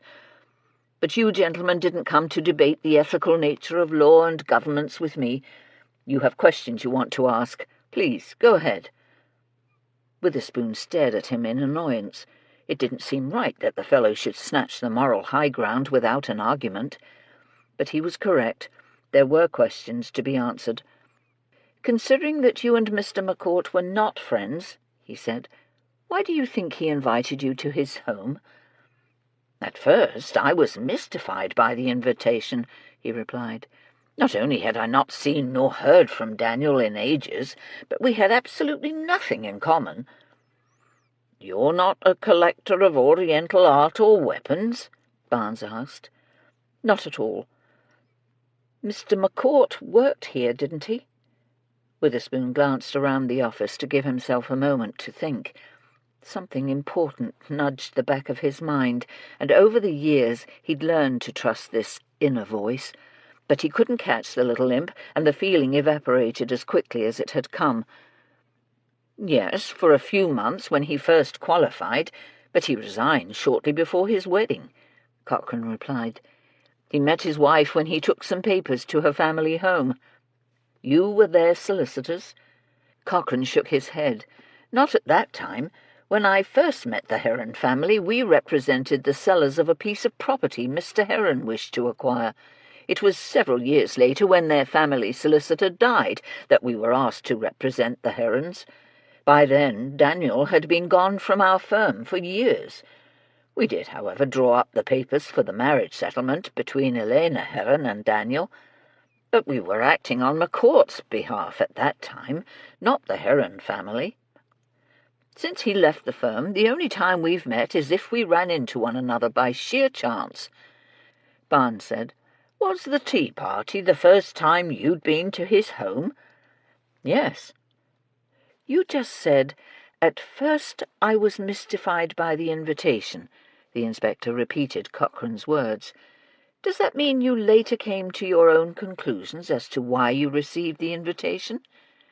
It does. He hesitated. But you must realize I'm only speculating as to why he wanted me there. I could be wrong, and the man is dead. He can't defend himself. We understand that. The inspector nodded in encouragement. Fine. He invited me because he wanted to intimidate his wife, Cochrane declared. But that's only my opinion. McCourt neither said nor did anything to confirm my suspicions. That's a very odd assumption, Mr. Cochrane.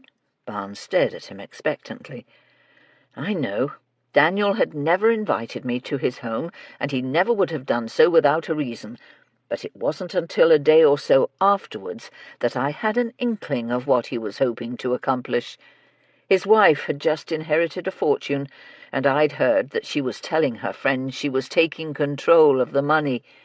You must understand, under the terms of the original marriage settlement, Daniel had complete authority over the finances, but now she was to be the one in charge. But even then it wasn't until I walked in the front door and heard the two of them shouting at each other that I really understood. He grimaced. He wanted me there so she'd believe that he'd sent for me to consult with him. I drew up the original documents for the marriage settlement. I suspect the invitation was simply a ruse to frighten her into believing that there was something in that original document that might affect control of her new inheritance. Is there?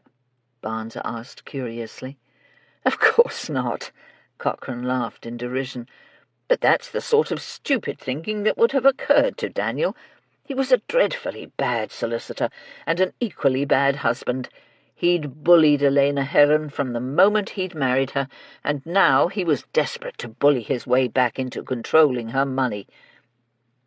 What about the original marriage settlement? Witherspoon said. Wouldn't he still control that money? He would if there were any of it left, but between his collecting and bad investments, it's gone. I've heard from a number of reliable sources that McCourt was broke. If he hadn't been murdered, he'd have had to declare bankruptcy to pay his debts. Mrs. Goodge put a slice of her seed cake onto a plate and handed it to her guest. Here you are, Molly. As I recall, you were always fond of seed cake. Molly Dubé laughed. And you always had a remarkably good memory. She was a tall, gaunt, grey-haired woman, with rough-hewn hands, broad shoulders, and a straight spine. She and Mrs. Goodge had once worked together in the same house, but she'd been sacked from her last position as a housekeeper to Lord Fremont, and had now retired. She owned a small home in Colchester, and took in lodgers to help make ends meet. I was so pleased to get your note, and as I was coming to London anyway, I decided to take you up on your kind offer. You were by far the best pastry chef I'd ever seen. She forked up a bite of cake and popped it into her mouth. Her eyes closed in pleasure as she chewed. You haven't lost your touch. This is wonderful. Why, thank you. The cook beamed in pleasure. She hesitated for a brief moment, not sure how to proceed. She'd not invited Molly here as a source, but as a friend. She'd sent Molly the invitation to come for tea before they had a case. Her old colleague had gone through some tough times and had no family, and Christmas was often a hard season for people like her. Mrs. Goodge was so very grateful for her situation that she was mindful of those who'd spent their lives in service and ended up in their last years all alone. Mrs. Goodge knew that if she'd ended up anywhere but here, she'd be very much in the same situation as Molly Dubé. "So, how many lodgers do you have?" "Two ladies, Miss Kellogg and Miss Fields. They were both in service, just as we were. They're near our age and glad to have a decent place to live," she explained. "I don't charge very much, and I'm glad of the company. Are you going to do a bit of shopping while you're here in town?" Molly stuffed another bite into her mouth, shook her head and chewed greedily. "No, I've got to see a solicitor. Your invitation came at just the right time. I've been left a legacy, and you'll never guess who left it to me. The very one that sacked me." "Lord Fremont?" Mrs. Goodge laughed. "I remember the day he let you go. You came here, and we put our heads together and came up with a plan." "I was in such a state," Molly declared. "Being let go was so shocking that I just wandered the streets for a bit and found myself on your doorstep. You were so kind to me that day. I'll be forever grateful." Mrs. Goodge shrugged modestly. Fred lifted his head from his spot by the cooker, saw that all was well, and then went back to sleep. "Nonsense. Anyone would have done the same. But I thought Lord Fremont died last summer." "He did, but the family fought over the will, and none of the legacies were distributed." She made a face. "They've finally come to some agreement, so I'm going to collect my £200. Mrs. Goodge gaped at her. "He left you £200? "He left all his old servants the same amount," she snickered. "And apparently there are quite a number of us, so it added up fairly quickly. His family was furious, but finally realized none of them could get their share of the estate unless they stopped fighting." "I wonder why he did it," the cook murmured. "He wasn't known for being a kind or even a halfway decent man." "He wasn't, but he was sick a long time before he finally passed, so he had plenty of time to think of where he might be headed once he left this world," she declared. "At least, that's my idea. Now, enough about me. Is there any way I can help you? Has that inspector of yours got himself another case?" Mrs. Goodge had given up worrying about people discovering they helped the inspector with his cases. She'd finally come to the conclusion that if their activities came to be known, she could always claim that all she did was gossip a bit in the kitchen. "Yes, he got saddled with the McCourt murder. Did it make the papers in Colchester?" "Indeed it did," she replied. "And I also read the London papers. I was especially interested in that case because my lodger used to work for the Heron family." "Oh, my goodness!" Mrs. Goodge couldn't believe her luck. Or perhaps it wasn't luck, but divine providence that had sent Molly here for a reason. "Did she know anything about the McCourts?" "That's all she's talked about the last 2 days, which was one of the reasons I was glad to escape to London," Molly chuckled. "I shouldn't have said that. Miss Kellogg is a very nice person, but she does tend to go on and on about things. She's told me every detail she can remember. Gracious, do you think any of those details might be useful to the inspector?"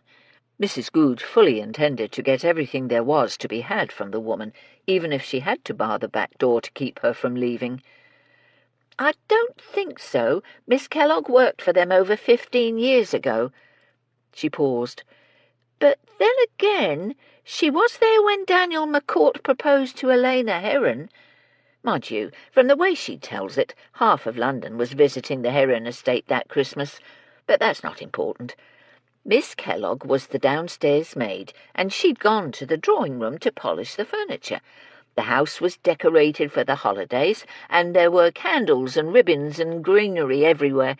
Just as she went into the room, she saw Daniel McCourt go down on his knee and ask Elena Heron for her hand. Miss Kellogg says it was ever so romantic. He'd proposed to her under a sprig of mistletoe. Phyllis followed the maid.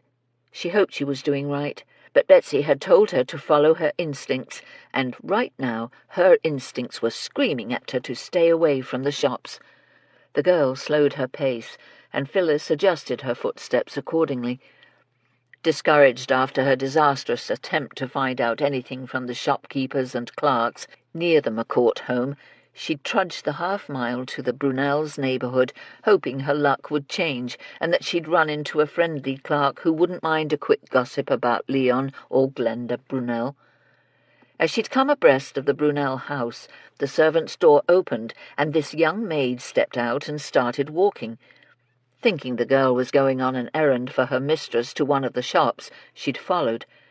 But the maid turned away from the commercial district and went down a residential street. She rubbed her hands together to keep warm as a cold wind slammed into her. The girl suddenly veered into the gateway of a churchyard. Surprised, Phyllis stopped and tried to think what she ought to do. A moment later, she charged after her quarry. She stepped inside the gate and spotted the girl sitting at the top of the short stairway leading to the church door. She was staring down at the ground, her shoulders slumped and her legs splayed out on each side. Her grey broadcloth skirt had hitched up, revealing black stockings that had been patched on the shins with thick white thread. Her feet stuck out and pointed up at the sky. Her high-top shoes were scuffed, and the one on her left foot had a hole as big as a tartlet on the bottom sole. Just then she glanced up, and their gazes met. Phyllis froze, but before she could think what she ought to say, her mouth opened and the words poured out. "Don't be scared." She edged away from the entrance. "I'm not following you. Well, I am, but only because I could see you look so upset. Is there anything I can do to help?" "How did you know I was upset?" she challenged. She didn't look alarmed, only annoyed. She was skinny as a rail and had stringy reddish hair tucked up beneath her maid's cap. "Your eyes are red from crying, and your face is so long your chin will hit the ground if you're not careful. Why should you want to help the likes of me?" Phyllis noted that her coat was so old and worn you could see the lining on the front placket. "Because someone once helped me," she replied, "and I think you could use a bit of assistance right now." By this time Phyllis was at the foot of the church steps. "May I sit down? My name is Millicent Burns." She avoided using her real name just in time. "Go ahead, it's a public place."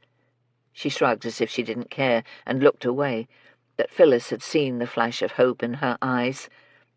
Phyllis plunked down as close to her as she dared and gave her a wide smile. "What's your name?" "Harriet Adamson," she mumbled. "Won't you tell me what's wrong? Sometimes talking helps." The girl stared at her for a long moment, and then her eyes filled with tears. "It won't help me. I'm going to be sacked and I've no place to go." "You're losing your employment?" Phyllis gazed at her sympathetically. "That's terrible. Have they told you when you have to get out?" "Not yet." She was crying in earnest now. "I know cook is going to tell the mistress that it was me that took the bottle, but it weren't. I've not even been in the storage room for ever such a long time, and cook keeps the spice cabinet locked as tight as a maiden's corset, so how could I have stolen anything?" "What happened?" She sniffed. "Someone stole one of cook's spices, and she's raising a right old fuss about it. But it wasn't me, but I'm the one that's going to get the blame, and they're going to sack me for sure."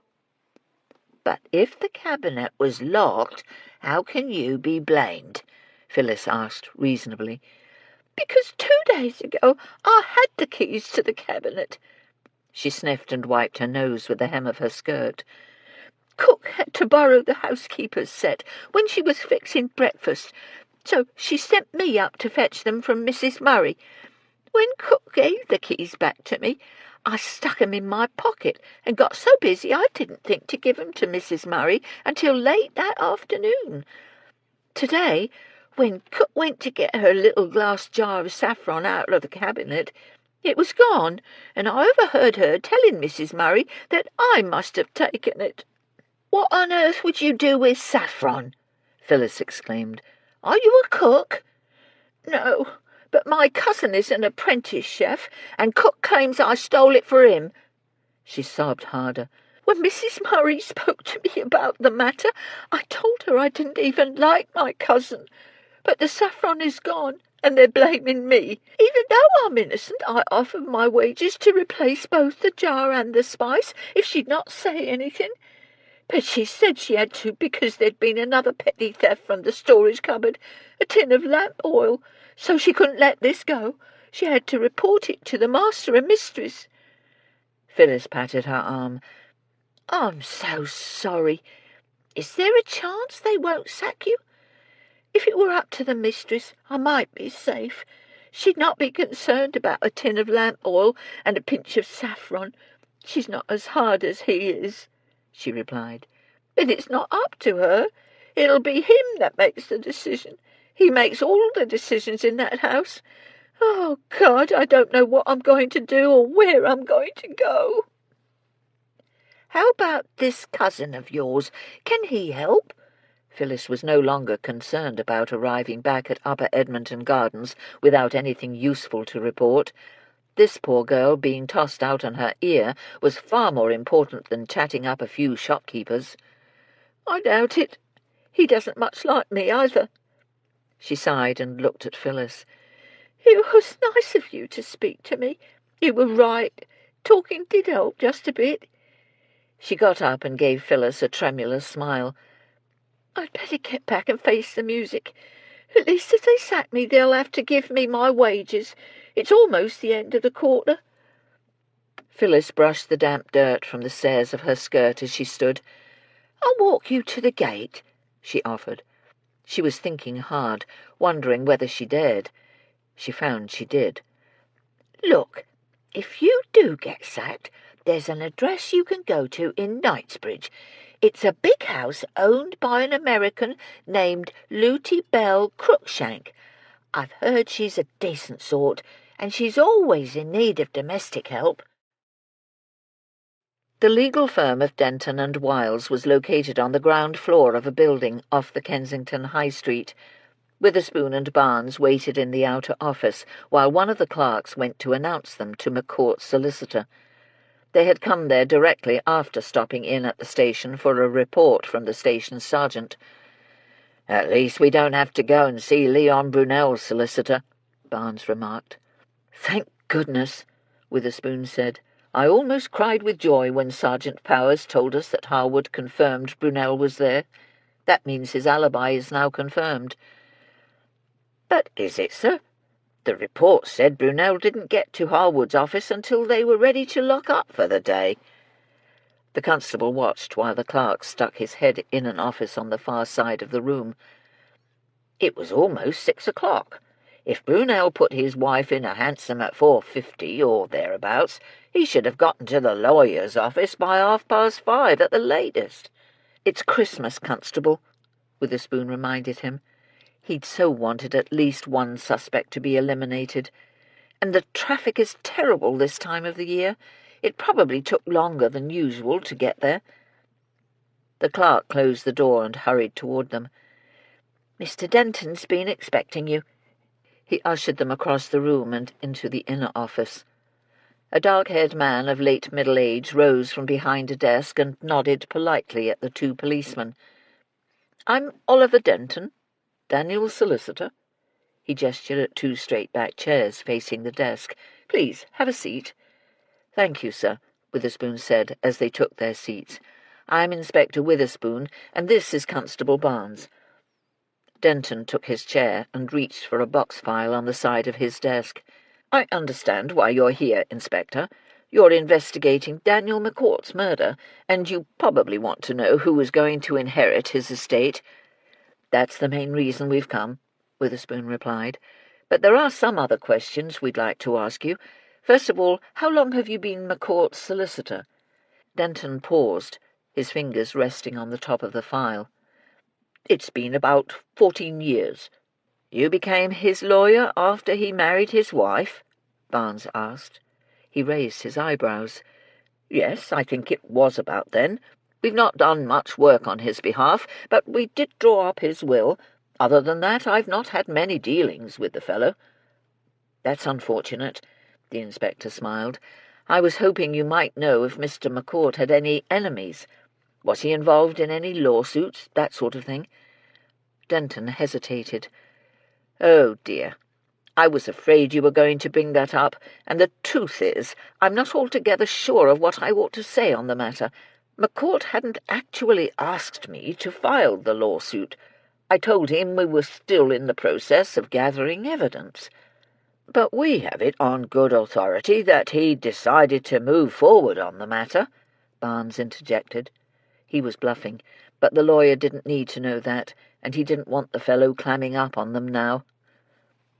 Denton sighed. "Well, I did advise him that it was going to be decidedly difficult to prove in court, and that it was going to be very expensive.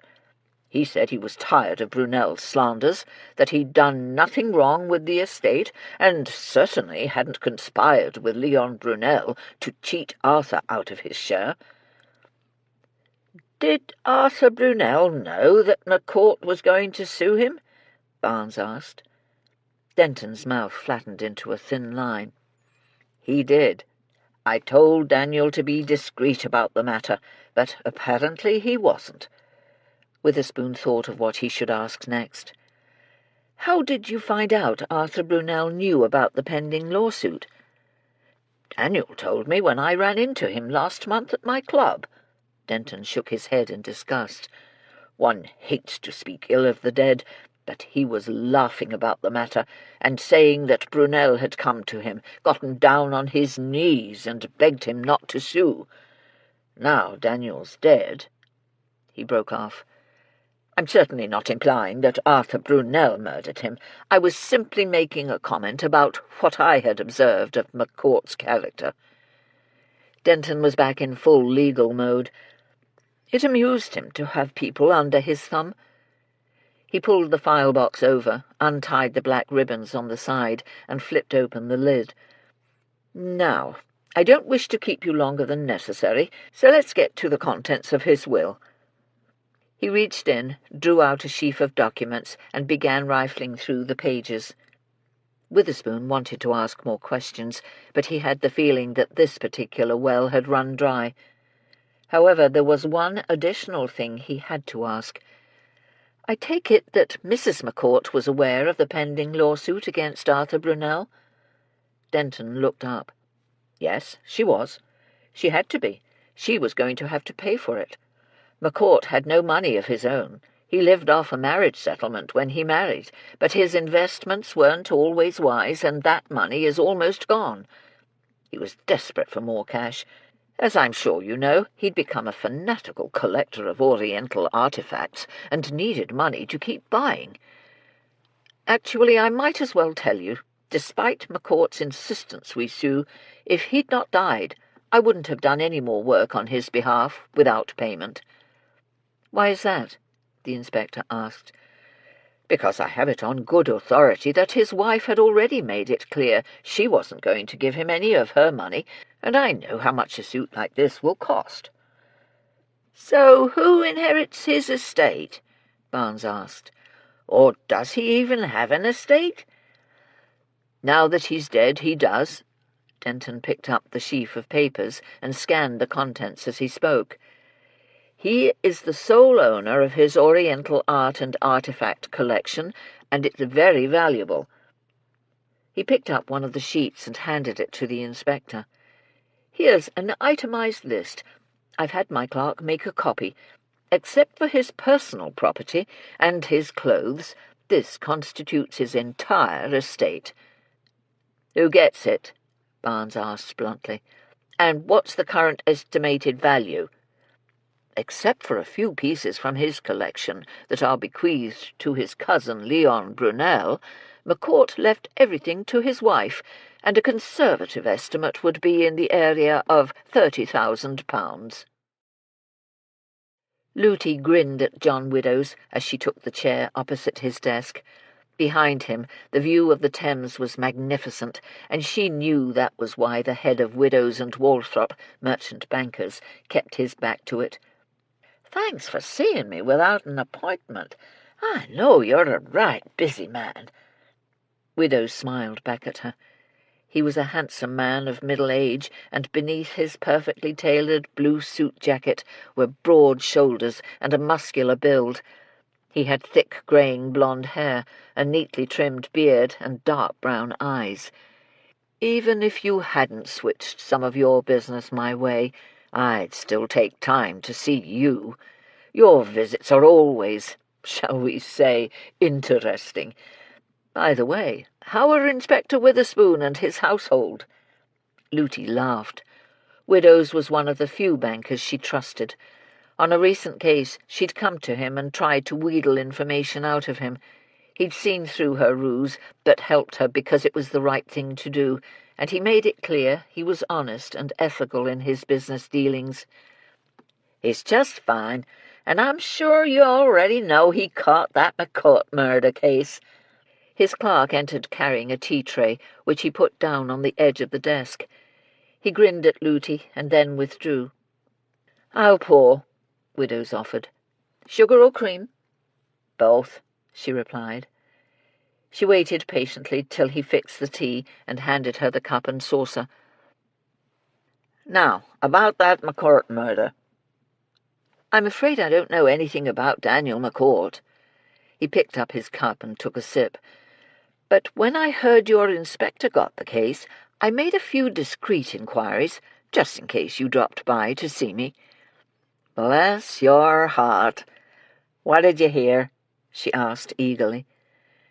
"Not very much, and most of it is just average, ordinary run-of-the-mill gossip," he replied. Looty looked at him archly. "You'd be surprised how many times some little nugget of gossip has caught a killer. It's always the small things that give 'em away." He brightened. "In that case, I'll try to recall everything I heard. You know, of course, that he's a collector of Oriental art." "Yep," she nodded encouragingly, hoping she'd hear something she didn't already know. "Ah, good," he continued. "I'll bet you didn't know that McCourt has no money of his own. He lives off a marriage settlement from his wife's family, and there are rumours the marriage isn't a happy one." "Most of 'em aren't," Looty muttered. "But do go on." "He was engaged to another woman when he was approached by Milton Heron with an offer of his daughter's hand in marriage, and he immediately broke off the engagement. The woman was so humiliated she left the country." "What was her name?" Looty asked. Widdows frowned.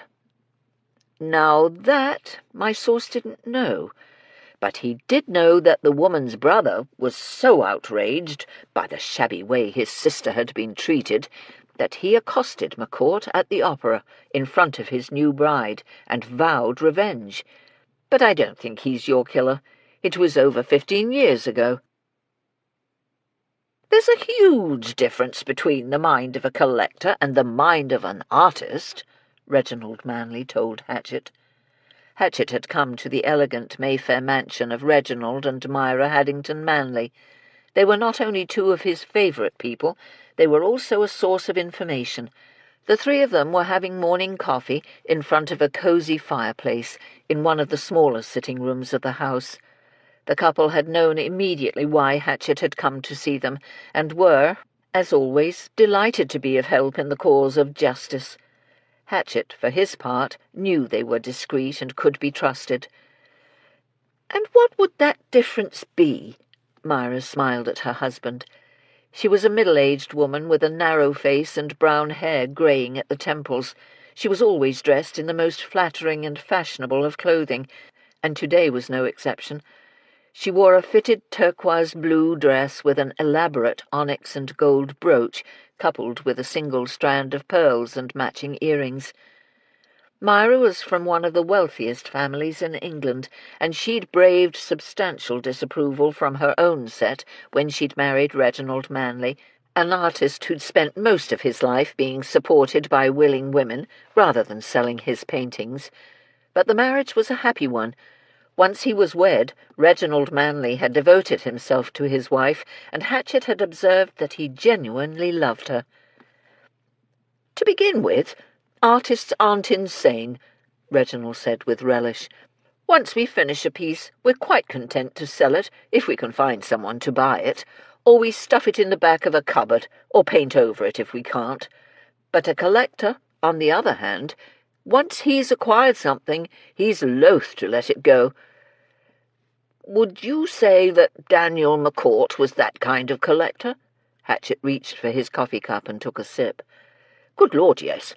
He only sold things when he wanted to buy something else, and he only did that to get the upper hand over his cousin," Reginald replied. "You mean Leon Brunel? Both men are fanatical collectors, and very competitive with each other," Reginald said. "But McCourt would occasionally part with something. I don't think I've ever heard of Brunel selling anything, but I think that before he died, McCourt got the upper hand over Brunel." "What do you mean?" Reginald grinned broadly. "The gossip I heard was that he managed to buy an old and valuable artifact from one of the ancient kingdoms of Korea, right out from under his cousin's nose. But what I don't understand, and what no one else seems to know, is where he acquired the funds to get these items." "His wife's aunt passed away and left her the entire Heron fortune," Myra said. "Poor Elena McCourt was always such a mouse that I imagined he bullied her into giving him an advance against her estate." She shook her head. "I pity any woman married to the men in that family. The whole lot of them were a miserable bunch. Elena Heron was set to enter a convent, but her father was desperate for a grandchild, so he forced her to marry McCourt. Glenda Norris was engaged to Nicholas Saxon when she had to marry Leon Brunel. Thank goodness Arthur Brunel never married. It saved some poor female from having a terrible life." Hatchett put his coffee cup down. "What I don't understand is why the Herons would pick Daniel McCourt for a son-in-law. I understand that Mrs. McCourt is an attractive woman. Couldn't the Herons have found someone from their own class to marry her off with? That's usually how those things are done." "McCourt was available and willing. Old Mr. Heron wanted a grandson, and Elena was no longer a young girl. At the time of the marriage she must have been close to 30 years old." "If having a grandchild was so important, why did he wait so long before forcing her to wed?" Hatchett asked. "Because Elena had an older brother named Henry. He'd done his duty and married a nice, wealthy young woman from a good family, but before they had children, Henry died, leaving Elena the only one left to carry on the family line. But any of their children would have carried the McCourt name, not Heron," he pointed out. "Yes, that does seem odd, doesn't it? Perhaps Mr. Heron was less concerned with the name dying out than he was with his own bloodline disappearing." She smiled in amusement. "I always thought it poetic justice that the McCourts were childless." Arthur Brunel stuck his head out and frowned. "What do you want?" "We'd like to come in, sir," Witherspoon said politely. "Why, I've already answered your questions." He tried to close the door, but Barnes flattened his hand against the wood and pushed back. The constable had seen the flash of panic in Brunel's eyes and knew without a shadow of a doubt that he'd realized they'd found out about the lawsuit. "What are you doing?" Brunel's voice rose to a high, hysterical pitch. "How dare you barge your way into my home?" "We're not in your home, sir." Barnes fixed him with a hard stare. "And we've come across some information that is quite damaging to you. You can either let us in, or you can accompany us to the station. It's your choice, sir." All the fight left the man, and he stood back, opening the door wide. He nodded for them to enter. Silently they filed back into the sitting-room. Remembering the hard cushions on the chairs, both men hurried toward the sofa, and without waiting for an invitation, took a seat. Brunel remained standing and stared at them sullenly. "I don't know what you could have possibly heard. I've done nothing wrong, and Daniel McCourt was alive and well when I left. I've told you that already." "No one at the pub remembers seeing you," the inspector said. This wasn't quite true. He'd not had a chance to speak to the constables who had gone to the pub to check the fellow's alibi. "It's no wonder no one recalls seeing me." He crossed his arms over his chest. "It was crowded, and I was only there a few moments before I realized my wallet was missing and had to go back to the McCourt house." "Why didn't you tell us that Daniel McCourt was suing you?" Witherspoon asked softly. Brunel took a deep breath and closed his eyes briefly. Then he straightened his spine and raised his chin. "The lawsuit has nothing to do with McCourt's murder. You didn't ask me about it, and I saw no reason to volunteer the information." "You've admitted that you thought McCourt conspired with your half-brother to cheat you out of an inheritance," the inspector continued. "That alone is reason enough to show that you've a motive for the man's death. You can't be sued by a dead man." "I wasn't worried about being sued.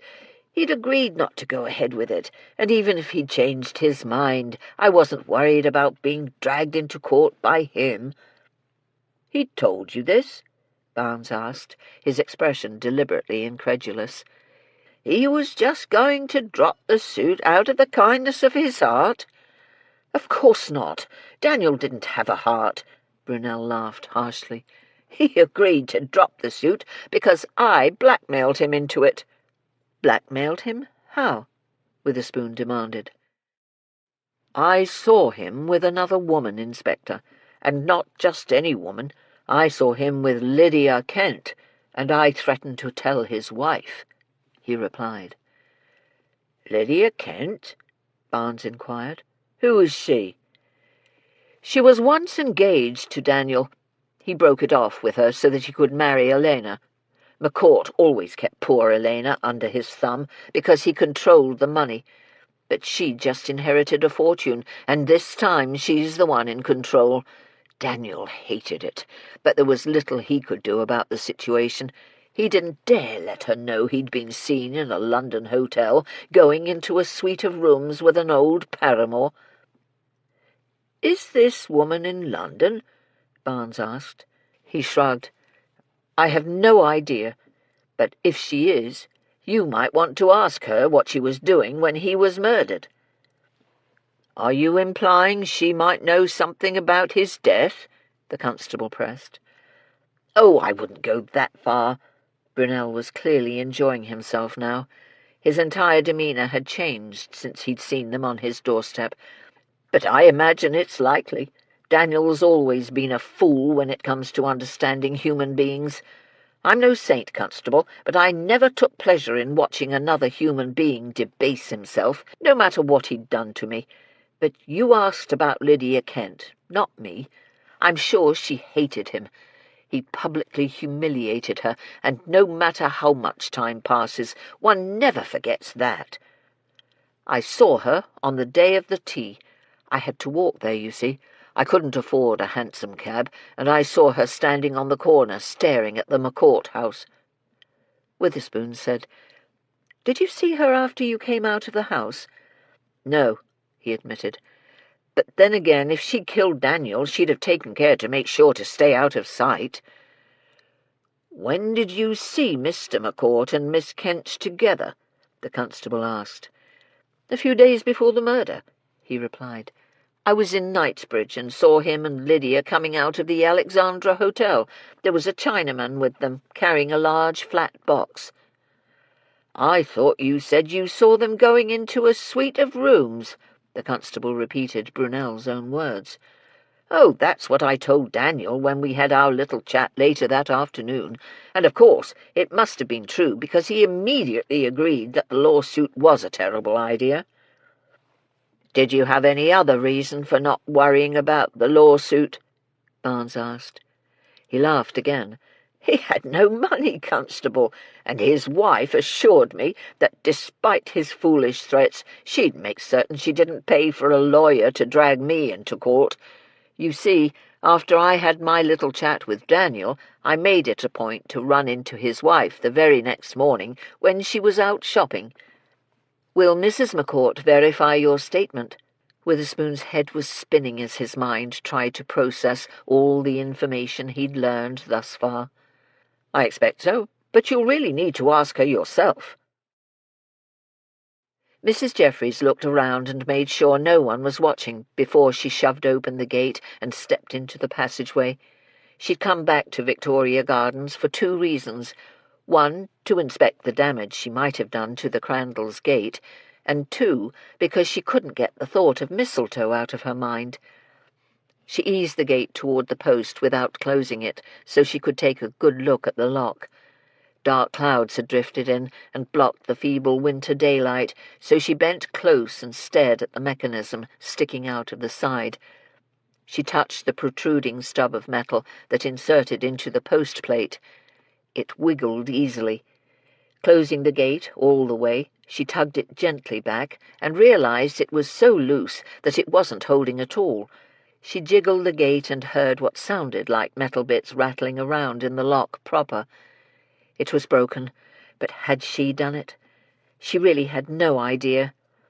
As Wiggins had pointed out, she was a strong woman and could easily have slammed into it hard enough to break it, but on the other hand it appeared to be good and sturdy. Drat! It was impossible to tell, which left her with only one course of action.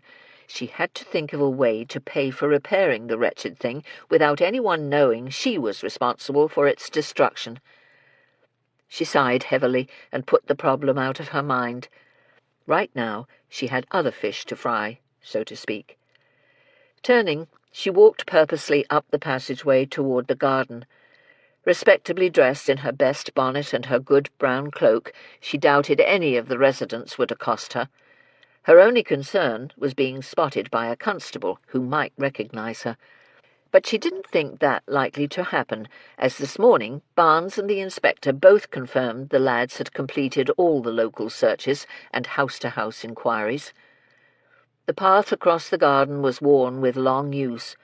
She skirted a hedgerow and began looking hard at the trees in the centre of the space. Her gaze stopped at a yew tree and then quickly moved on, past a pine and another yew. She turned, looking at the copse of trees from a variety of angles and spots along the path, until she saw what she had come here to find: mistletoe. It grew as a small bundle in the barren, low-hanging branches of an oak tree, and would easily be missed if you didn't look closely. But there it was, close enough to the ground that anyone with a small stool could reach it. Everyone assumed that mistletoe was easy to obtain, but she wasn't so sure. One generally didn't purchase it in a shop, and often it grew so high up in trees that unless one had a very tall ladder or was exceedingly good at climbing, it would be difficult to obtain. Mrs. Jeffries had no idea why she was so obsessed with this aspect of the case, but it had haunted her since it was apparent it had to have been deliberately put up by the killer, and the killer had to have gotten it somewhere. She headed toward it, wanting to have a closer look, to see if it was possible to determine whether any clusters or leaves had been recently cut off the plant.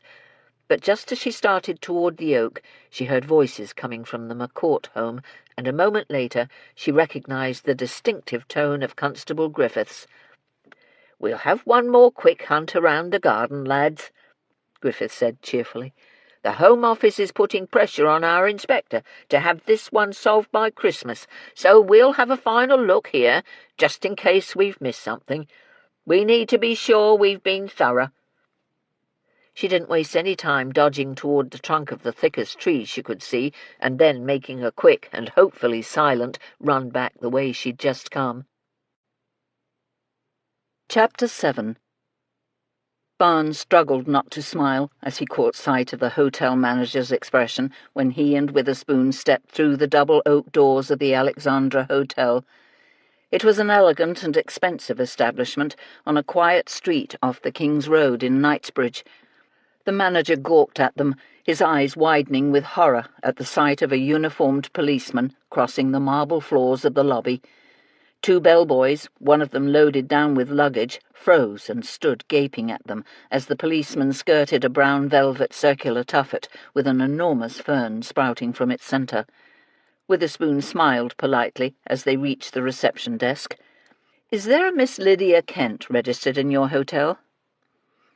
"We have a guest by that name. If you would care to wait over there, please." The manager pointed to a large potted tree in the corner, behind which was a tiny white metal bistro table with matching chairs. "I'll send a bellman up to see if she's available." "That won't be necessary, Mr. Whedon," a woman's voice said from behind them. "I'm already here." Witherspoon and Barnes both turned and came face to face with an attractive middle-aged woman. She had blonde hair and clear blue eyes. She was dressed to go out in a fitted forest green jacket and a matching hat, decorated with short, spiky feathers. "I was wondering if you would be coming to have a chat with me." She gave them an amused smile. "You found me faster than I thought you would." "You know why we're here, Mum?" the inspector queried. "Excuse me." The manager glanced nervously at the guests, who were now openly staring at the threesome. "If you'd like to speak with Miss Kent, the dining room is available. I'll have tea sent in." "Thank you, we'd appreciate that very much," Witherspoon said, before turning his attention to Lydia Kent. "Is that acceptable to you?" "That will be fine," she replied. A few moments later, the policemen had introduced themselves, and the three of them were alone in the empty dining room and seated at a table covered with a heavy white linen tablecloth. "We're here about Daniel McCourt," Witherspoon began. "I understand you knew him." Barnes pulled out his notebook and pencil. He put them on the table and then looked up as the door from the kitchen opened and a waiter appeared. He carried a silver tray loaded with tea things, as well as a plate of sandwiches. "Mr. Whedon said you were to have this," the waiter said. He put the tray in the centre of the table. "Would you like me to serve?" "If you'll just pass out the plates, please, we'll serve ourselves," she replied. "Very good, Mum." He did as she ordered, nodded respectfully, and then hurried back to the kitchen. Lydia reached for the silver pot and poured the steaming liquid into cups. "In answer to your question, Inspector, yes, I most certainly did know him. As I'm sure you are already aware, I was once engaged to him, and he threw me over for a better catch." She gave them a dazzling smile as she handed them their cups. "But it turned out to be a blessing in disguise." She helped herself to cream and sugar. "I've had a wonderful 15 years travelling the Far East, and he's been living in London with a woman that can't stand the sight of him." Barnes nodded his thanks as she pushed the plate of sandwiches closer to him. He helped himself to the top one. "When was the last time you saw him?" he asked. "Almost a week ago," she replied promptly. "We had business together." "What kind of business?" Witherspoon took a sip of tea and then reached for a sandwich. "I sold him a very valuable and very old sword." "You're an antiquities dealer?" the inspector asked. "No, but I was suddenly in a position to acquire something that was exceedingly valuable and that I knew I could sell in London. As I was coming here for a fortnight's visit, I thought I'd combine my trip with an opportunity to make a profit." She laughed when she saw the expression on their faces. "Don't look so surprised, gentlemen. Speaking candidly about money, and one's need for it, is quite acceptable in the Far East, especially Hong Kong." "You came all the way from Hong Kong to stay here for a fortnight?" Witherspoon said in disbelief. The voyage took such a long time. People generally stayed far longer than 2 weeks. "London is only my first stop. Paris is next. I was supposed to leave last Thursday to stay with friends, but thanks to Daniel, I was forced to stay on." Now that he's gotten himself murdered, I expect I'll be stuck here even longer." "Did you acquire this sword with the intention of selling it to Mr. McCourt?" Barnes asked. "Good gracious, no," she exclaimed. "I'm not a dealer, but I am a businesswoman. News travels quickly in the small English community in Hong Kong, so when I heard that a Korean dealer I know to be trustworthy had acquired this artifact, I bought it from him. I was lucky to get it as well, because he'd already been contacted by agents acting for several London collectors." "You offered more money?" Barnes helped himself to another sandwich. She smiled proudly. "Oh, no. Both the other offers were more than I was willing to pay, but I showed up with cash, and in that part of the world, cash in hand is always going to win over paper promises." "Was Daniel McCourt the only person you notified that you had this sword available for sale?" Witherspoon asked. "I offered it to the British Museum, and they were interested, but they hoped I'd donate it. When I declined their kind request, I sent Daniel a note telling him it was for sale." "You didn't contact Leon Brunel or any of the other London collectors?" The inspector thought that rather odd. "Now, why would I do that?" She smiled slyly. "When I knew that all I had to say to Daniel was that if he wasn't interested, I was offering it to his cousin next. It worked like a charm. Once I mentioned Leon's name, the haggling stopped, and he agreed to my price." Her easy manner disappeared, and she was suddenly serious. "But it appears as if Daniel will have the last laugh after all." "Why is that?" Witherspoon asked.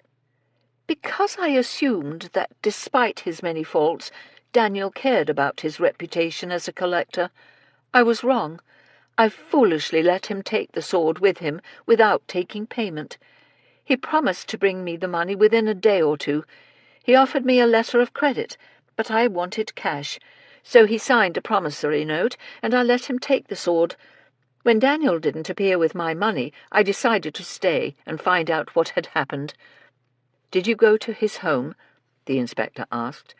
"Yes, I did. I was going to confront him. I'd heard some very ugly rumours about his financial situation, and frankly, I was somewhat alarmed about his ability to pay what he owed." "When did you go to see him?" Barnes asked. "The afternoon that he was murdered," she replied. "I arrived there, and the first thing I saw was a man going inside. A few moments later, a couple went in, and that made me realize there was a social event of some sort going on. I walked to the end of the street, trying to decide if I ought to just barge in or not, but I didn't want to embarrass his wife, so I decided I'd wait a while and then go back." "What did you do while you waited?" Witherspoon asked. "I went to the shops, but frankly I couldn't enjoy myself. I was too worried about my money.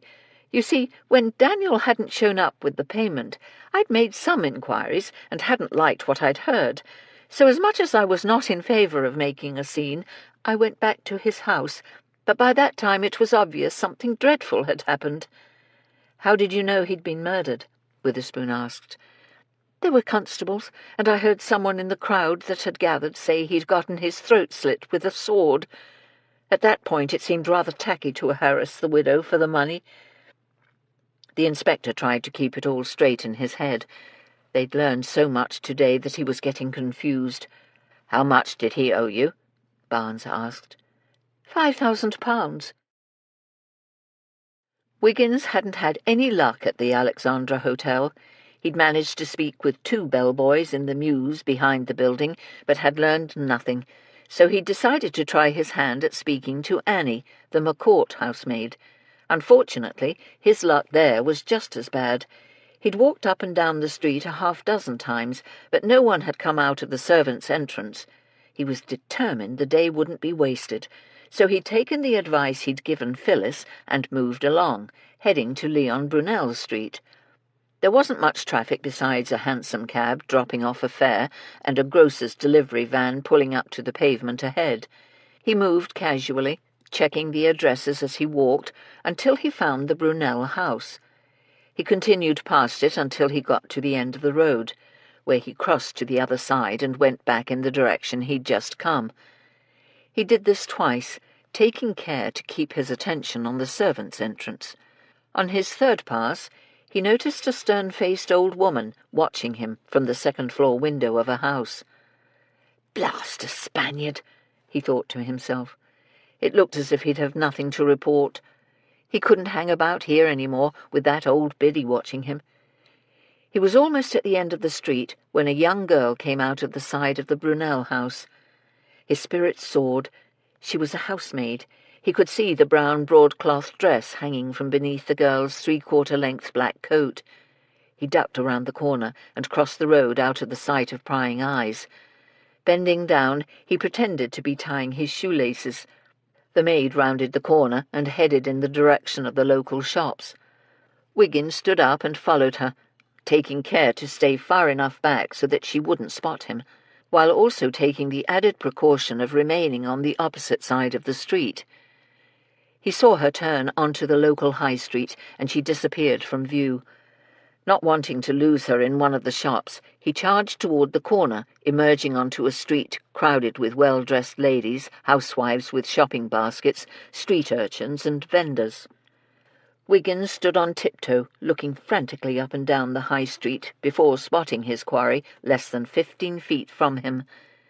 She stood in front of a baker's shop and stared at the display in the front window. Wiggins sidled up next to her. The girl didn't notice. Her attention was fixed on a plate of treacle tarts. She was licking her lips. "Those look ever so good, don't they?" he murmured. "They do." The maid gave him a quick half-smile.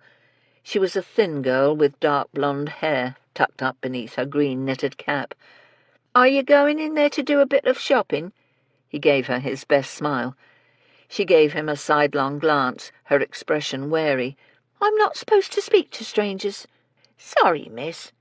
He bobbed his head deferentially. "It's just that I'm in service, and I thought you might be as well. It's my afternoon out, and I don't know anyone in London. You look like a nice girl, and I was hoping you'd speak to a lonely country boy who's not had a kind word spoken to him in 3 weeks he's been in London. I beg your pardon for bothering you, miss." He turned on his heel and walked away, praying silently that his pathetic act worked. He'd almost made it to the corner and had decided that today wasn't his day when she spoke. "Wait!" she cried. He turned and gazed at her hopefully. "You're not angry at me, miss. I'm not usually so bold with young ladies, but you have such a kind face." She smiled, and her thin, rather homely face was transformed into something close to loveliness. "I'm not angry at you. I'm just not used to anyone speaking to me. I didn't mean to be rude." "You weren't rude," he returned to the baker's shop. "I was being forward. Are you going in there?" She blushed and looked back at the plate of tarts. "No, I was just looking." Wiggins was no expert on women, but he knew they generally liked to look at pretty dresses or fine lace or fancy hats and ribbons. When they were staring at food, it meant they were hungry. He knew what he had to do. For a brief moment his conscience fought a quick surge of guilt and anger. Guilt that he was going to take advantage of her hunger, and anger that they lived in a world where so many had to go hungry. "I was looking too." He forced a smile. "It's the first day out I've had since I come to London, and as I've a bit of coin, I was going to treat myself. It's not like they feed us all that much where I work." Seeing a kindred spirit, the girl grinned broadly. "They're not generous with food where I work either. They sent me out to get more salt, but as the housekeeper is shut up with the mistress planning a reception, no one will miss me for at least an hour, so I thought I'd take a bit of time for myself." "What about the cook? Won't she tackle?" he asked. It was easy to pretend to be another hard-working servant. London was full of them. "No, she's taken to her rooms for a lie-down."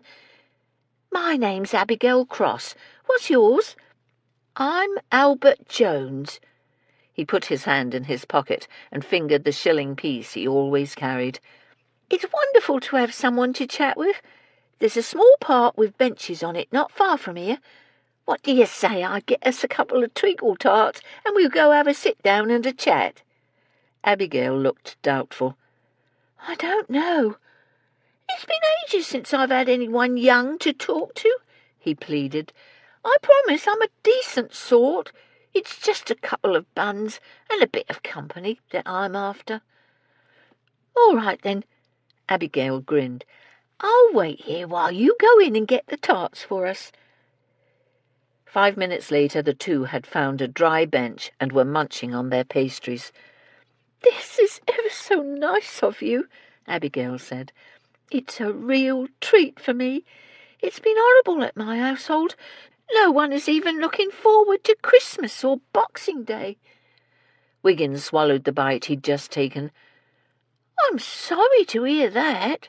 Have they been working you too hard, then? Is that what's wrong?" He knew it wouldn't do to jump right in and start asking questions about the McCourt murder. Abigail nibbled off the edge of her tart. "They always work us like slaves, but lately the master and the mistress have been at odds, and he's cut the household allowance. You know what that means." Unfortunately, Wiggins did know. "So the mistress is making it up by cutting back on the amount of food she lets the cook order?" He snorted in disgust. "No wonder you were hungry. Did they even let you have an egg for your breakfast?" Even though he'd never experienced it himself, he knew it was common practice that the first thing cut back when the money dried up was food for the servants. Abigail shoved the last of the tart into her mouth and chewed vigorously.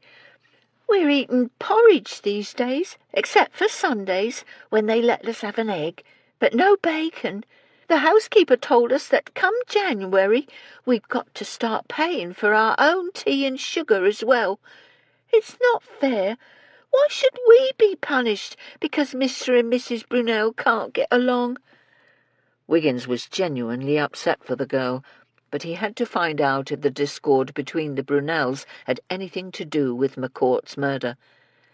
"That takes a big chunk out of your quarterly wages, doesn't it? But why are your master and mistress fighting so much? Have they always been at odds?" Abigail bobbed her head. "Who knows? It's gotten worse lately, though. Mr. Brunel's cousin was murdered, and ever since then they've been going at it like cats and dogs. They don't even care that the entire household can hear them." "Someone was murdered? It's been in all the papers," Abigail said eagerly. "We've had the police around, and that caused an even bigger row than usual. You should have heard them go at it as soon as the policeman left. Mr. Brunel was shouting at her that he wished to God he'd never married her, that she was disloyal and treacherous." Abigail brushed the crumbs off her lap and stood up. "Cool, blimey, that's awful." He wished he'd gotten her more to eat. "Mrs. Brunel screamed right back that it was his own fault for trying to lie to the police, and he shouted that she was no better, that he knew for a fact she'd not come straight home after he put her in that hansom cab. And where had she gone? Why didn't she tell the police about where she'd gone? Because she'd not come straight home." He pretended to be shocked. "Was it true?" "Oh, she'd come home, but it was much later than she let the police believe. I know, because I overheard her speaking to that inspector.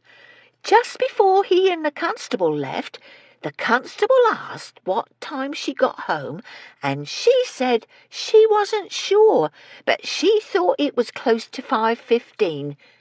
But that's not true. She didn't get home till after 7 o'clock. "You give me that baby right now," Lootie demanded as she charged into the kitchen of Upper Edmonton Gardens for their afternoon meeting. Without even bothering to shed her cloak, she flopped down into her spot, scraped her chair back, and patted her lap. "Here you are." Betsy gently placed Amanda into Lootie's arms. "I'm glad you got back on time, as she's almost ready for her nap." "I knew that," Lootie murmured, turning her attention to her namesake. "That's why I paid the hansom driver double to get me here quick as could be." "That's not wise, madam." Hatchett clucked his tongue and tried to look stern. "Driving at high speeds through the city is dangerous." Looty snorted, but didn't look up. "Yeah, like you haven't done it whenever it suited you. I swear this baby gets prettier and prettier every day. Oh, my goodness, she's grinning at me." Mrs. Jeffries, who'd gone to the wet larder to get another jug of cream, put the pitcher on the table and took her seat. "Are we ready to begin?" "I can hold my darling while we talk," Looty declared. Amanda gurgled in response. "See, she wants to be at our meeting, too." "Who would like to go first?" Mrs. Jeffries asked. She was eager to give her own report, but could tell from the general air around the table that most everyone had something to share. "I'll go," Hatchett volunteered. He told them about his meeting with the Manleys. "I'm afraid my source merely confirmed what we already knew. Elena McCourt was going to use her inheritance to gain the upper hand in the marriage." "But why would she kill him now?" Betsy ventured. "Especially as she had all the money and she was going to be in charge. I'd think she'd want to keep him alive so she could get a bit of her own back." "Unless she was just sick of the fella and fed up with him," Looty murmured. "That happens. Remember, we know they was fighting right before the tea party. Maybe he pushed her too far, and as soon as she got shut of the guests, she killed him." "And she was the one that insisted everyone leave," Phyllis added. "I find it more interesting that Glenda Brunel had once been in love with Nicholas Saxon," Mrs. Good said. "It might be interesting, but that don't give either of them a motive for killing McCourt," Wiggins said.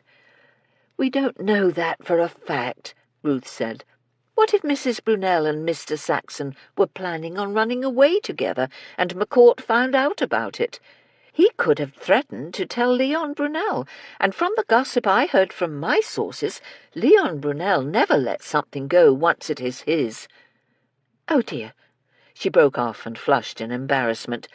"I'm sorry," she apologized to Hatchett. "I should have waited to see if you were through." "That's quite all right," he replied. "I was finished with my report." Mrs. Jeffries looked at Ruth. "Why don't you go next, then?" "Thank you.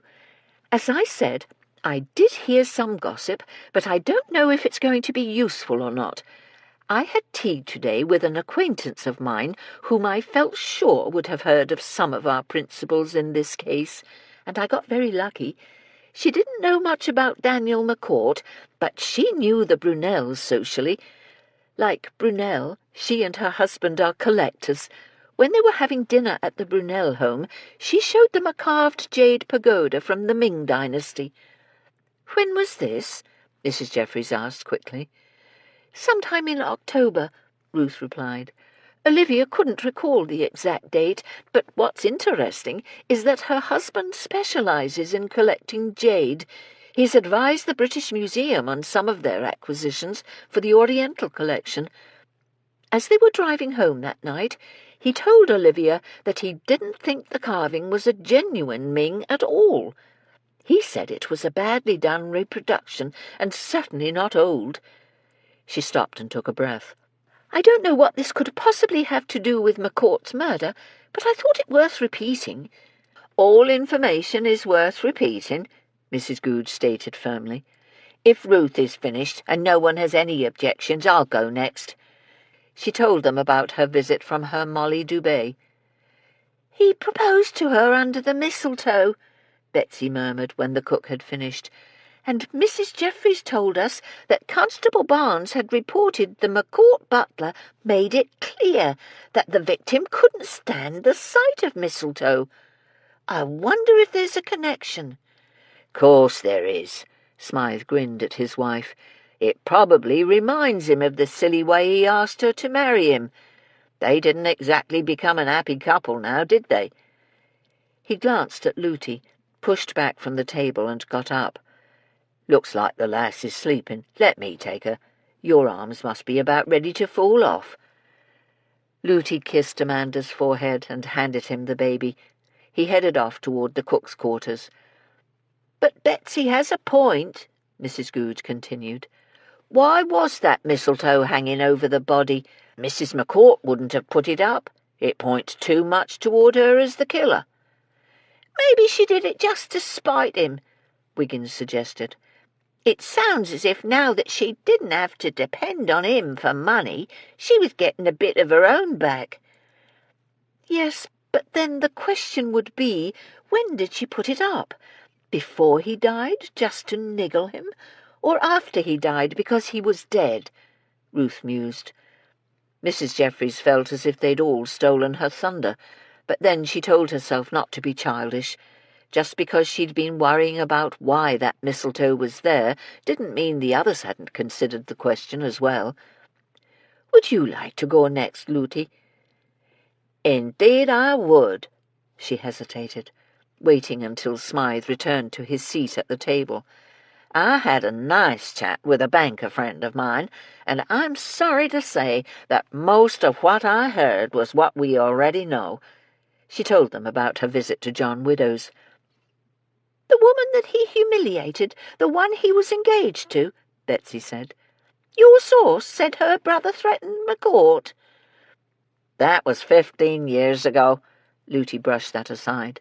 Seems to me that, despite our efforts, we ain't learning much about this case.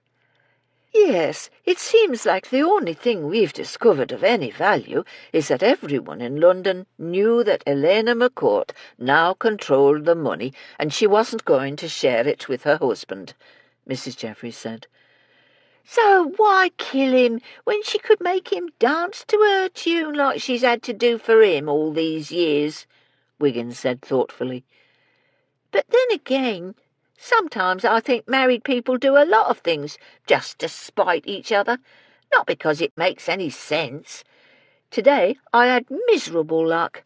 I couldn't find anyone at the McCourt house to talk to, and the Alexandra Hotel wasn't any better.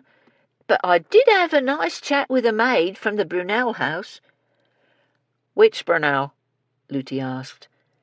Leon and Glenda Brunel, he replied. And from what I heard, those two are right miserable with each other. He repeated the conversation he'd had with Abigail Cross. Glenda Brunel didn't get home until 7 o'clock, Phyllis commented. That's interesting. At least you found out something different. I didn't hear much of anything when I had my chat with the maid from the Brunel household. Tell us what you did hear. Mrs. Jeffries gave her an encouraging smile. Phyllis told them about following the young maid and their meeting on the church steps.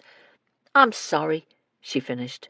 I know I should have asked her more questions, but she was so scared she was going to be getting sacked. She looked at Lootie. And I'm sorry I gave her your address, but she was in such misery. I couldn't think what else to do. Lootie waved off her apology. You did right by sending her to me if she gets sacked. If I can't use her in my household, I'd bully one of my banker friends into hiring the girl. You did very well, Phyllis. You were kind to the girl, and that's important. Now, if all of you are finished, I'll go next, Mrs. Jeffries said. She told them about her trip to the communal garden. At least this time you didn't track in pine mulch, Mrs. Goode commented when she'd finished. Did I track it in yesterday? Mrs. Jeffries laughed. Gracious, I didn't even notice. Even if the mistletoe came from the communal garden, I don't understand why the killer hung it up, Betsy said. Wouldn't he or she be taking a risk? Constable Barnes said it was hung from the door frame, and unless the murderer is 7 feet tall, he or she would need to stop and drag a chair or something over to get it up that high. There was a stool in the study, Ruth reminded them. Even so, Betsy argued, why take the time to do it? The only connection we know of is that he proposed to his wife under a sprig of the stuff. So unless the killer wanted to point to Mrs. McCourt as the killer, why take the risk of staying there 1 moment longer than necessary? Maybe the killer was pointing the finger at Mrs. McCourt, Wiggins suggested. But that would only work if people knew about the proposal, Ruth said. Mrs. Goodge's source was a housemaid who just happened to walk in, but we don't know if anyone else knew the story, and we've not heard it from any other source. Perhaps the killer was just muddying the waters, Mrs. Jeffries suggested, her expression thoughtful. Then again, there's something about this case that suggests the killer didn't mind taking risks. Besides, if the killer didn't put it up there, then who did? The inspector was late for dinner that night. He and Mrs. Jeffries were in the drawing-room having a glass of sherry, and he was in the midst of telling her about his day. It's quite annoying, Mrs. Jeffries. According to the reports, no one in the neighbourhood saw or heard anything. Now, I ask you, if someone is getting his neck sliced by a great big sword, wouldn't he make a bit of a fuss? One would think so, Mrs. Jeffries replied, but she wasn't so very sure of that fact.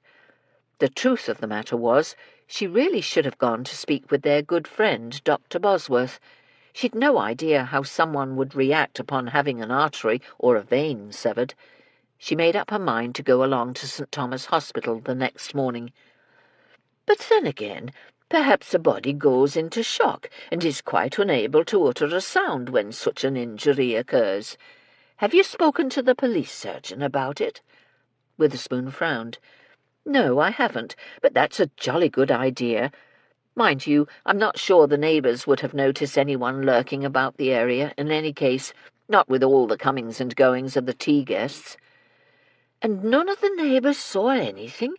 No, he sighed heavily. So we can't even verify that Mrs. McCourt was out on the balcony when the murder was taking place. As a matter of fact, when I interviewed Miss Kent, she mentioned that she'd walked past the other side of the house during the period when the murder must have happened. I asked her if she'd seen the balcony, and she said she had, but that it had been empty. You don't think Mrs. McCourt is guilty, do you, sir? No, why should she kill him now? She has the upper hand. Well, it certainly sounds as if you've had a very full day, sir, she said cheerfully. What else did you learn? She listened carefully as he recounted the rest of his interviews. So Lydia Kent claims that Daniel McCourt owed her £5,000. That's a huge amount of money. Witherspoon frowned. I thought so as well. But Miss Kent assured us this isn't merely an old sword, but a valuable artifact from one of the earlier kingdoms of that part of the world.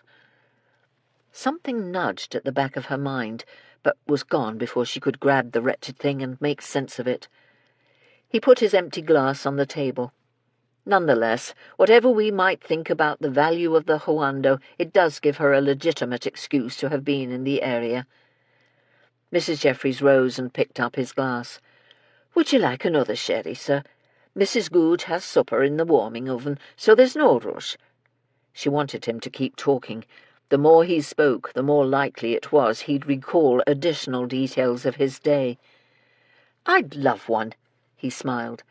And pour another for yourself. I do hope we get this case closed soon.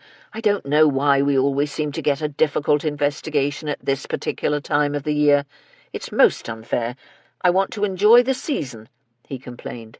Lady Canonbury was going to have a dinner party, but she's put it off because of this wretched murder. Oh, I suppose I ought not to feel so hard done by. There are so many in London that have so little. But I still hadn't had time to buy Amanda her present. Mrs. Jeffries stood at the window and stared out at the street.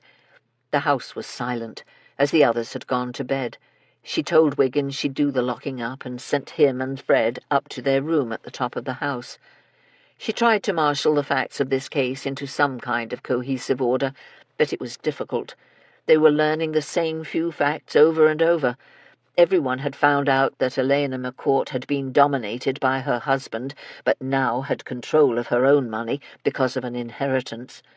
They had learned that Arthur Brunel felt cheated by his half-brother, Leon, and Daniel. Now, thanks to the inspector, there was another suspect who hadn't even been at the tea, Lydia Kent. Where did she fit into the picture? Was there any meaning to the mistletoe over the body, or was the killer simply trying to muddy the waters? She sighed audibly and let the curtain she'd been holding fall back into place. Questions, so many questions, and she couldn't answer any of them. She picked up the small hand lantern she'd put on the table and went up to her rooms. As she climbed the stairs, her mind raced with possibilities. They needed to learn more about everyone at that tea party. Mrs. Jeffries stopped at the landing and stared into the darkness. They were going around in circles, and it was time to stop. The next morning, Witherspoon and Barnes found themselves back at Victoria Gardens. They waited in the foyer as the butler went to get Mrs. McCourt. Barnes walked down the hallway and stuck his head into the drawing-room. "There's no sign of mourning here," he said to the inspector. "The tree is still up, and so are the decorations." "Not everyone believes in draping black crape all over the house." Witherspoon stared at the ornate mirror on the foyer wall. "The old custom of covering the mirrors hasn't been observed either." "And it won't be, Inspector." Elena McCourt appeared from behind them. She'd come in the front door. "I fail to see how covering a mirror or draping the house with black crape will do the slightest bit of good when there's been a death in the family. But do come into the drawing-room and sit down. When Haynes told me you were here, I took the liberty of ordering coffee for us." She went past them, the material of her dark green dress whooshing as she led them into the drawing-room. "Please make yourselves comfortable." She pointed to the sofa and took the chair opposite. "I'm sorry to disturb you again, Mrs. McCourt," he began as they sat down. "Don't be," she interrupted. "You're neither of you fools, so I know you've both guessed there was no great love between my husband and me. But he didn't deserve to be murdered. I'm quite prepared to answer any questions you have, so please don't worry about damaging my feelings. Now, what is it that's brought you here today?" Witherspoon's mind went completely blank. After his chat with Mrs. Jeffries this morning at breakfast, he'd thought of dozens more questions for the widow, and that was the trouble. He simply couldn't decide where to start. Luckily, Barnes had no such problem. "Do you know a Miss Lydia Kent?" "Yes, she and Daniel were once engaged," she replied.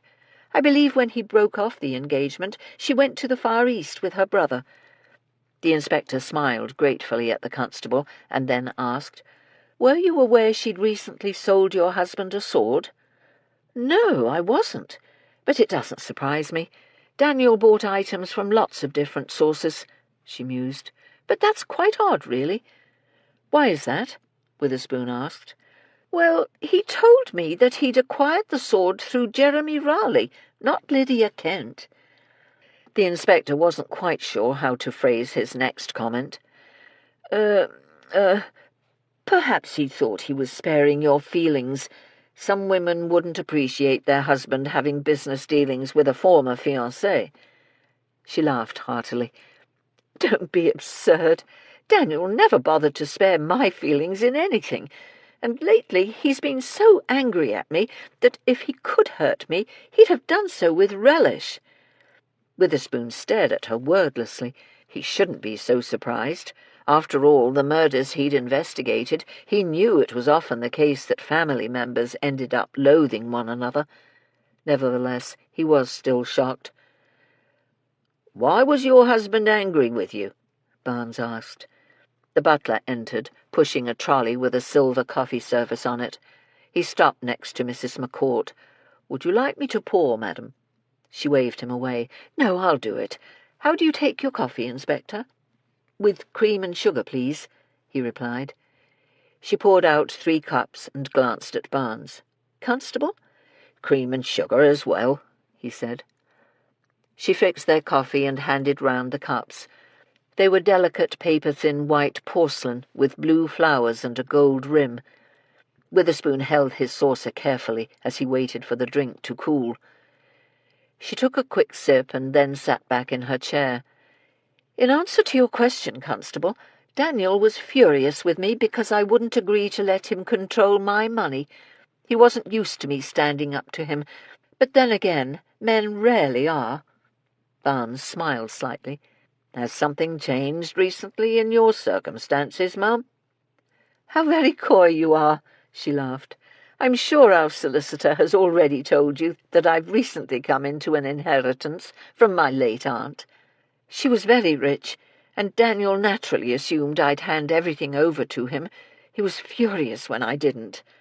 "Was there a reason you didn't want him to handle your financial affairs?"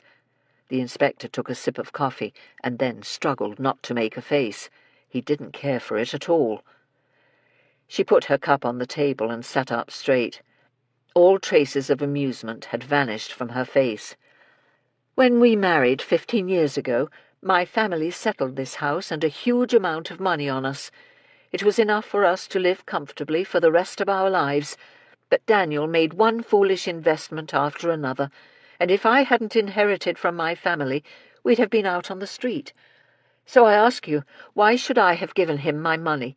He'd just fritter it away on stupid investments and his wretched collection." "You didn't approve of your husband's collecting?" Barnes pressed. "At first I didn't mind, but he's spent thousands and thousands of pounds on these stupid objects," she said, as she gestured toward the study, "and he doesn't even know whether he's buying junk or jewels." "I thought you said he had everything appraised by an expert," the inspector commented. He tried another sip of coffee, but it tasted no better than the first. "Jeremy Raleigh's been hoodwinking Daniel for years," she sneered. "He's no more an expert than I am, and Daniel had finally realized it as well." "Yet he invited Mr. Raleigh to tea to show off his new sword," Witherspoon continued.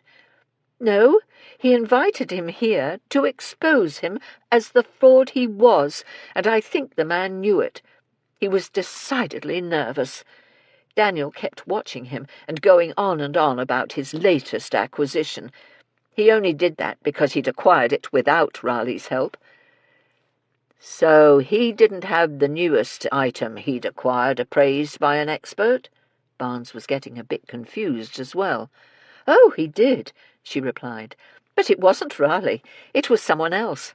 I must say that Mr. Raleigh looked very relieved when the fire started and the tea was abandoned. He couldn't wait to get out of here." Witherspoon was curious. "Excuse me, Mrs. McCourt, but if you had told your husband you weren't going to let him control the money, how did he think he was going to be able to pay for his acquisitions?" She shrugged. "I assume he had some money put aside for them. He knew I wasn't giving him any more." "But he's not put any money aside. He'd signed a promissory note for his latest acquisition," Witherspoon said. She frowned heavily. "What do you mean? I saw the bill of sale for the Huando myself, and it was marked paid in full." "Then I wonder why Miss Lydia Kent says your husband owed her £5,000 for it." Smythe knocked softly on the door of the Dirty Duck pub. It was too early for opening, but he wanted to speak to Blimpy Groggins. Mrs. Jeffries told all of them to dig a bit deeper, and Smythe knew she was right. They'd been going around in circles now, all of them finding out the same facts over and over. A barmaid opened the door, saw who it was, and then waved him inside. "Blimpy's at his table having a cup of tea. You want one?" Smythe nodded and pulled off his cap and gloves. "That would be very welcome. It's so cold outside it feels like my bones are freezing." Blimpy waved him over. "Good morning. Come and sit yourself down. We've a nice warm fire burning." Smythe stopped and rubbed his hands together in front of the fireplace for a moment before pulling out the stool and settling down. By then the barmaid was back with a steaming cup of tea. "Thank you," he said. He waited till she'd gone back behind the bar before he began speaking. "I hope you've got something good for me. We're not making much progress on this one, and it's almost Christmas." "Don't worry so much," Blimpy laughed. "Have I ever disappointed you? As it is, I've got plenty to tell you. For starters, Glenda Brunel is having a romance with her old friend Nicholas Saxon. And if it were Leon Brunel that had been murdered, that would be really helpful." Smythe grinned broadly and took a sip from his mug. Don't be daft. My point is this. Daniel McCourt knew about the affair. How the devil did you find that out?" Blimpie raised his eyebrow. "I've got sources everywhere, and you know I don't divulge them, but let's just say that in the weeks before the murder, street urchins had eyes sharp enough to spot the likes of Daniel McCourt following Glenda Brunel to Saxon's house." Smythe considered it carefully.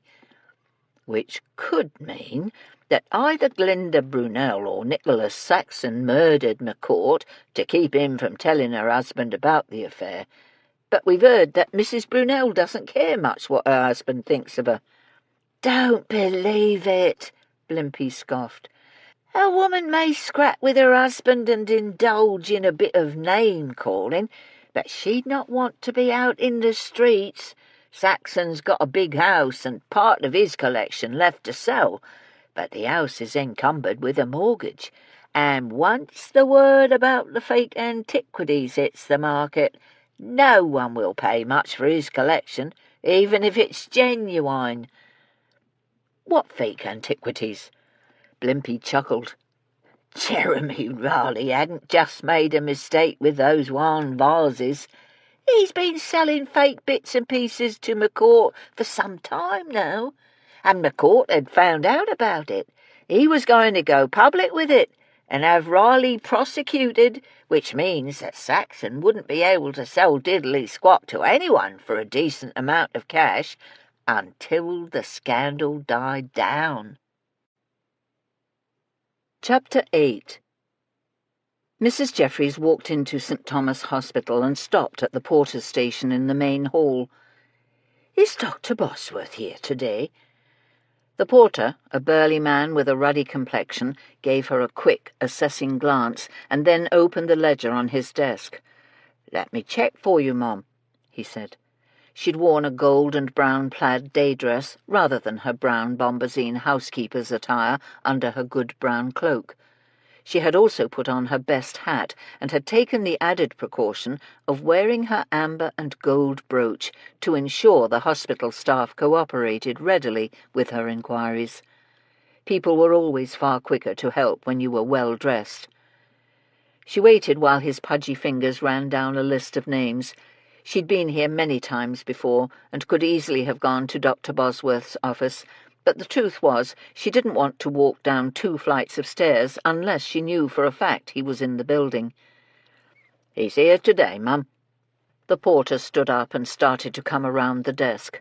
"Let me show—" "I know where it is," she interrupted with a smile. "Thanks very much for your help." She was out of breath by the time she reached his office, so she slowed down to give herself a moment to recover.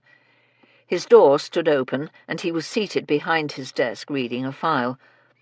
Bosworth, a red-haired man with a pale complexion and deep-set hazel eyes, was so engrossed in his reading that he didn't look up as she approached. She knocked lightly on the doorframe. Annoyed at being interrupted, he frowned as he looked in her direction, but then his bony face broke into a broad smile. "Mrs. Jeffries, I've been expecting you. Come in and sit down. Shall I get us tea?" "Not for me, Dr. Bosworth." She saw that his office hadn't changed very much since she'd last been here. His desk was covered with stacks of books and periodicals. The cabinet beside the door remained full of bottles, vials, and jars filled with various coloured liquids, and the linoleum on the floor was still cracked. He grabbed a stack of files from the chair in front of his desk. "I'm delighted you came by. If you hadn't, I was going to drop by Upper Edmonton Gardens to see you." She sat down on the spot he'd just cleared and watched him dump the files next to his desk. "I've read the post-mortem report on Daniel McCourt." He gave her an inquiring look as he flopped back into his seat. "Inspector Witherspoon did get that one, didn't he?" Bosworth had helped them on several of their previous cases. He had spent several years in San Francisco, where he'd worked with an American physician. Together the 2 men had made a study of fatal wounds caused by various kinds of weapons, mainly guns. Apparently there was no shortage of bullet-riddled corpses in California. Bosworth had also come to the conclusion that a thorough study of the body at the murder scene could yield very interesting and useful results. His ideas weren't accepted universally, but he'd told Mrs. Jeffries that more and more police surgeons were coming to consult with him. "He did," she replied. "You've read the post-mortem report?" He laughed. "As soon as I heard the victim had been killed with a sword, I asked for a copy of it. It was very interesting. That sword must have been sharp as a razor to inflict the kind of damage it did. Now, I know you had a reason for coming. Do you have some specific questions?" "I do, but I'm not certain you can answer them," she said. "They are the sort of questions that perhaps no one can answer." "Now you've got me intrigued." He tapped the top of the file on the side of the desk. "Ask whatever you like, and then I'll tell you what I found in the post-mortem report." "All right. According to what the inspector told me, the victim had both sides of his neck sliced through." She grimaced. "That's correct. Both his jugular vein and carotid artery were severed." "Does that mean he would have died quickly?" Bosworth made a steeple with his hands under his chin and leaned back in his chair. "That depends on how you define quickly. My estimate would be that he would have died within 3 or 4 minutes." "Would he have been capable of speech?" she asked. "He was alone in the house, but there were people nearby. I keep wondering why he didn't scream for help." "I don't think he would have been capable of speech. Both of the wounds were deep, and he probably went into shock as soon as the first blow was struck. Even if he tried to call for help, his vocal cords were stunned from the blow, and he probably couldn't have managed more than a squeak. Unless there was someone close by the poor fellow, he wouldn't have had a chance." "Everyone else was outside," she said. "Would there have been a lot of blood?" "Oh, yes." He leaned forward, resting his elbows on the desk. Blood would have splattered, but if he'd collapsed immediately, the blood would have then pooled around the body. "Then shouldn't the killer have been covered in bloodstains?" she asked. "Normally, yes. The killer should have gotten blood on his or her clothes," he replied.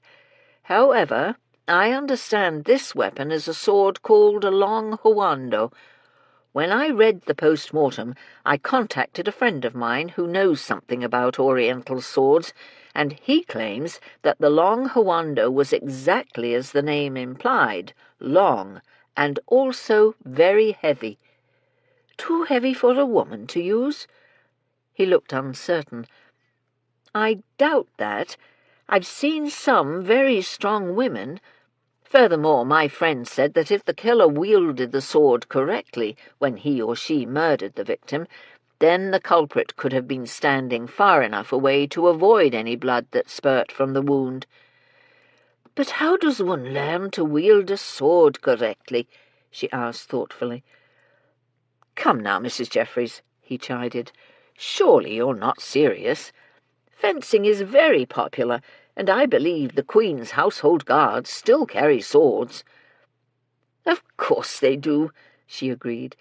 "But fencing is usually done with a rapier, not a great heavy sword like the one you described. And even for the Queen's household, swords are mainly ceremonial these days. No one uses them as weapons. Your killer did." "What do you think, sir?" Barnes asked the inspector. They were in a hansom cab heading toward Jeremy Riley's rooms. Witherspoon grabbed at the handhold as the cab hit a pothole. "I'm not sure what to make of the situation," he replied. "Mrs. McCourt answered our questions with a candour that was most surprising, so I can't think why she'd lie about whether or not the sword had been purchased or whether the money was still owed. What's more, I'm not certain the issue has anything to do with the murder." He sighed audibly. "I know one shouldn't complain, but I'd so looked forward to Christmas this year. I've a godchild now, and I wanted to spend some time getting her a few nice presents. Lady Canonbury was helping me, and we were having a jolly good time looking at all the fancy things in the shops. Oh, don't mind me, Constable. I'm just feeling sorry for myself." Barnes looked away to hide his smile. After Witherspoon's mother had passed away when he first joined the force, he had very little family and had spent a number of years alone.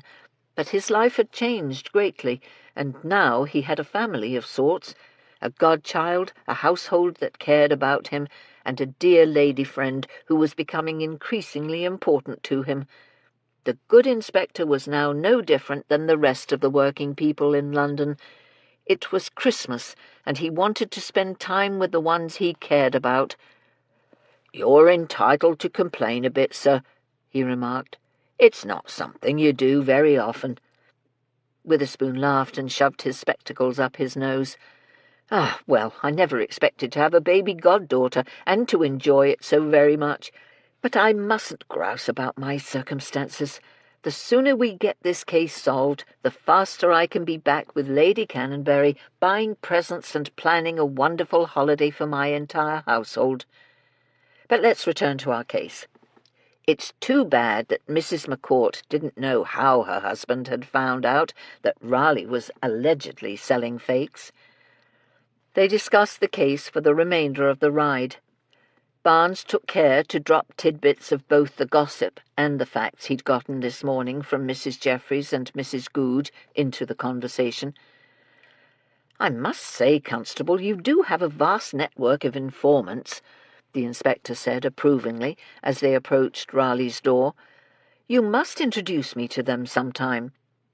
"It's just some of my local sources passing along a few bits and pieces, sir." He banged on the wood.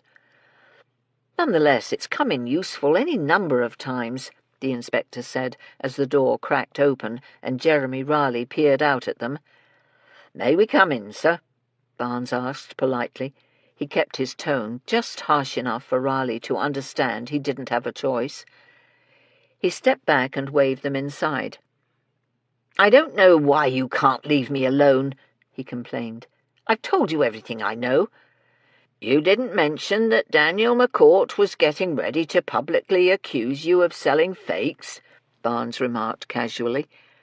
Panic flashed across Raleigh's face, but he quickly got himself under control. "I've no idea where you heard such nonsense, but I assure you it isn't true." "We have it on good authority that it is true," Witherspoon added. "And furthermore, not only was he going to tell Leon Brunel of his suspicions, but he was going to ask another expert, a man from the British Museum, to examine everything you'd authenticated for him to make certain the objects were genuine." "He wouldn't have done that. He wouldn't risk anyone finding out that some of his pieces weren't as valuable as he'd thought," Raleigh snapped, but then he caught himself. "I mean, no collector will hold himself up to public ridicule if he's been sold a bill of bad goods." "Was he sold a bill of bad goods?" Barnes took out his notebook. "No." "All right. I'll admit I exaggerated my abilities as an authenticator, but I do have some knowledge of the business. I am a genuine expert on Chinese ceramics." "But not on anything else?" The inspector was guessing, but he was fairly certain he was on the right track. Jeremy Raleigh was beginning to look a bit like a cornered rat. "Is that correct?" Raleigh looked away. "I may have exaggerated my knowledge a bit, but that wasn't my fault. If you're an expert on Chinese ceramics, why did you claim the flat over the Yuan vases was just a mistake?" Barnes asked. "Surely an expert would have known they weren't genuine." "McCourt wanted those wretched vases so badly he'd have believed a chorus girl if she'd told him the pair was genuine. I never claimed with certainty that they were exactly from that dynasty. I only told him that was my considered opinion and that they were very rare." "But rarity does enhance their value," the inspector murmured. He wasn't certain he understood precisely what Jeremy Raleigh was admitting to, but it certainly didn't sound ethical. "And you led the victim to believe they were very valuable, and that the value was derived from both when they were made and their rarity. But neither of those assurances was correct.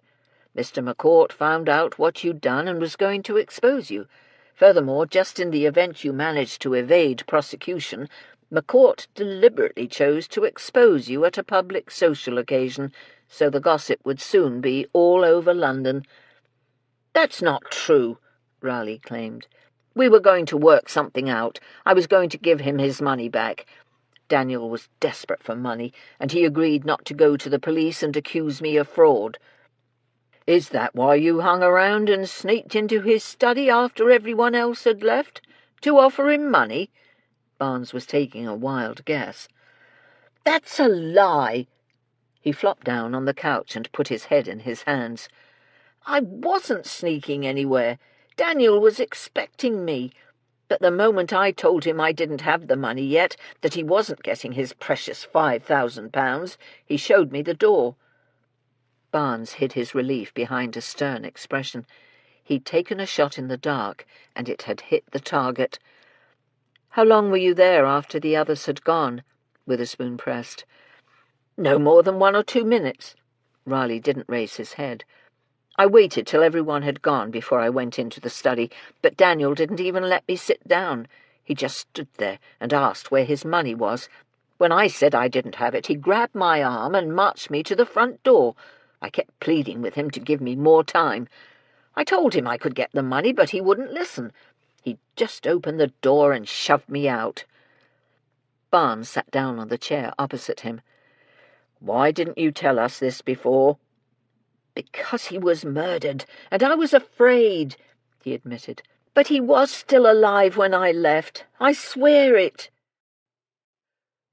Ruth ducked her head to avoid being seen, and then had a quick look across the crowded ballroom. But she was too late. Lady Emma Stafford had spotted her, and with a plate piled high with food from the buffet, she made her way through the crowded tables toward her. Ruth wanted to scream. She'd only come to Horatia Edmondson's luncheon because she'd wanted to see whether she could pick up anything useful. But wouldn't you just know that it was that sharp-eyed old snob who'd seen her first? Ruth plastered a welcoming smile on her face as Lady Stafford's considerable bulk edged chairs out of the way and bumped against the crowded tables. "Hello there, Lady Cannonberry. That is you, isn't it?" She stopped and squinted. Ruth knew she had no choice. She stood up. "Yes, how lovely to see you, Lady Stafford." "Excellent. I thought it was you. Can you give me a hand here?" She held out her plate toward Ruth, completely oblivious that the overloaded dish was poised over a small, rabbity-looking lady at the next table. "My eyesight is quite good from far away, but as I get closer I'm never sure." "Of course. Do come sit with me." Ruth hurried forward, grabbing the dish and tilting it up just as a piece of chicken wobbled precariously on the edge. The rabbity woman gave Ruth a wide smile of thanks. She put the plate on the table and pulled out a chair. She didn't like Lady Emma Stafford. She'd become acquainted with her on a recent case and found her to be rude, overbearing, and convinced that aristocrats and monarchs ruled by divine right. But Ruth didn't have it in her to be mean to the woman. Lady Stafford flopped down and scooted her chair closer to the table. She unfolded her serviette and spread it across her lap. Emma Stafford had a florid complexion and jowls so loose they draped over the top ruffle of her elegant green gown. Her hair was white and held up by silver combs in youthful ringlets that belonged on a woman 50 years her junior. "Are you still seeing that policeman person?" Ruth sat down and picked up the fork she'd dropped. "You mean Inspector Witherspoon?" She smiled broadly. "Indeed, I am. We're having Christmas together." "Humph!" Lady Stafford speared a piece of asparagus. "Back in my day there were certain barriers between people that were simply never crossed." "Isn't it wonderful that things have started to change?" Ruth exclaimed. She wondered why the woman had wanted to sit with her. The Staffords were one of the most aristocratic families in England, and half the women in the room would have been glad of her company. Lady Stafford snorted again and attacked the chicken leg that she'd almost lost. "I'm not so certain that all changes are for the better. Some things have become decidedly worse. Just look at the way people behave. No one has any respect for law and order." Ruth put down her fork. "I'm afraid I don't understand what you mean."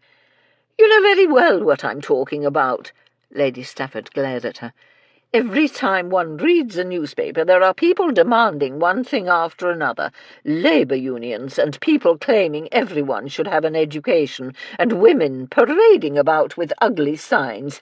It's no wonder we're not all murdered in our beds." She took a deep breath in order to hold on to her temper. "Ah, I see. But in all honesty, is the world a worse place because women can now control their own property, and all children can get some form of an education?" The women's organisations that Ruth supported had long lobbied for the passage of the Married Women's Property Act and the Fee Grant Act. She said nothing for a moment, but simply stared at Ruth, and then she shrugged. "Oh, bother, I don't know. To be honest, I don't really believe half the nonsense I say." She smiled. "I like you, Lady Canonbury, and as I foisted myself upon you, I didn't want you to be bored, so I immediately started being provocative. Forgive me. Though, mind you, it's only half the things I say that I don't believe." Ruth regarded her steadily. "I'm amazed that you like me. I should have thought that women like me were anathema to you. Nonetheless, I'm glad you came over to sit with me. May I ask you something?" "Of course," she replied around a mouthful of chicken. "Do you know anything about Daniel McCourt? I do like to keep my ears open for gossip about the victim. It sometimes helps my friend, the inspector." "Sorry, but I'm afraid the only thing I know about the fellow was that he married a heron heiress." She laughed. "That caused a few tongues to wag, I can tell you that. I know a little about McCourt's cousins, the Brunels. They were the rich branch of the family. Leon Brunel studied at St. Andrews with my nephew. I think he studied medicine. No, it was chemistry. Or perhaps it was languages. Whatever, I don't really recall." She shrugged. "I don't expect that's very useful for your inspector, because, frankly, the only thing Paul mentioned when we read about the murder in the papers was that it was too bad Leon left school without his degree." Wiggins had learned from experience that when a household was disrupted by murder, servants sometimes took advantage of the turmoil and grabbed a few precious moments for themselves. He grinned as he saw a young maid come out of the servants' entrance of the McCourt house, but instead of turning toward the shops, as he expected, she went in the opposite direction. He was after her like a shot, keeping far enough back so she'd not spot him, but close enough so he wouldn't lose her. He'd no idea whether she was Annie, but whoever she was, she'd be able to answer some questions. She went around the corner and vanished from view. He quickened his pace, but didn't run. He didn't want people to notice and remember him, but when he reached the crossroads himself, she really had disappeared. Mystified, he studied the pavements on both sides of the road, but didn't see hide nor hair of her. There was nothing here but a working man's pub, a solicitor's office, and a dentist. Where the devil could she have gone? "Blast a Spaniard," he muttered. "I knew I shouldn't have let her go so far ahead." It was unlikely she was inside the pub, as young housemaids didn't frequent local drinking establishments, but because he had nowhere else to look, he headed there, pulled open the door, and peeked inside. It was just after opening time, and the place was almost empty, save for an old man at one end of the bar and the housemaid at the other. The barman was putting a glass of gin in front of her. Wiggins watched as she carefully counted out the coins and paid for her drink. "I'll have a pint, please," he said, as she stepped inside. He went to the bar, taking care to stop a foot away from his quarry. She glanced in his direction, and he gave her a cheeky grin. "And pour another gin for this young lady here as well." The barman grabbed a glass from under the counter and stuck it under the keg tap. "You all right with this bloke buying you a drink, Annie?" he said to the girl. "He looks harmless enough." She gave him a smile of her own. I'm Annie. Why are you wanting to buy me a gin? I don't go with strange men." Wiggins was rather flattered to be referred to as a strange man, but he didn't let it go to his head. Instead, he concentrated on his task. "I'm buying you a drink because I saw you coming out of the McCourt house. My name is Albert Jones, and I'm a private inquiry agent. I've been hired to investigate Daniel McCourt's death." It wasn't how he'd originally intended to approach the housemaid, but he'd not expected to track her into a pub either, and using his limited supply of coins to pay for information seemed a much better idea than pretending to be a lonely, shy footman, desperate for company. This girl, with her knowing brown eyes and easy demeanour, would see through that ruse in a heartbeat. "That'll be 8p, please," the barman said, as he put the beer and the gin in front of them. Wiggins paid and sidled close to her. She smiled sceptically, as though she didn't believe a word he said. "Will you talk to me?" he asked. "Sure, as long as you keep on buying me gin," she agreed cheerfully. "You look awfully young to be a private inquiry agent. Are you like that Sherlock Holmes fellow? Mrs. Williams, the housekeeper, goes mad if the Strand is all sold out when she goes to the newsagents." Wiggins was a great admirer of both the fictional Mr. Holmes and his creator, Mr. Arthur Conan Doyle. "I'm not like him, miss. I'm nowhere near as observant, but I do appreciate you talking to me. I know I look young, and it would come across very good for me on my report if you could tell me as much as you know about what's going on at the McCourt house. My employers want to make sure Mr. McCourt's killer is brought to justice." "Shouldn't the police do that?" "Sometimes they need help, miss," he replied. "And I assure you, if I learn any fact that will lead to the guilty party being arrested, I'll pass it along to the police. Now, what can you tell me about your household?" "Like you said, there's been a murder, and the household is in a right old mess.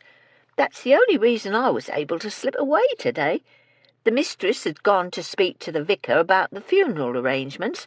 The cook and the housekeeper are planning the funeral reception, and the butler's helped himself to a bottle of Mr. McCourt's best whisky and snuck up to the box room for a bit of peace and quiet." She picked up her glass and drained it. "What do you want to know?" Wiggins was suddenly flummoxed, not sure where to start or what to ask. She solved the problem for him. "I don't usually hang about in pubs drinking during the day," she protested. "But Gus here is my great-uncle, and I had to get away from the house. It was bad enough that when Mr. McCourt was alive he was a mean person, but it's 10 times worse now that he's dead." "Worse? How?" "No one wants to work there any more." She reached for the second glass of gin. "Oh, we all know that none of us could have been the murderer, as we were all outside when he was done in. But that don't make any difference. It's still ugly to be in a house where murder was done. You'd think it would be easier, now that he's gone. He was the one that none of us liked." "Why didn't you like him?" She snorted a laugh. "He was going to sack me for chipping one of his precious plates, and it was his bloody fault that I did it in the first place.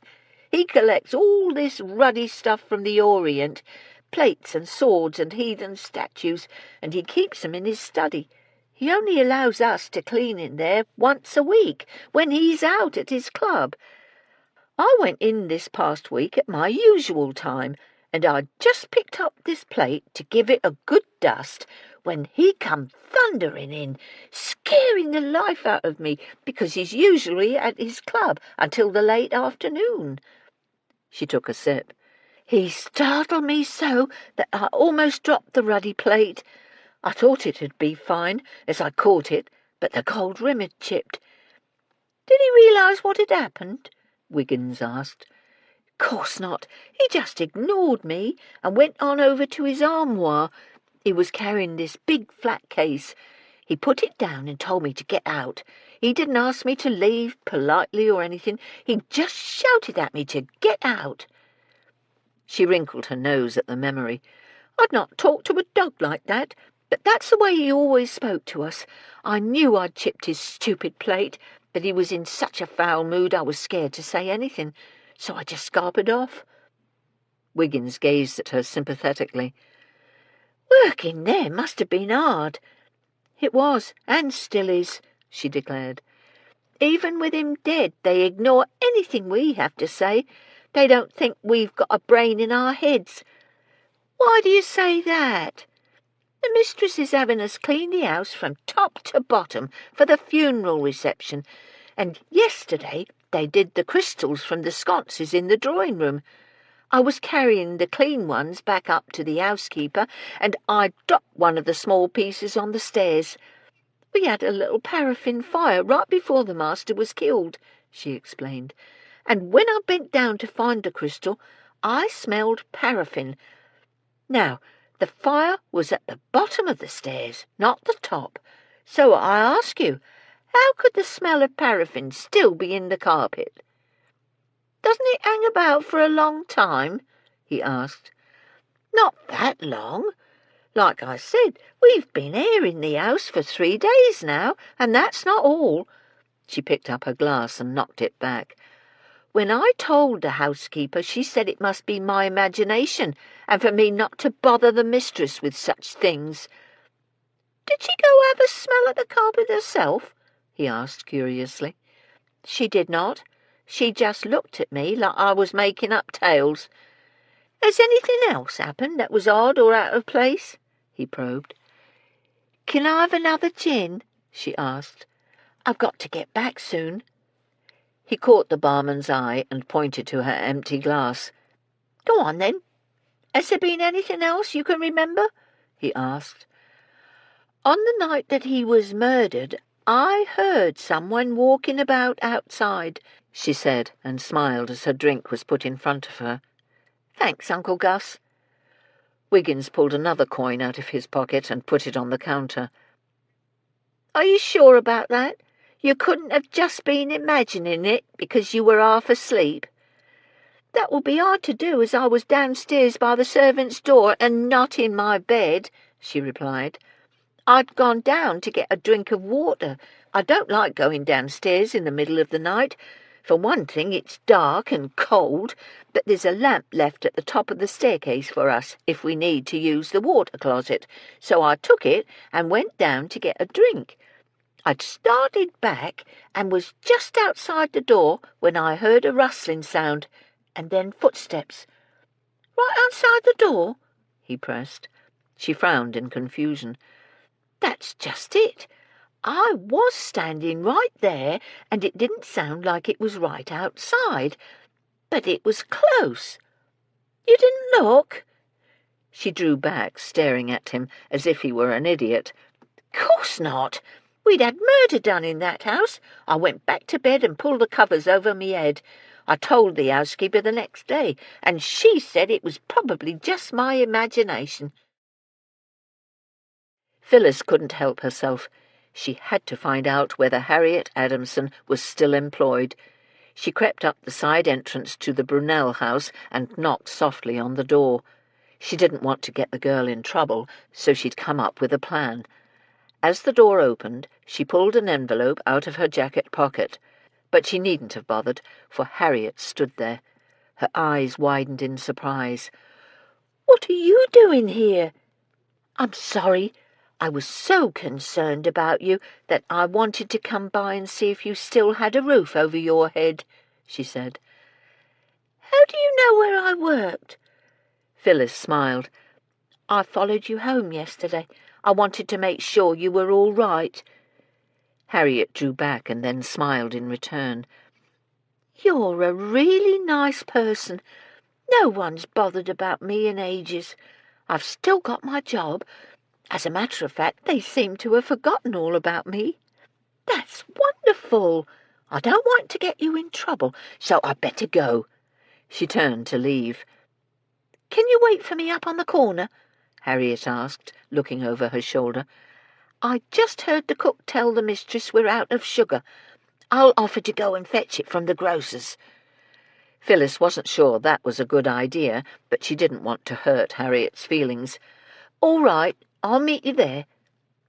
Phyllis went back out to the street and turned in the direction of the shops. She reminded herself that as far as Harriet was concerned, her name was Millicent. She stopped in the middle of the pavement, trying hard to remember what surname she'd given herself yesterday. Millicent, Millicent Burns. She sagged in relief as the name came to her. She got to the corner and waited, promising herself she'd just walk Harriet to the grocer's and then get on with her task. She was determined to figure out how to get shopkeepers and clerks to chat with her. A few minutes later, Harriet appeared. She was smiling from ear to ear. "It was so nice of you to come and see me, Millicent." She grabbed Phyllis's hand and giggled. "My afternoon out is on Tuesdays. When's yours?" She pulled her toward the grocery shop farther up the road. "I get Friday afternoons off," she said, feeling terrible that she was lying to this poor girl. The Witherspoon household allowed staff to take whatever afternoon off they wanted within the week. "I'm so glad they didn't sack you." "I am too," she said earnestly. "They work us like dogs, but I expect most households are like that. Do you ever wish you could do something else?" "I do." She took a deep breath and told the truth. It wasn't as if she'd ever see Harriet again, so what did it matter whether she voiced her dream aloud? "I want to be a typewriter girl." Harriet gaped at her. "Really? I think that's wonderful. But how do you learn to use such an instrument? I saw one in a shop window on Oxford Street once when I was carrying Mrs. Brunel's packages. It looked ever so complicated." "I'm not sure," she admitted honestly. "But there must be a way. I think perhaps you need to go to a special school or something like that. I'm saving my wages so I'll have a way to pay for it." "I bet you'll do it," Harriet declared. "You're the bravest person I've ever met. I'd never have had the courage to speak to someone the way you spoke to me. Just having someone to talk to helped so much." Phyllis couldn't believe her ears. She was suddenly overwhelmed by conflicting emotions as guilt over her motive for approaching Harriet warred with pride that someone actually considered her brave. "You'd have done the same," she finally muttered. "I'm not brave. I've just been in the same boat and know how lonely it can make you feel. But that's enough about me. They're being nicer to you, right?" "Only because Cook realised she'd been dead wrong in accusing me of stealing her stupid saffron," Harriet laughed. "No one had stolen it at all. It was on the floor in the dry larder up against the flour bin." "You mean someone had just poured it out of the jar?" Phyllis wanted to be sure she got this right. "That's what it looks like," Harriet replied. They dodged around a well-dressed man in a bowler. "Saffron is very expensive, so we can make neither heads nor tails about why someone would just dump it on the floor and keep a cheap glass jar. We looked all about the larder, but it wasn't there." "It was kept in a locked storage cupboard, right?" Phyllis persisted. "That's why they accused you. You had the housekeeper's keys." Every household she'd ever worked in, except for the inspectors, kept the spices locked up. "That's right." Harriet slanted her a strange look. "But I didn't steal it. I only had the housekeeper's keys because Cook had lost hers and sent me to borrow the other set." "Oh, I didn't mean you to think that way," Phyllis protested. "I know you didn't do it. Only someone daft would pour an expensive spice out and keep the jar." "And I'm not daft," Harriet laughed. "I'm glad they're treating you better," Phyllis said. They were almost at the grocer's. "Only just?" Harriet stopped by the front door. "They're still strict about silly things. Like this morning, the housekeeper went on because she found pine needles and specks of bark on the attic floor landing. None of the servants had tracked it into the house. We're all careful about wiping our feet. But she didn't want to hear that, because then it would mean that one of the family or a guest had done it. Everyone was back on time for their afternoon meeting. Mrs. Goodge held Amanda, while Betsy put the last of the tea things on the table before slipping into her spot next to Smythe. "I'll go first," Looty volunteered. "My bit won't take long. Bunch of you are grinning like cowboys on payday, so I can see you've all got plenty to report." She paused, and when no one contradicted her, she continued. "I spent most of the day chasing up one source after another, and it was about as useful as pulling hen's teeth. But I did hear a couple of things that were interesting. One, Charles Cochrane is as pious as a preacher, and no one I talked to could imagine him killing anything, let alone a human being. One of my sources claimed the fellow don't even eat meat." "He doesn't seem to have a motive, either," Mrs. Jeffries muttered. "Sorry, Looty, I didn't mean to interrupt." "No offence taken." Looty helped herself to a slice of buttered brown bread. "I also had a chat with a friend of mine named Carlos Montoya. He collects artifacts from the Middle East, and he knows Leon Brunel. He was at the auction house the day McCourt had the ruckus over selling them wine vases. Now, Carlos, he loves to gossip, and so when he ran into Brunel a few days later, he was all set to pass along that tidbit. But Brunel had already heard about it, and he also told Carlos that he'd stopped using Raleigh as an appraiser years ago because he knew he was incompetent." "That's interesting," Ruth said. "I was rather under the impression that both McCourt and Brunel were Raleigh's clients." "I think we all were," Looty said. "Just goes to show we shouldn't ever make assumptions. Anyways, that's all I heard." "I'll go next," Ruth smiled at Looty. "You found out more than I did. Unfortunately, at the Christmas reception I got stuck next to Lady Stafford." "The one from our last case?" Mrs. Jeffries asked quickly. "The very same, and she not only sat down at my table, her presence was apparently effective in keeping everyone else far away. We were sitting at a table for 6, and I was certain half the ladies at the reception would leap at the chance to make her acquaintance. But I was wrong. The room was crowded, and no one else came near us." "God blimey, you'd have thought one of her own class would have wanted to sit with her. She must be a mean old thing," Wiggins exclaimed. Ruth thought for a moment. "She's not so much mean as she is overbearing, rude and opinionated, but that description applies to most of the aristocracy in this country. No, I think people avoid her because there's something pathetic about her, a loneliness that she hides behind a mask of arrogance.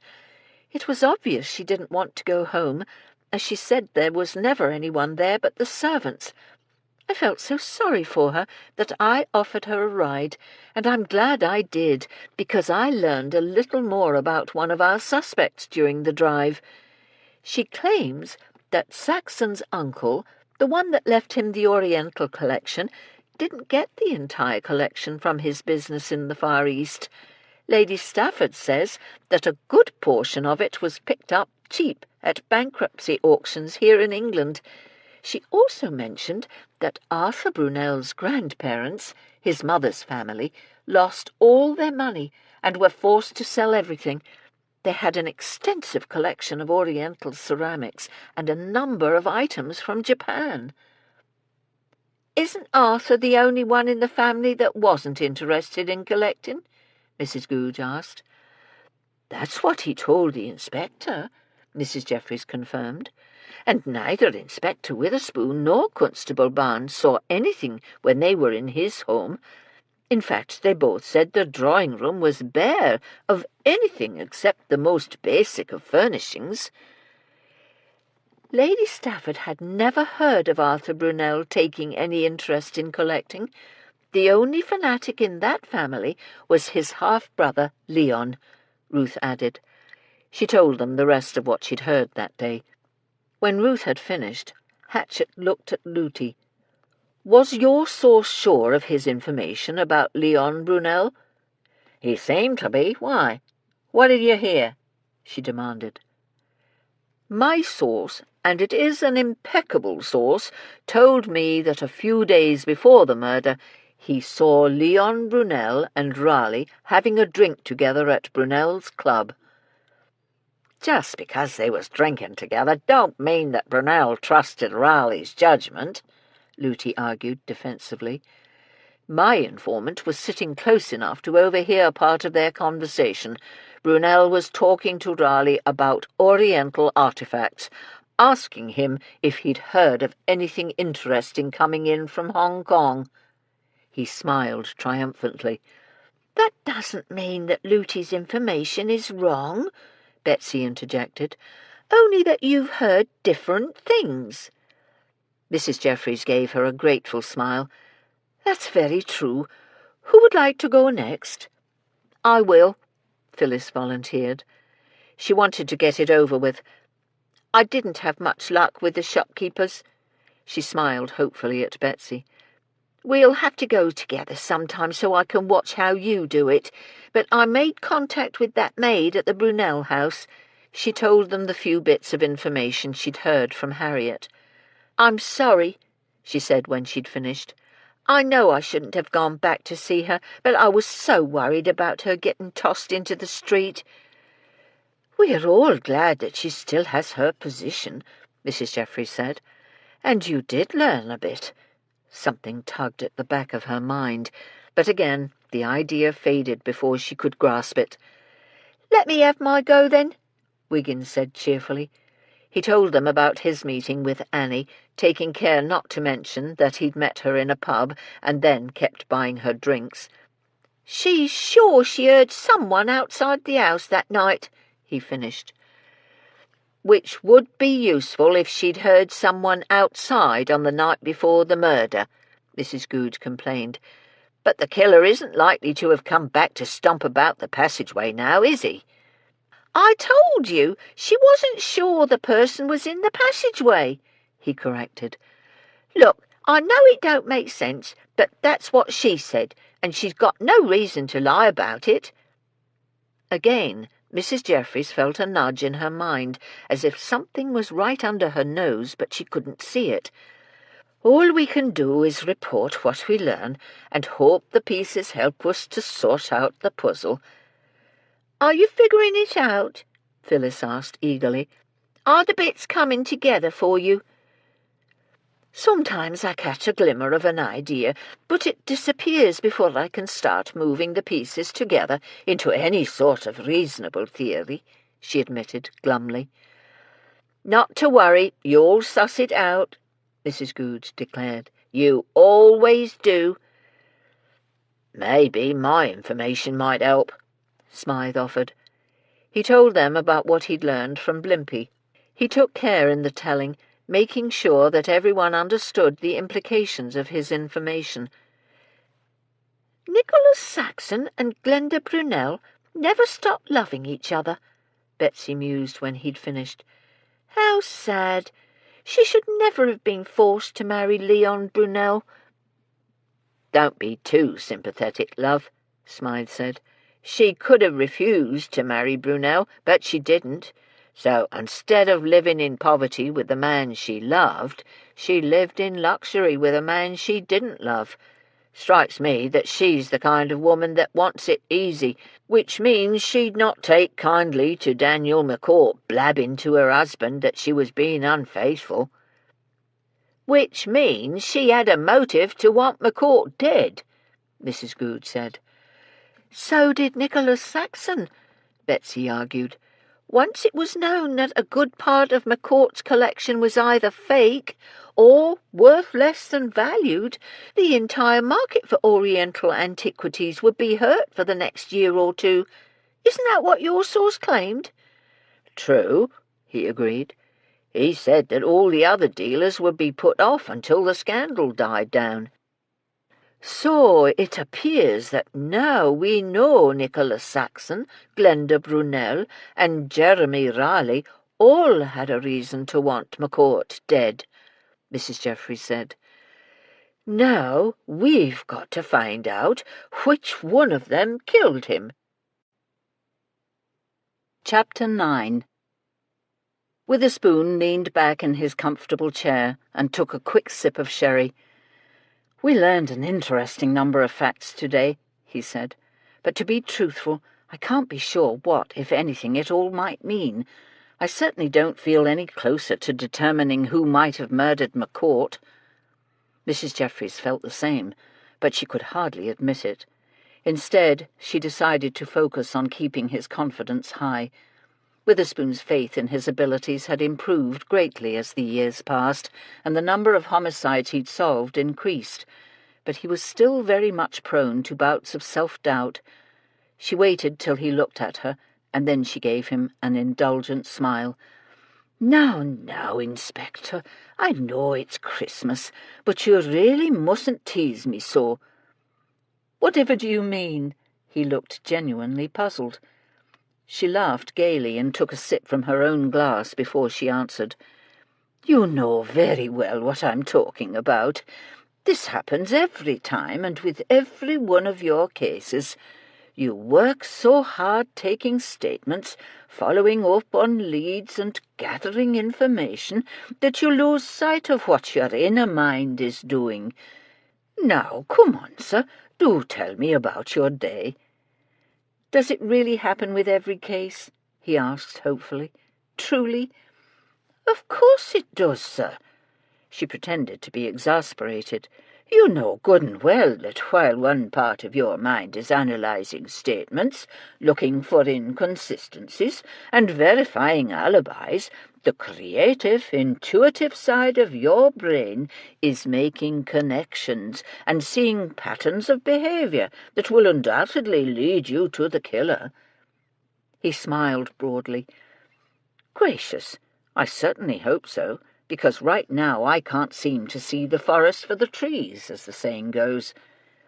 Again, an idea flickered into her consciousness and then evaporated, but she kept her encouraging smile firmly in place.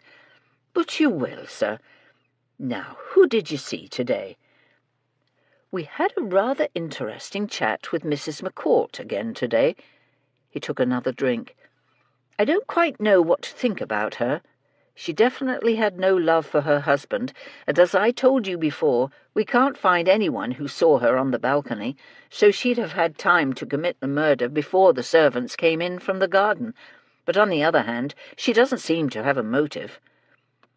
"The sword that was used to kill him," she began, thinking of her discussion with Dr. Bosworth. "Is it a great heavy thing?" "It's long, and I suppose it's fairly hefty," he replied. "Why?" "Oh, I was just thinking about an article I'd read somewhere that said something to the effect of how difficult it was to kill with a sword unless one actually knew how to wield it properly." She watched his face, hoping he was getting her point, but he continued to stare at her blankly. "And your murderer apparently knew enough to kill the victim with 2 well-placed thrusts." "Either that or he or she was simply lucky with the first 2 strikes," the inspector pointed out. "The police surgeon said that was a possibility. Mrs. McCourt also gave us some information about Jeremy Raleigh that casts him in a whole new light." He told her about the remainder of his visit to the widow, and then about their second interview with Jeremy Raleigh.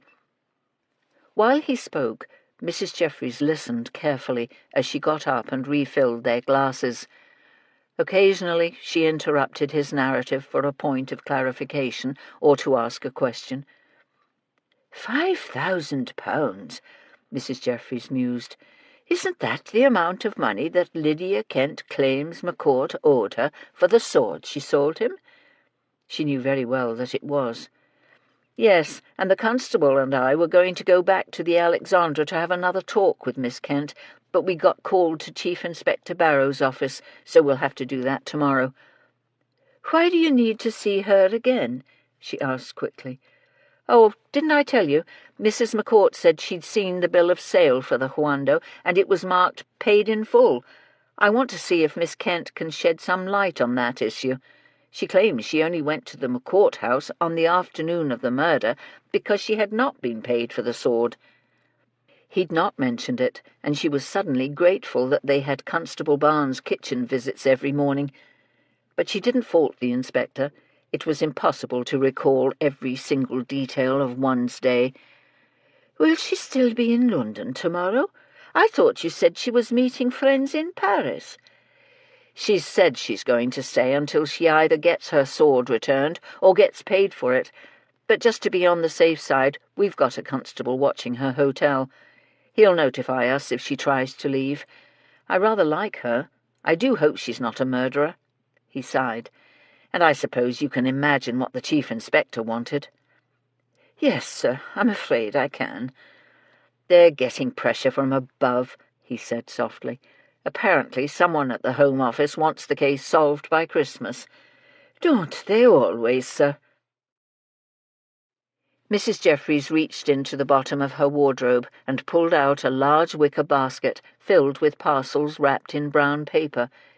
These were the Christmas presents she'd bought before the murder case. She put the basket onto the foot of her bed and rummaged through the packages until she found the bottle of Harvey's Bristol cream sherry she'd bought to give to a friend. She took the bottle and went downstairs. Samson was standing on the table when she walked into the kitchen. He glared at her, and as if to show her who was boss, he flopped his fat rump down and flicked his tail. "Get down from there, you silly boy," she whispered. Samson knew he wasn't allowed on the table, and she was in no mood to put up with his shenanigans. She shoved him as gently as possible toward the edge, taking him by surprise, so that he scrambled up, caught himself, and leapt to the floor. He hissed at her and stomped off. She opened the sherry, poured out a good measure into a glass, and wandered across the quiet room to the window over the sink. She usually only imbibed with the inspector, but tonight she'd decided it might help her grab that elusive imp of an idea that had plagued her for 2 days now. At her age, she wasn't worried about succumbing to the demon rum. She knew herself too well for that. But there was something she wasn't seeing, something that was obvious and right under her nose, but she was too dense to grasp it properly. She'd come closest to seeing whatever it was earlier this evening when she was with Witherspoon. She hoped the sherry would help open her mind. She took a sip and stared out into the dark night at the streetlight across the road. From this angle it looked odd to her, as though it didn't belong there, but that was only because she was used to seeing it from her room upstairs. She closed her eyes and let her mind wander. Jeremy Raleigh admitted to being in McCourt's study, and he had a motive. McCourt was ruining his career, and worse, was going to prosecute him for fraud. But was it fraud? She opened her eyes as a hansom cab went past, the clip-clop of the horses and the rattling of the carriage loud in the quiet night. Nicholas Saxon had a double motive for wanting McCourt dead. He was still in love with another man's wife, and if McCourt publicly prosecuted Raleigh, even a genuine collection like Saxon's wouldn't fetch much on the open market after a scandal like that. And what about Arthur Brunel?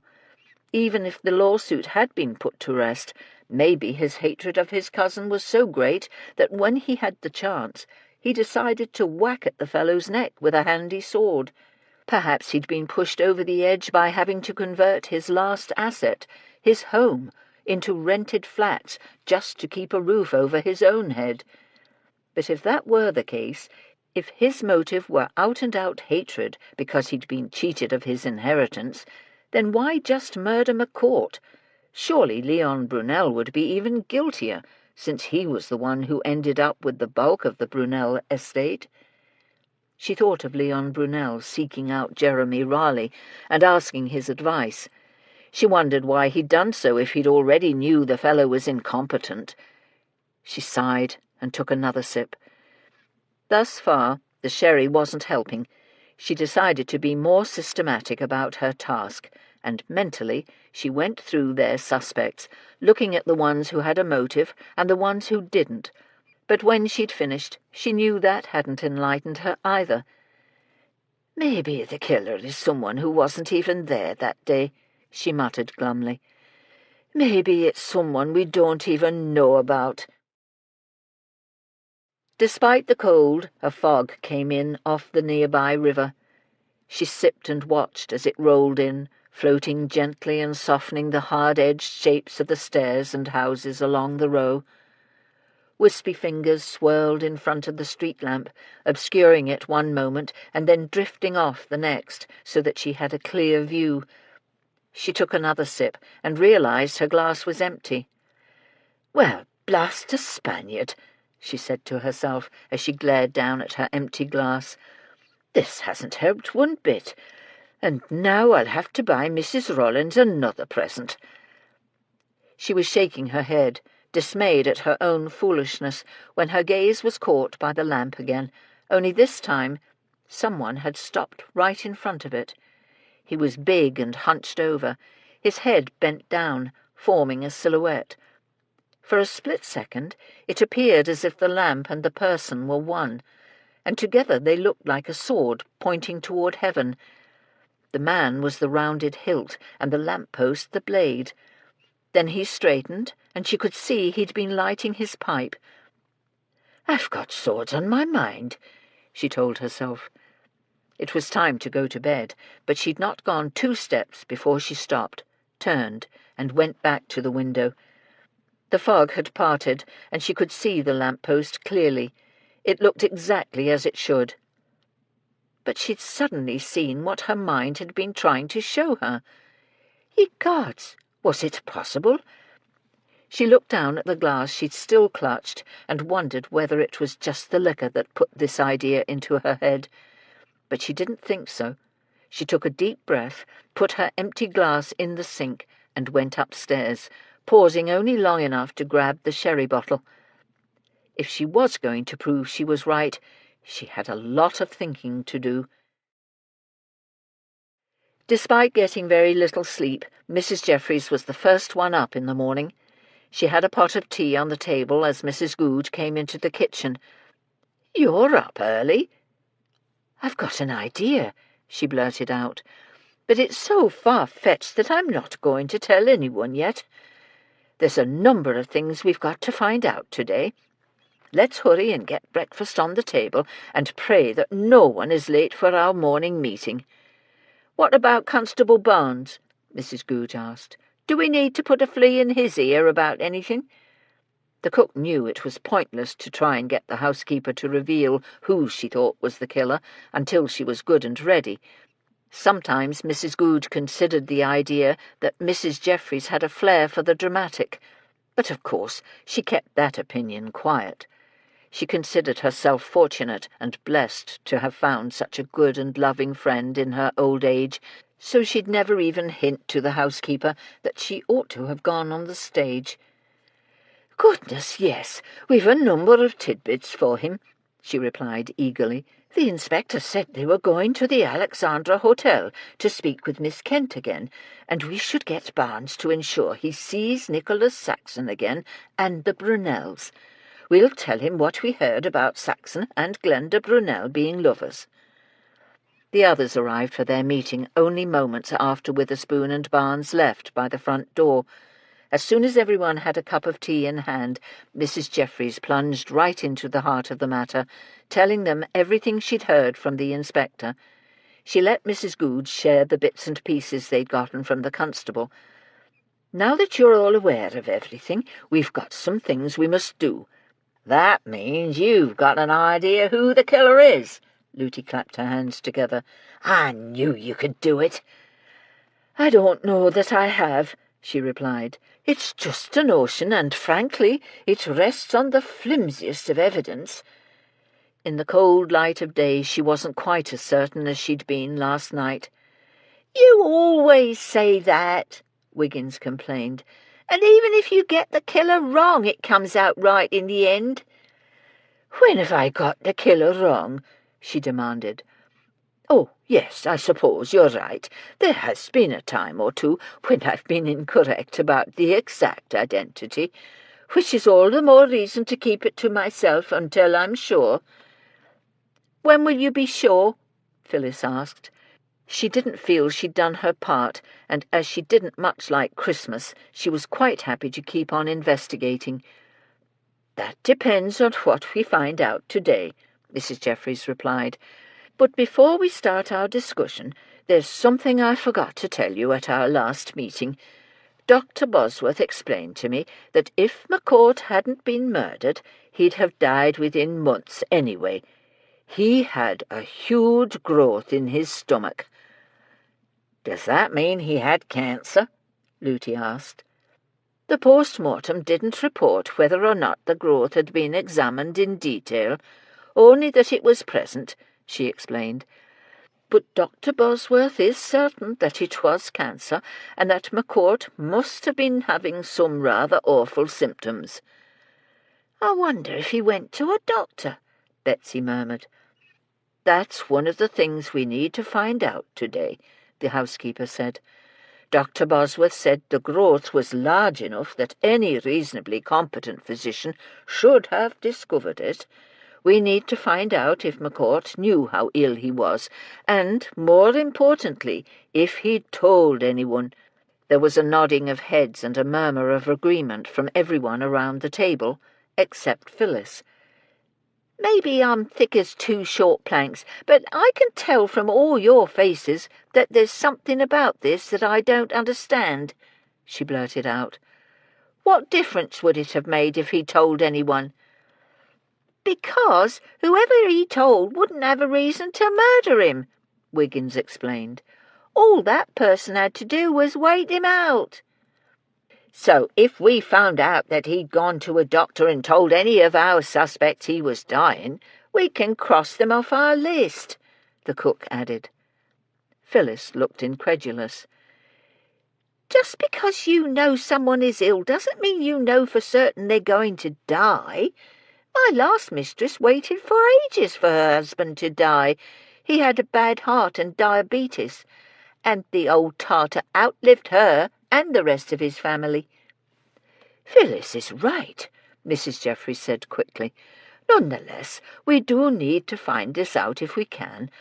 I did mention it to Constable Barnes this morning, and he'll make a point of bringing it to the inspector's attention." "Gerald should already know," Ruth interjected defensively. "He always reads the post-mortem report." "Of course he does. I wasn't implying any dereliction of duty on his part," Mrs. Jeffries said. "But all the report would say was that the growth was present." "I see what you mean." Ruth gave an understanding nod. "Gerald wouldn't see the implication unless he'd actually spoken with the police surgeon." "Right then, Mrs. Jeffries, what do you need us to do? Time is getting away from us," Smythe pointed out as he reached under the table and grabbed his wife's hand. The baby was asleep and tucked in her cot, and he suspected that Betsy might be feeling a bit left out. They were reaching the end of the case, he could feel it, and he could see from the expressions on everyone's faces that they felt it too. Betsy squeezed his fingers, touched by his concern. They were getting to the final act of this particular play, but she didn't feel cheated at all. Amanda wouldn't be a baby forever, and as soon as she was a little older, Betsy was committed to getting back out and doing her part. Except for her family, nothing in her life was as important to her as working in the cause of justice. Mrs. Jeffries looked at Looty and Hatchett. "I'd like the two of you to go to the Alexandra Hotel." "But Lucille might see me," Looty protested. "That's what I'm counting on," the housekeeper replied. "She's been there for some time now, hasn't she?" "That's what she said," Looty replied. "She's having a new house built in Bayswater, and it ain't finished yet." "So she might have some idea of who on the staff at the Alexandria is amenable to bribery," Mrs. Jeffries continued. "Is that possible?" Looty looked doubtful. "I don't know. I can't see Lucille trying to bribe anyone." But she'd be in a position to know something about the staff, and that may be all we need." "What do you want me to find out?" Looty asked bluntly. "Anything you can about the people who work at the hotel," Mrs. Jeffries said. "Oh, dear, I'm not explaining this very well. I've no idea if I'm on the right track or not, but if my theory is correct, the killer had to have had some idea of when Lydia Kent planned on leaving England. Inspector Witherspoon said she told him she was going to Paris the day before the tea party. We've got to find out if someone on the staff of the hotel supplied information to one of our suspects about when she originally planned to leave." Looty stared at her in disbelief. "Nels bells, you don't want much, do you? This isn't the same as putting a bull's-eye target on one person and jawing at him until he talks. This is a whole hotel." "Which is precisely why Lucille Fenwick will come in handy," Hatchett said smoothly. "She's not only a terrible liar, she's a busybody as well. What's wrong, madam? Don't you feel up to the challenge?" Looty gasped in outrage. "Up to the challenge? You're going to end up eating them words, and then we'll see who's up to a challenge or not." Hatchett laughed, delighted he'd gotten the reaction he'd wanted. "And providing you can find out what it is Mrs. Jeffries needs to know, I shall happily declare that you were right and I was wrong." "I've a task at the hotel for you as well," Mrs. Jeffries said to him, "and I'm afraid it might prove more difficult than Looty's." Looty snickered. "Oh, Lord, I hope so." "I shall ignore that, madam," he said loftily, as he turned his attention to Mrs. Jeffries. "What do you need me to do?" "Get a description of the man who was supposedly hiding behind a potted plant when Daniel McCourt met with Lydia Kent," she replied. "I will do my best," he promised. "What about the rest of us? Have we got jobs?" Wiggins asked. "Oh, yes, I've got a task for everyone." "I wonder why the police surgeon didn't add a note about the growth in the victim's stomach." Witherspoon frowned as he stepped out of the hansom cab and waited while Barnes paid the driver. "I suspect he didn't think it important," Barnes replied. "After all, if you'd not mentioned it to me, I'd not mentioned it to my wife. She'd not have told me about her Uncle Thomas." The constable was lying through his teeth, counting on the fact that the inspector wouldn't remember what he'd said when he'd read the post-mortem report. He'd made up the bit about his wife's uncle to make the point that with a growth like the one described in the report, McCourt hadn't been long for the world. "But he should have seen the importance and made a special note to me," the inspector insisted as they started up the stone walkway. "That's very pertinent. If Mrs. McCourt knew about her husband's condition, then we can eliminate her from our suspect list. Even if she hated him, she'd hardly take the risk of committing murder when he was practically a dead man anyway. One does hate to complain, but that was very shoddy work." Wisely, Barnes said nothing, knowing that Witherspoon might grouse a bit, but would not make any formal complaints about the matter. He stepped past the inspector and climbed the short flight of stairs to Nicholas Saxon's front door.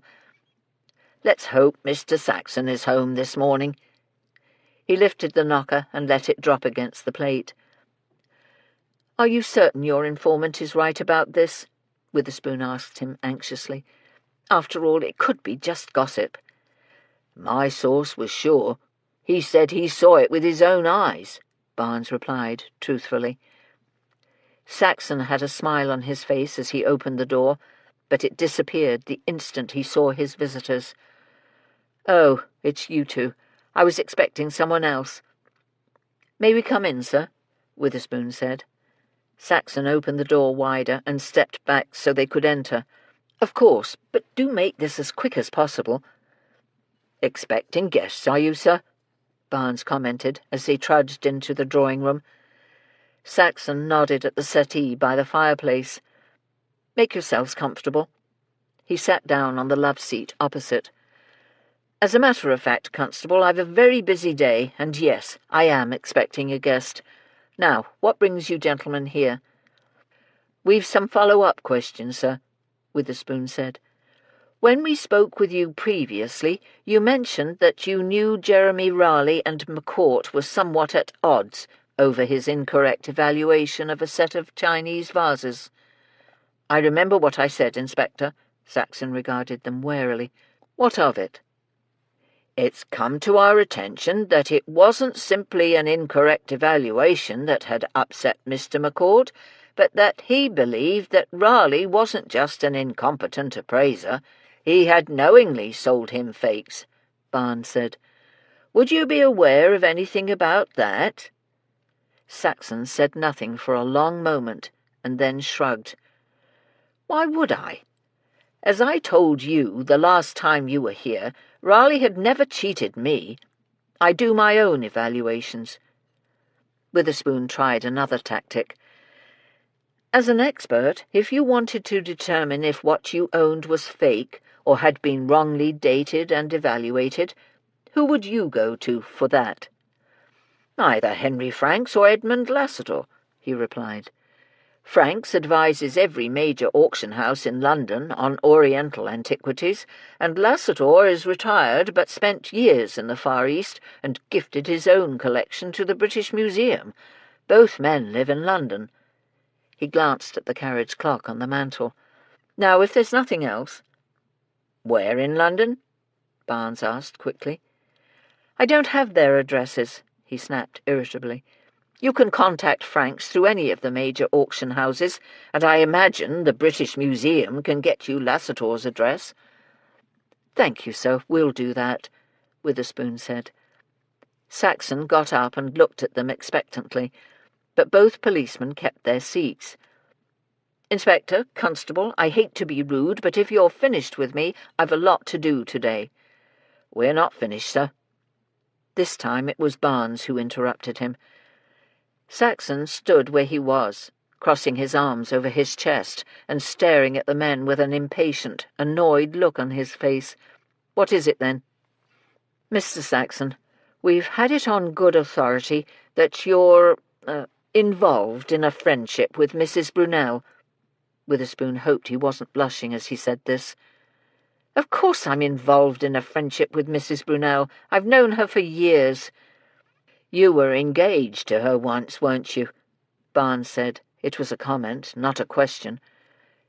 "You know I was. What's your point?" "We've heard that your relationship with Mrs. Brunel is rather more than friendship, sir." The constable looked him directly in the eye. "Is this true?" "Don't be ridiculous," Saxon scoffed.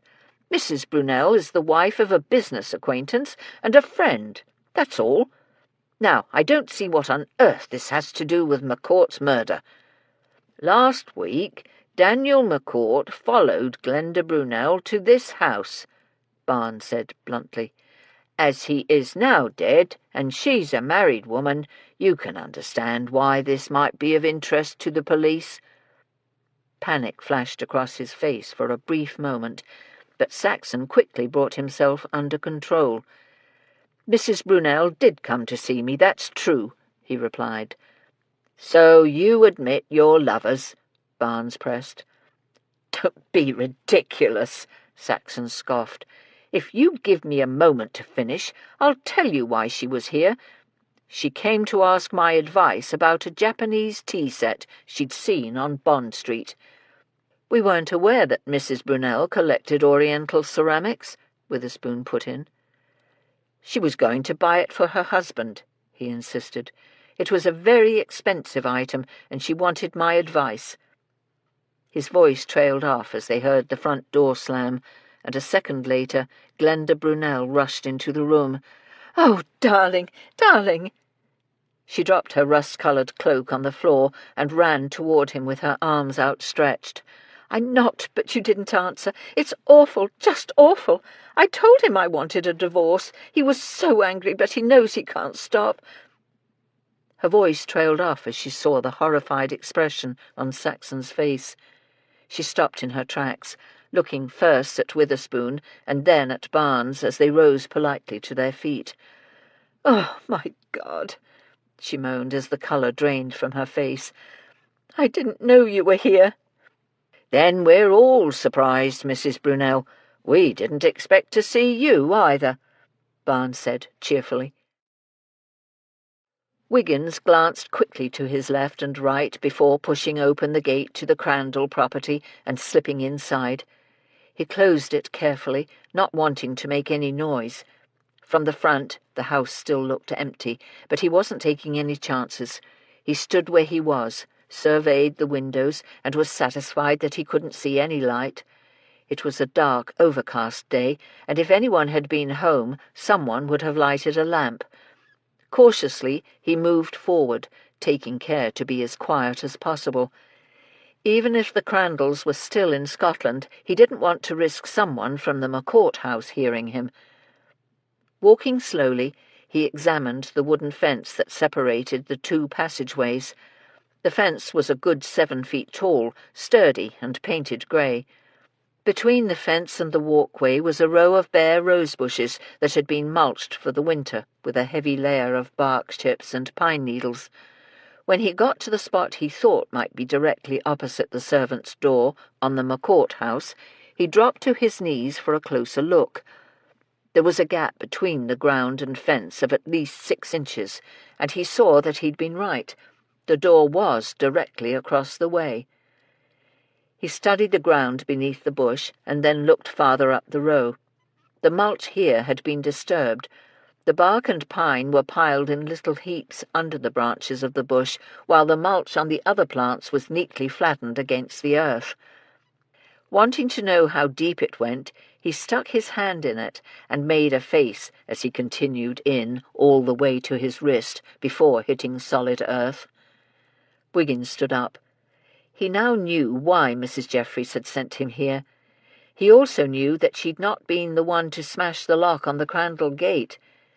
He heard voices from next door, and a second later the servants' door at the McCourt house opened. Wiggins froze. He heard footsteps moving up the walkway, and as he was finished here, but had another task yet to do, he waited a moment before running lightly toward the Crandall gate. He peeked out the gate and spotted his quarry. He'd been fairly sure she'd do it again. Because of the murder, the McCourt household was in disarray, making it easy for someone who had the craving to take advantage of the situation and slip out for 20 minutes or so. Wiggins stifled a flash of guilt as he stepped out and hurried after her. Despite her protests at their previous meeting, he'd suspected she couldn't help herself, that the need would take her and she'd go back to the pub.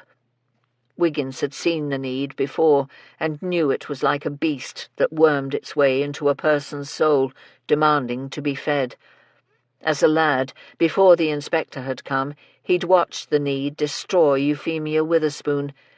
He'd watched her descend into illness while the other servants had taken horrible advantage of her, feeding her need with whiskey and gin so that she'd not notice they were robbing her blind. He'd never told the others of those dark days at Upper Edmonton Gardens, and he wasn't going to either. Euphemia Witherspoon had taken him in and been good to him, and that was all anyone needed to know. He rounded the corner and saw her go into the pub. Sighing heavily, he followed her. "Good luck, madam," Hatchett said softly, as Looty charged toward the front door of the Alexandra Hotel. "You're going to need it more than me," she hissed, before turning and giving the doorman a brilliant smile. Hatchett chuckled and went on, rounding the corner and walking until he reached the mews that ran along the back of the hotel. He glanced around to make sure no one on the busy street was watching him, but this close to Christmas the shoppers and pedestrians were intent on their own business. The back entrance to the hotel was easily visible from the mouth of the mews. Pallets, empty barrels with missing slats, and trash bins were scattered along the walls on both sides of the cobblestones. Tall buildings, several of them 5 or more stories high, blocked what little light there was from the overcast day. Hatchett took his time and surveyed the area thoroughly. Across the main street and kitty-corner to the mews, a narrow road led off at an angle with a pub at the apex. Hatchett laughed to himself. He'd start there. Inside the Alexandra Hotel, Luty's smile was strained as she tried to get rid of the manager.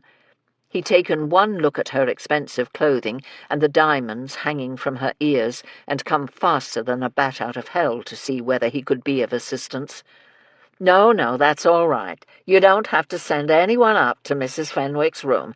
I'm of a mind just to sit a spell, so if it's all the same to you, I'll just wait and see if she shows up. I don't want to trouble anyone." Luty had decided she'd take matters into her own hands rather than trusting Lucille. "It's no trouble, Mum," he exclaimed. He waved at a bellboy. "I'll just go upstairs and see if Mrs. Fenwick is in her suite."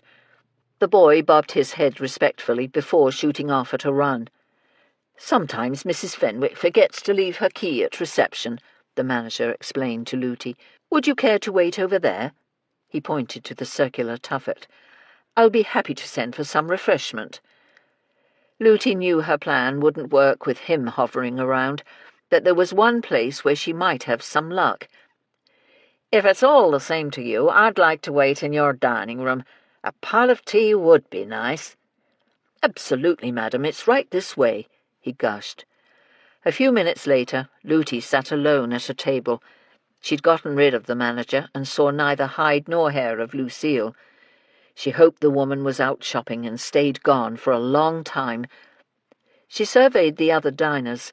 It was past 10 o'clock, and the breakfast crowd was just about gone.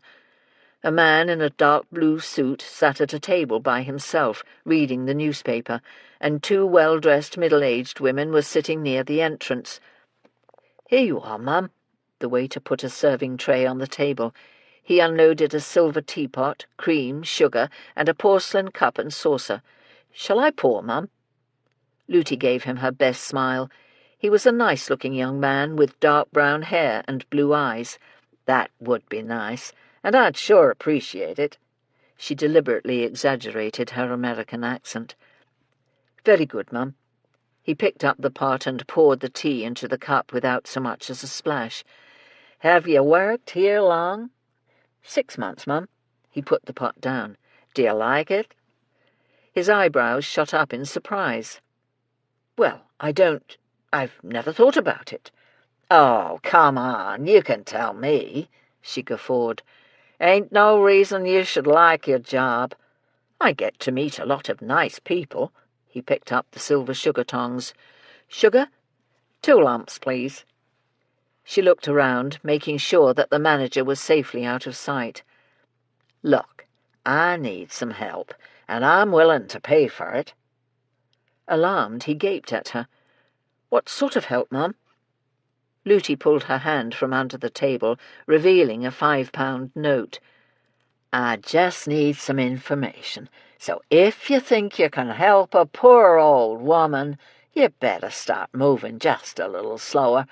Otherwise that fuss-budget of a manager of yours will be poking his nose in, wondering what you're doing." He stared at her for a moment, and then gave her a brilliant smile. "Of course, Mum. Now, what do you want to know?"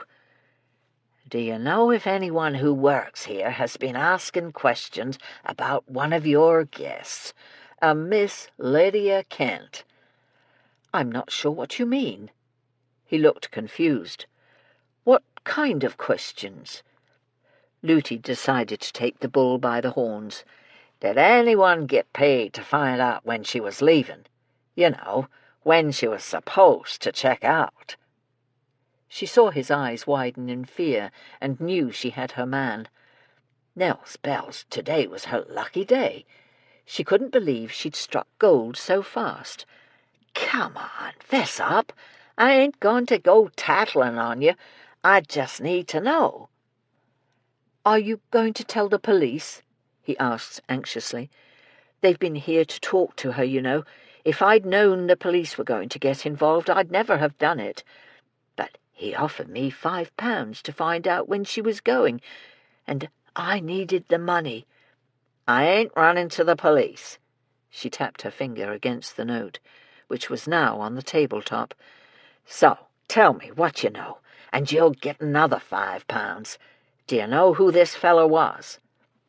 "I don't know his name, but I can describe him to you." "I know it's short notice," Smythe said to Blimpie, "but can you find out or not?" Blimpie shook his head. "I can find it out, but it'll take a few days." "We've not got a few days," Smythe insisted. "The Home Office is putting pressure on the inspector to get this case solved. Come on, Blimpie, I'll pay extra." He'd been given his task because Mrs. Jeffries knew he was the only one with the resources to discover what they needed to know. "I might be able to find out by late tonight," he said. "Will that do you?" "That'll be fine." Smythe got up. "I'll be back here at closing time, and I'll pay you double my normal rate." "Bloody right you will." Blimpie grinned broadly. "I'm going to have to call in all sorts of markers for this one." "Mrs. Brunel, I'm glad you're here. We've some questions for you, and this will save us a trip." Witherspoon smiled kindly. He could see she was embarrassed, and he felt a tad awkward as well. "I'll not have you harassing her." Saxon put his arm around her shoulders in a protective gesture. "She came to ask my advice about buying a gift." "Give it a rest, Mr. Saxon," Barnes interrupted. "We all know why she came here, and it wasn't to get your opinion about a ruddy Japanese tea set. Now, we can ask her questions here, or we can wait until she goes home. It's her choice." "I'll answer anything you like," she smiled at Saxon. "Nicholas, it's a bit late to try and protect my reputation. I fear it's already in tatters with these gentlemen." "I assure you, Mum, we're not here to pass judgment on anyone," Witherspoon said. "We're merely trying to discover who murdered Daniel McCourt." "I didn't kill him," she said quickly. "I didn't like him, but he didn't deserve to die the way he did." "Did Mrs. McCourt ever mention how her husband proposed to her?" Barnes sat back down. "How he proposed?" Saxon repeated in confusion. "I don't understand the question." "Neither do I," she added. "So you didn't know that he was supposed to have asked her to marry him at Christmas time, while they were under a sprig of mistletoe?" Chapter 10. "It was jolly decent of Mrs. Brunel to help us," Witherspoon said, as he waited for Barnes to pay the hansom driver. "It was, sir," Barnes agreed. "Mind you, her offering to find out if her husband knew about McCourt's mistletoe proposal was more than a little self-serving, as she did get us to promise we'd not mention her relationship with Mr. Saxon, unless we'd no choice in the matter. Little did she know that we'd not have revealed a detail like that unless it was pertinent to finding the killer. Apparently, even if she does want to divorce her husband, she doesn't want him to know about her relationship with Saxon. Do you think either of them did it?" he asked. Witherspoon started toward the entrance to the Alexandra Hotel. "They could have. Both of them had a motive. Saxon's got no money, and his only income is selling off his collection. McCourt threatened to prosecute Raleigh for fraud, an action that could easily have frozen the Oriental antiquities market for a long time. Mrs. Brunel might want to divorce her husband, but if McCourt had told Brunel about the two of them, he can prove adultery on her part, and she'll not even get basic maintenance." Barnes turned and saw the inspector staring straight ahead. He followed his gaze and cringed. Luty Bell and Hatchet were coming out of the hotel. Their heads were close together, and Luty's hands gestured wildly, as though she were arguing. She broke off long enough to nod her thanks at the doorman. Barnes shot forward, hoping his sudden movement would cause one of them to look up and see the inspector. His ruse worked, for Hatchett glanced their way and, without missing a breath, smiled at the two policemen. "Inspector Witherspoon, Constable Barnes, what a lovely surprise! How very nice to see you both." "Howdy, Inspector. Constable. I sure didn't expect to see you here," Looty exclaimed. "What are you doing here?" "We're going to interview a witness who is staying at the hotel," Witherspoon explained. "My gracious, that sounds exciting," Looty gushed. "I came to meet a friend of mine who's staying here, but we must have got mixed up, 'cause I waited and waited, and she never showed. But I had me a nice pot of tea, and that warmed me up." "I told you not to count on seeing the woman," Hatchett chided his employer. He looked at the two policemen. "Mrs. Fenwick has never been reliable." Hatchett deliberately used Lucille's surname. He didn't think the inspector would check their story, but it paid to take precautions. "Come along, madam." He took Looty's elbow. "The inspector here is on official business, and we mustn't keep him." Tugging gently, he pulled her toward the curb. He waved at the driver of the hansom the policeman had just vacated. "Good day, gentlemen," he called. "Give our regards to your household." He paused long enough to tell the driver the address, and then shoved Looty inside. "Goodbye, Mrs. Cruikshank. Hatchett," the inspector yelled. Grinning broadly, Barnes waved a goodbye. "Shall we go in, sir?" he said, as the cab pulled away from the curb. Witherspoon stood staring at the back of the hansom as it disappeared among the traffic.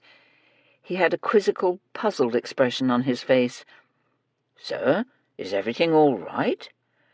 "Oh, yes, I was just thinking that it's a small world, isn't it?" "It is, sir, but it's no surprise that Mrs. Cruikshank's friends would stay at an exclusive hotel like the Alexandra, for it's a lovely place that caters to the wealthy, and this time of year a lot of people are in town for the holidays." He wanted to make sure the inspector didn't give their story a second thought. It wouldn't do for him to suspect they'd been there digging for information. "Shall we go and see if Miss Kent is available?" She was available, but this time she insisted on seeing them in her suite of rooms. "She's on the 4th floor, so we can take the lift." The bellboy guided them into a metal cage contraption on the far side of the sweeping staircase, clanged the metal gate shut, and slammed the door. Witherspoon's stomach lurched as the lift ascended. Barnes, on the other hand, was grinning in pleasure. "What will they think of next?" he enthused. "Moving staircases? We do live in miraculous times, don't we, Inspector?" Witherspoon gave him a sickly smile. He felt slightly nauseous. "Yes, we most certainly do." The lift stopped, and it seemed to Witherspoon that the simple act of opening up the ruddy thing took ages, but finally he was able to get out of it. He took a deep, heartfelt breath, as if a great weight had been lifted off him. "Miss Kent's room is 408, the bellboy said. He pointed down the hall. "It's just there, sir." "Thank you," the inspector muttered. "Where are the stairs?" he asked quickly. He wasn't getting in that moving coffin again, no matter what.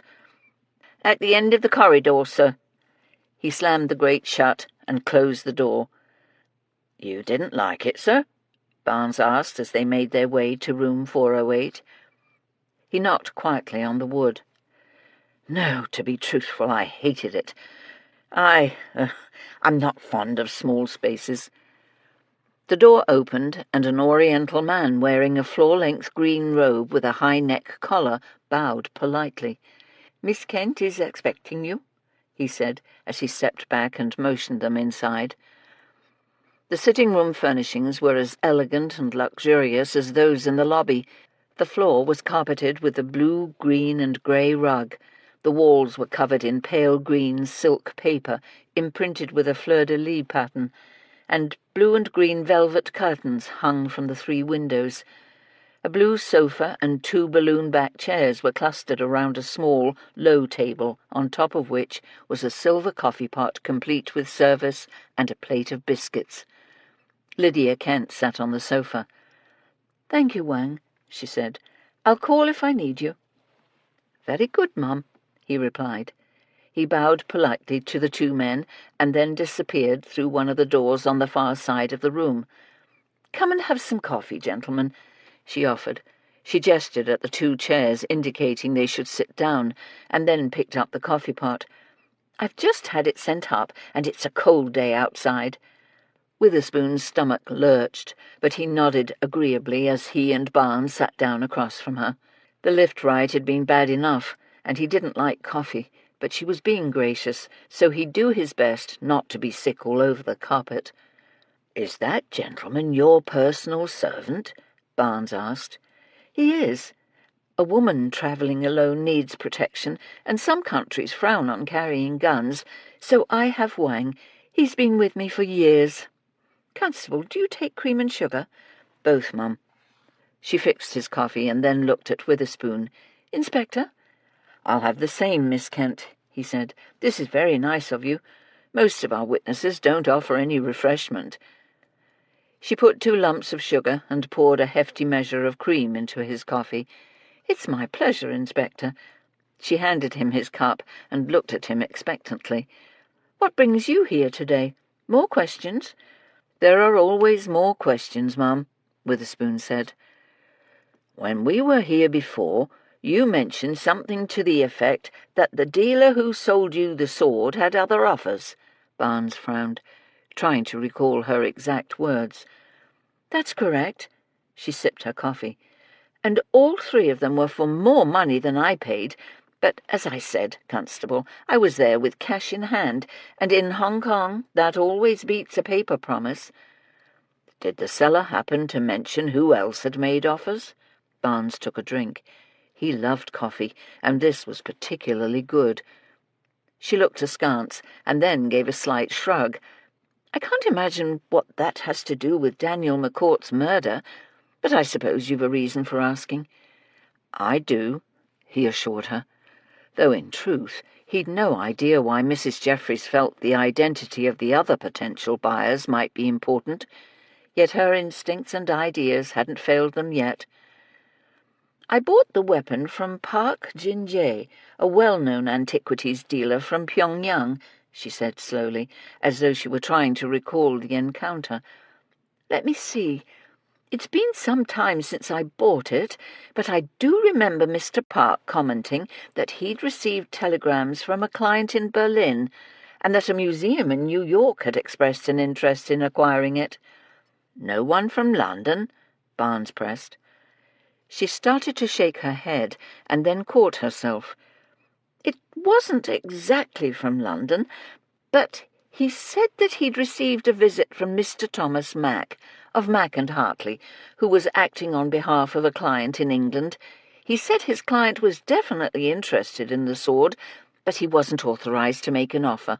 He'd only just heard the weapon was on the market, and had sent a telegram to London, but of course by then I'd already bought it." Witherspoon glanced at Barnes to make sure he was finished. He wasn't certain why the constable was asking these specific questions, but he knew there must be a very good reason.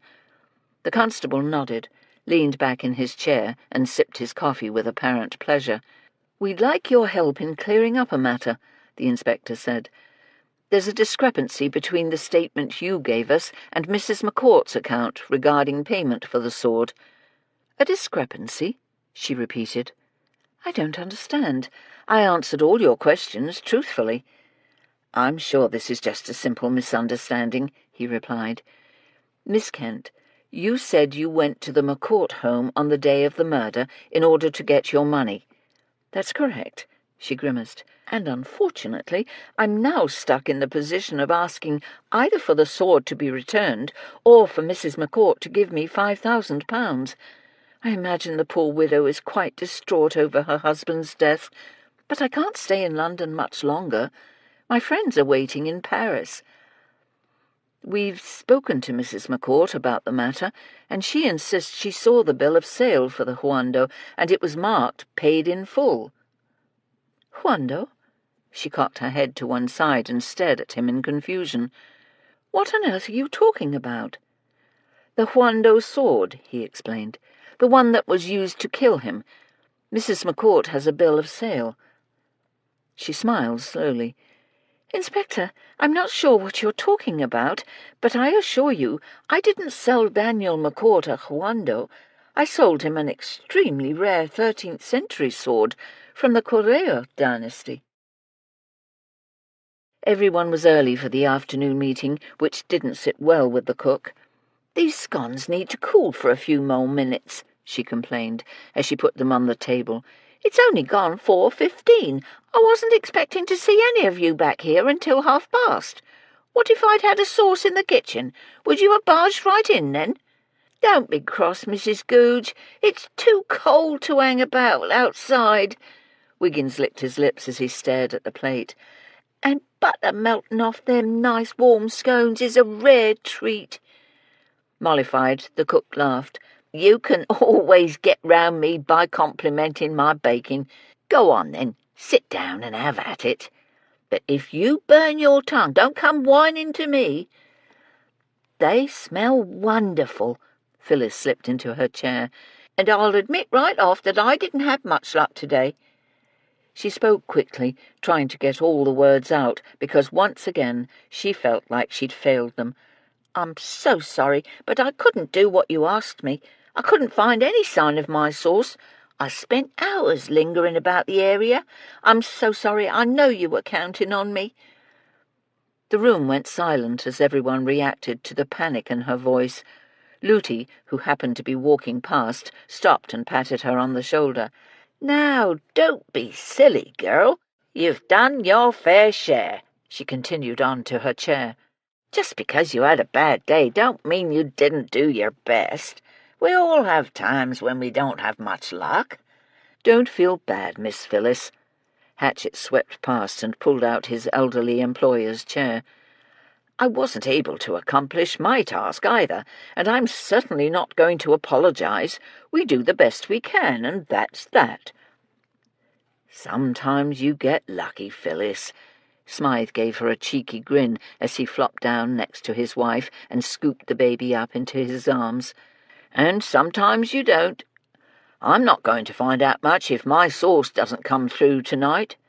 "Phyllis, no one expects perfection," Mrs. Jeffries explained gently. "All we ask is that we do our best, and I know that's what you've done. Now, let's get the meeting started." She could tell that Phyllis was overwhelmed by the attention, so the kindest thing to do was move along. "Smythe, you had the most difficult task, so would you care to go first?" Smythe lifted Amanda and kissed her forehead. "My source said he can find out what we need to know, but he couldn't do it as fast as we'd like. I'm going to go back out after supper tonight." He gave Betsy a quick, apologetic glance. "But even then he couldn't guarantee he'd be able to give us an answer." "Let's hope he can come through for us. Come back here afterwards," Mrs. Jeffries instructed. "Mrs. Googe and I will wait up for you." "It'll be awfully late," he warned. "I can wait up too," Wiggins said. "You need your rest, lad," the cook interjected. "We don't need as much sleep as you young people. If it's all the same, I'd like to say my bit now. I know I wasn't assigned a task like the rest of you, but I did find out that McCourt went to see a doctor at the end of November, so I think he must have known he was very ill."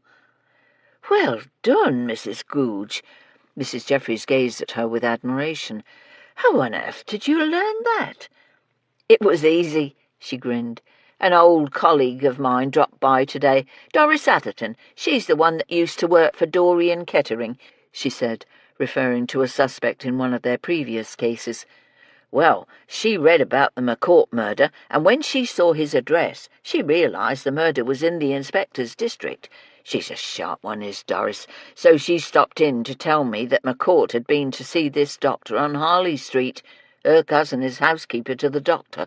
That's how she found out. Mind you, she only dropped in because of the coincidence of the whole thing, not because she thought his going to the doctor had anything to do with the murder."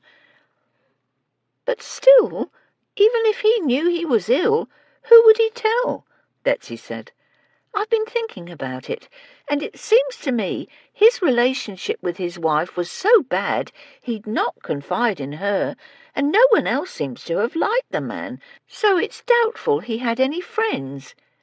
"What a sad and pathetic life he had," Ruth said. "He certainly did," Mrs. Jeffries agreed. "But even the most miserable of people want to talk with someone when they've had bad news. It's only human nature to want to tell someone of a health condition. Everyone needs sympathy." "Maybe he was one of the few that didn't," Lootie said.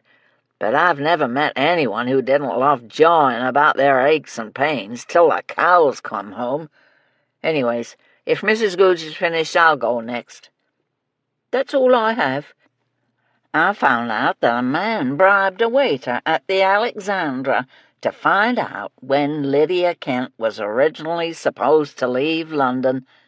She gave Hatchet a quick, triumphant grin. "And I did it without Lucille Fenwick. This waiter didn't know who the man was, and he'd never seen him before, but he was reportedly well-dressed, tall, and had thinning light brown hair." "That sounds like a description of Leon Brunel," Ruth said. Lootie nodded vigorously. "That's who I think it was, and that means he thought that Lydia Kent was leaving the day before the tea party." "Did you find out anything else?" Mrs. Jeffries asked. "Nope, that's it, but I think I done pretty danged good." She gave Hatchet a smug smile. "All right, madam." Hatchet gave an exasperated sigh. "I'm a man of my word, and you have indeed been worthy of this challenge. I, unfortunately, have not, and running into the Inspector and Constable Barnes meant that I couldn't pursue any other avenues of inquiry." He held up his hand as everyone began to speak at once. "Don't worry. Madam handled the matter perfectly, and the Inspector wasn't the least bit suspicious." "That's a relief," the housekeeper said. "Who would like to go next?" "I'll go," Wiggins offered. He told them about his excursion to the passageway next to the McCourt home. "But the fence between the two passageways is a good 7 feet tall," he said. "After that, I got right lucky and found a servant from the house, but she didn't have any idea if Mrs. McCourt knew about her husband's illness, and when I asked her if he'd been sick or anything like that, she said she didn't know that either. But what she did know was that the sword that killed McCourt has been in his study for at least 3 weeks, and maybe even 4, he finished. "But I thought that was the sword McCourt bought from Miss Kent," Ruth said. "The one he was making such a fuss about at the tea party." "That's what we all thought," Mrs. Jeffries said. "But then I realized that no one had actually verified that specific detail, and that it might be important. Would you like to go next?" Ruth smiled thinly. "I'm afraid the only thing I found out was something we already know. Leon Brunel is a fanatical collector and has the reputation of doing anything, including some very disreputable things, to obtain what he wants. I had lunch with Lydia Mortmain today, and she told me a very interesting story.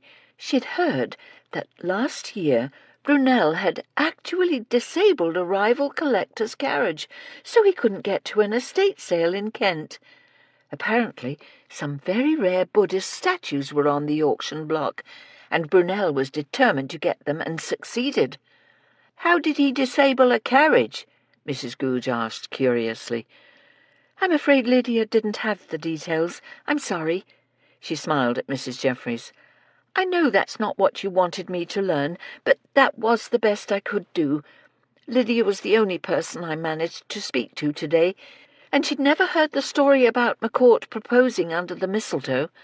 I didn't have time to contact my other sources to see if any of them had heard the tale." "Don't concern yourself, Ruth." Mrs. Jeffries hid her disappointment behind a smile. One of the pillars supporting her theory was that the story of McCourt's romantic Christmas proposal under a sprig of mistletoe was well known and oft repeated. Thus far, That didn't seem to be the case. "Your task was difficult."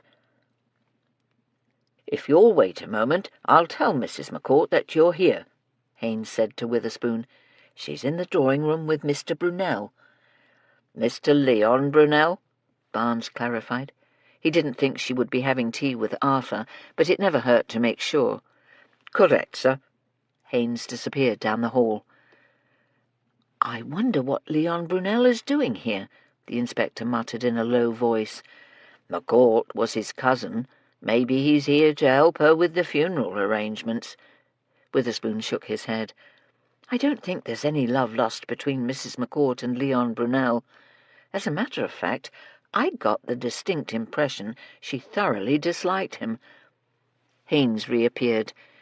"Mrs. McCourt will see you now. Would you care for tea?" Witherspoon's stomach still hadn't recovered from the coffee. "No, thank you. We're fine. We've just had some refreshment." "Very good, sir." Haines held the door open and then closed it quietly behind them. Elena McCourt was sitting by the fireplace and was dressed in a dark sapphire blue day dress. Leon Brunel was in the chair next to her. Witherspoon gave the room a fast but thorough survey. He noted she'd closed the huge sliding doors that separated the drawing-room from the study, but the Christmas tree was still in the corner, and garlands of greenery still draped the mantel. There was no sign that this was a house in mourning. It was Brunel who spoke first. "Really, Inspector, how many times must you disturb poor Mrs. McCourt?" She put her hand out to silence him. "As many times as it takes to catch my husband's killer, Leon. Please sit down, gentlemen. Mr. Brunel was just leaving." "I'll be happy to stay if you need me, Elena," he said to her. "After all, I'm now the most senior male member of your family, and it's my duty to ensure you're treated properly. I won't have you bullied by the police." "These policemen have been very kind thus far." She gave him a strained smile. "It isn't seemly that you have these men in your home without a family member present," he argued. "A male family member." "I appreciate the offer, but I'm quite capable of taking care of myself. Now, if you'll excuse us—" She let her voice trail off, and for a moment it appeared as if he was going to stay in his chair, but he finally got to his feet. "As you wish." He nodded curtly, and ignoring both men, stalked to the door and slammed it shut behind him. "Mrs. McCourt," the inspector began, but she leapt up, shushing him by putting her index finger across her lips. She tiptoed across the room and put her eye right up to the crack between the two double oak doors. "Good, he's gone," she announced. She went back to her seat. "I'm sorry, Inspector, but he's a dreadful snoop, and I wanted to make certain he'd gone. I'll not have another man sticking his nose into my life and trying to boss me about." She noticed neither man had taken a seat. "Please, both of you, make yourselves comfortable and sit down." Barnes slid into the chair Brunel had just vacated. "If you don't mind my asking, Mum, what was he doing here? Offering condolences?" "Hardly, Constable," she smiled wryly. "He was doing precisely what I expected of him. He wants to establish that he's now head of the family and that I ought to turn all my decisions over to him." Barnes chuckled. "I have a feeling you set him straight fairly quickly." He hoped this woman wasn't a murderer. He'd taken a liking to her and would hate to watch her hang. "I most certainly did," she answered. "When he realized I wasn't going to give him control of my money, he then began hinting that he'd like to buy Daniel's collection. Of course, that wasn't a surprise. He's coveted the collection for years." "Would you say your husband's collection was superior to Brunel's?" the inspector asked. "I don't know what its real worth might be. All I can tell you is that they were both very competitive with each other, and I know that my husband had acquired a substantial number of items that Leon wanted desperately. The two men spent most of their time trying to outfox each other in tracking down rare and valuable objects. It was a stupid and childish competition that had gone on for years." Witherspoon regarded her curiously. "Would you sell the collection to Mr. Brunel, Mum?" I mean, considering how competitive he was with Mr. McCourt. You wouldn't think it a betrayal of your husband's memory?" "Not at all," she declared. "Daniel always said that the only person genuinely capable of appreciating it would be his cousin. Besides, I don't want it." "You know that we've spoken to your husband's solicitor. He said the collection has been valued at over £30,000, the inspector pressed. "That was before we learned that it's possible some of the pieces are fakes," she said bluntly. "And that's exactly what I told Leon. I made it clear I was going to have the entire collection re-evaluated, and then if he was still interested, I'd give him first refusal on it. I must say he took it with good grace." "Mum, are you certain you've no idea how your husband came to the conclusion that he'd been defrauded by Jeremy Raleigh?" Witherspoon asked. "I've told you, Inspector. He didn't mention how he'd found out." "When did he tell you about the fraud?" Barnes asked. "Was it recently?"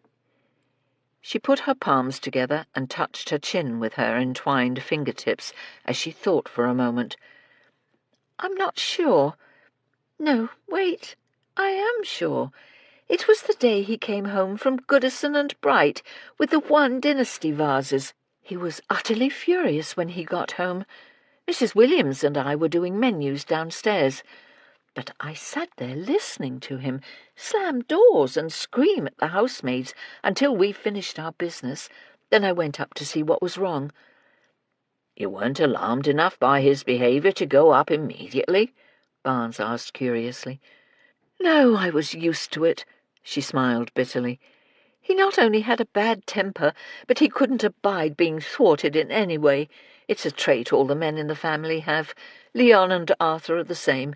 Of course, with Arthur it's not as noticeable, as he isn't a collector."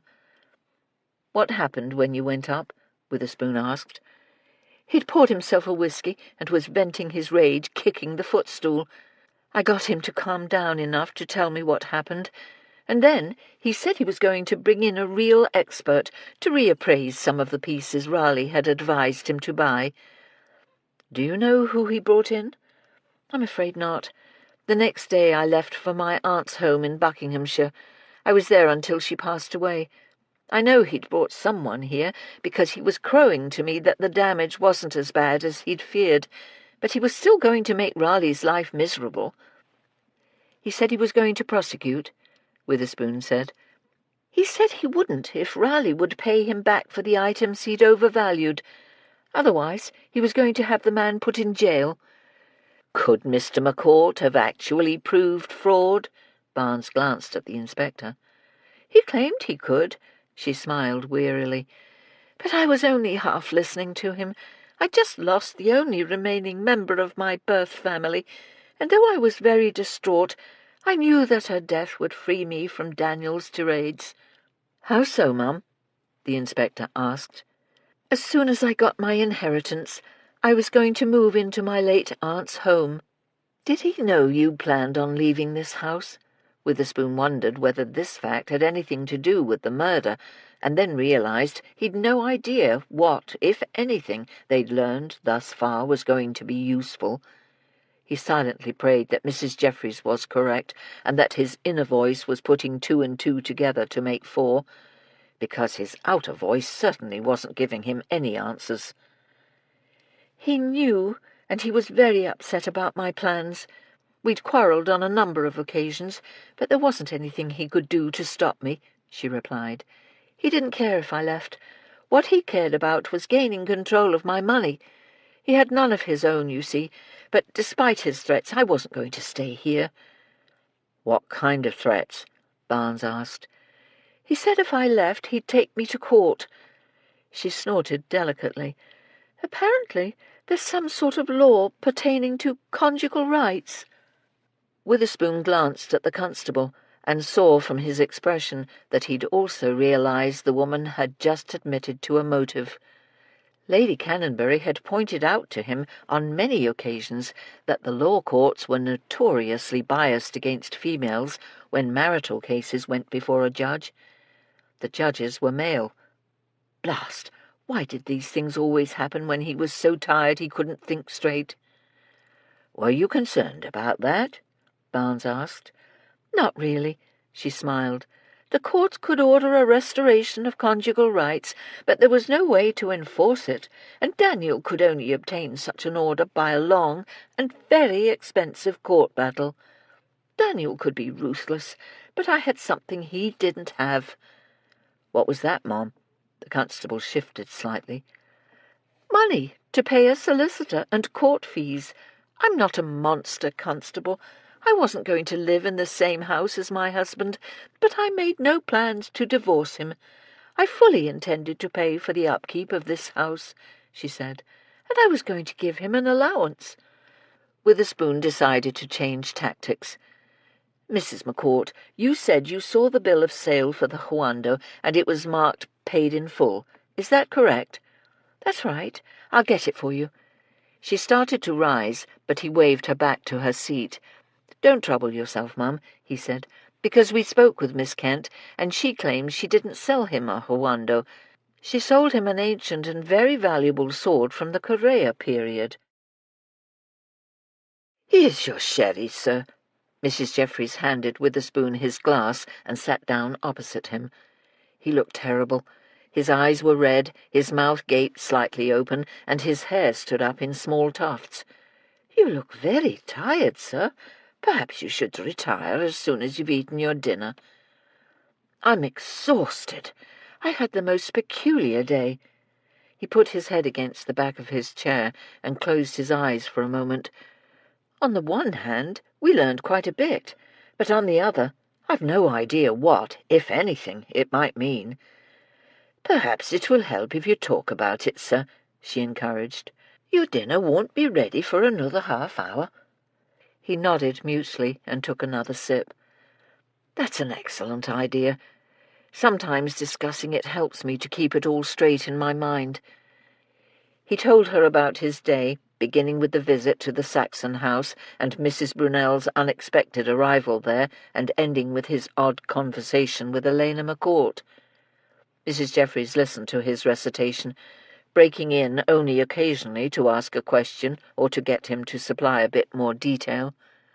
When he told her about the Correa sword, she clamped her lips together to keep from laughing out loud.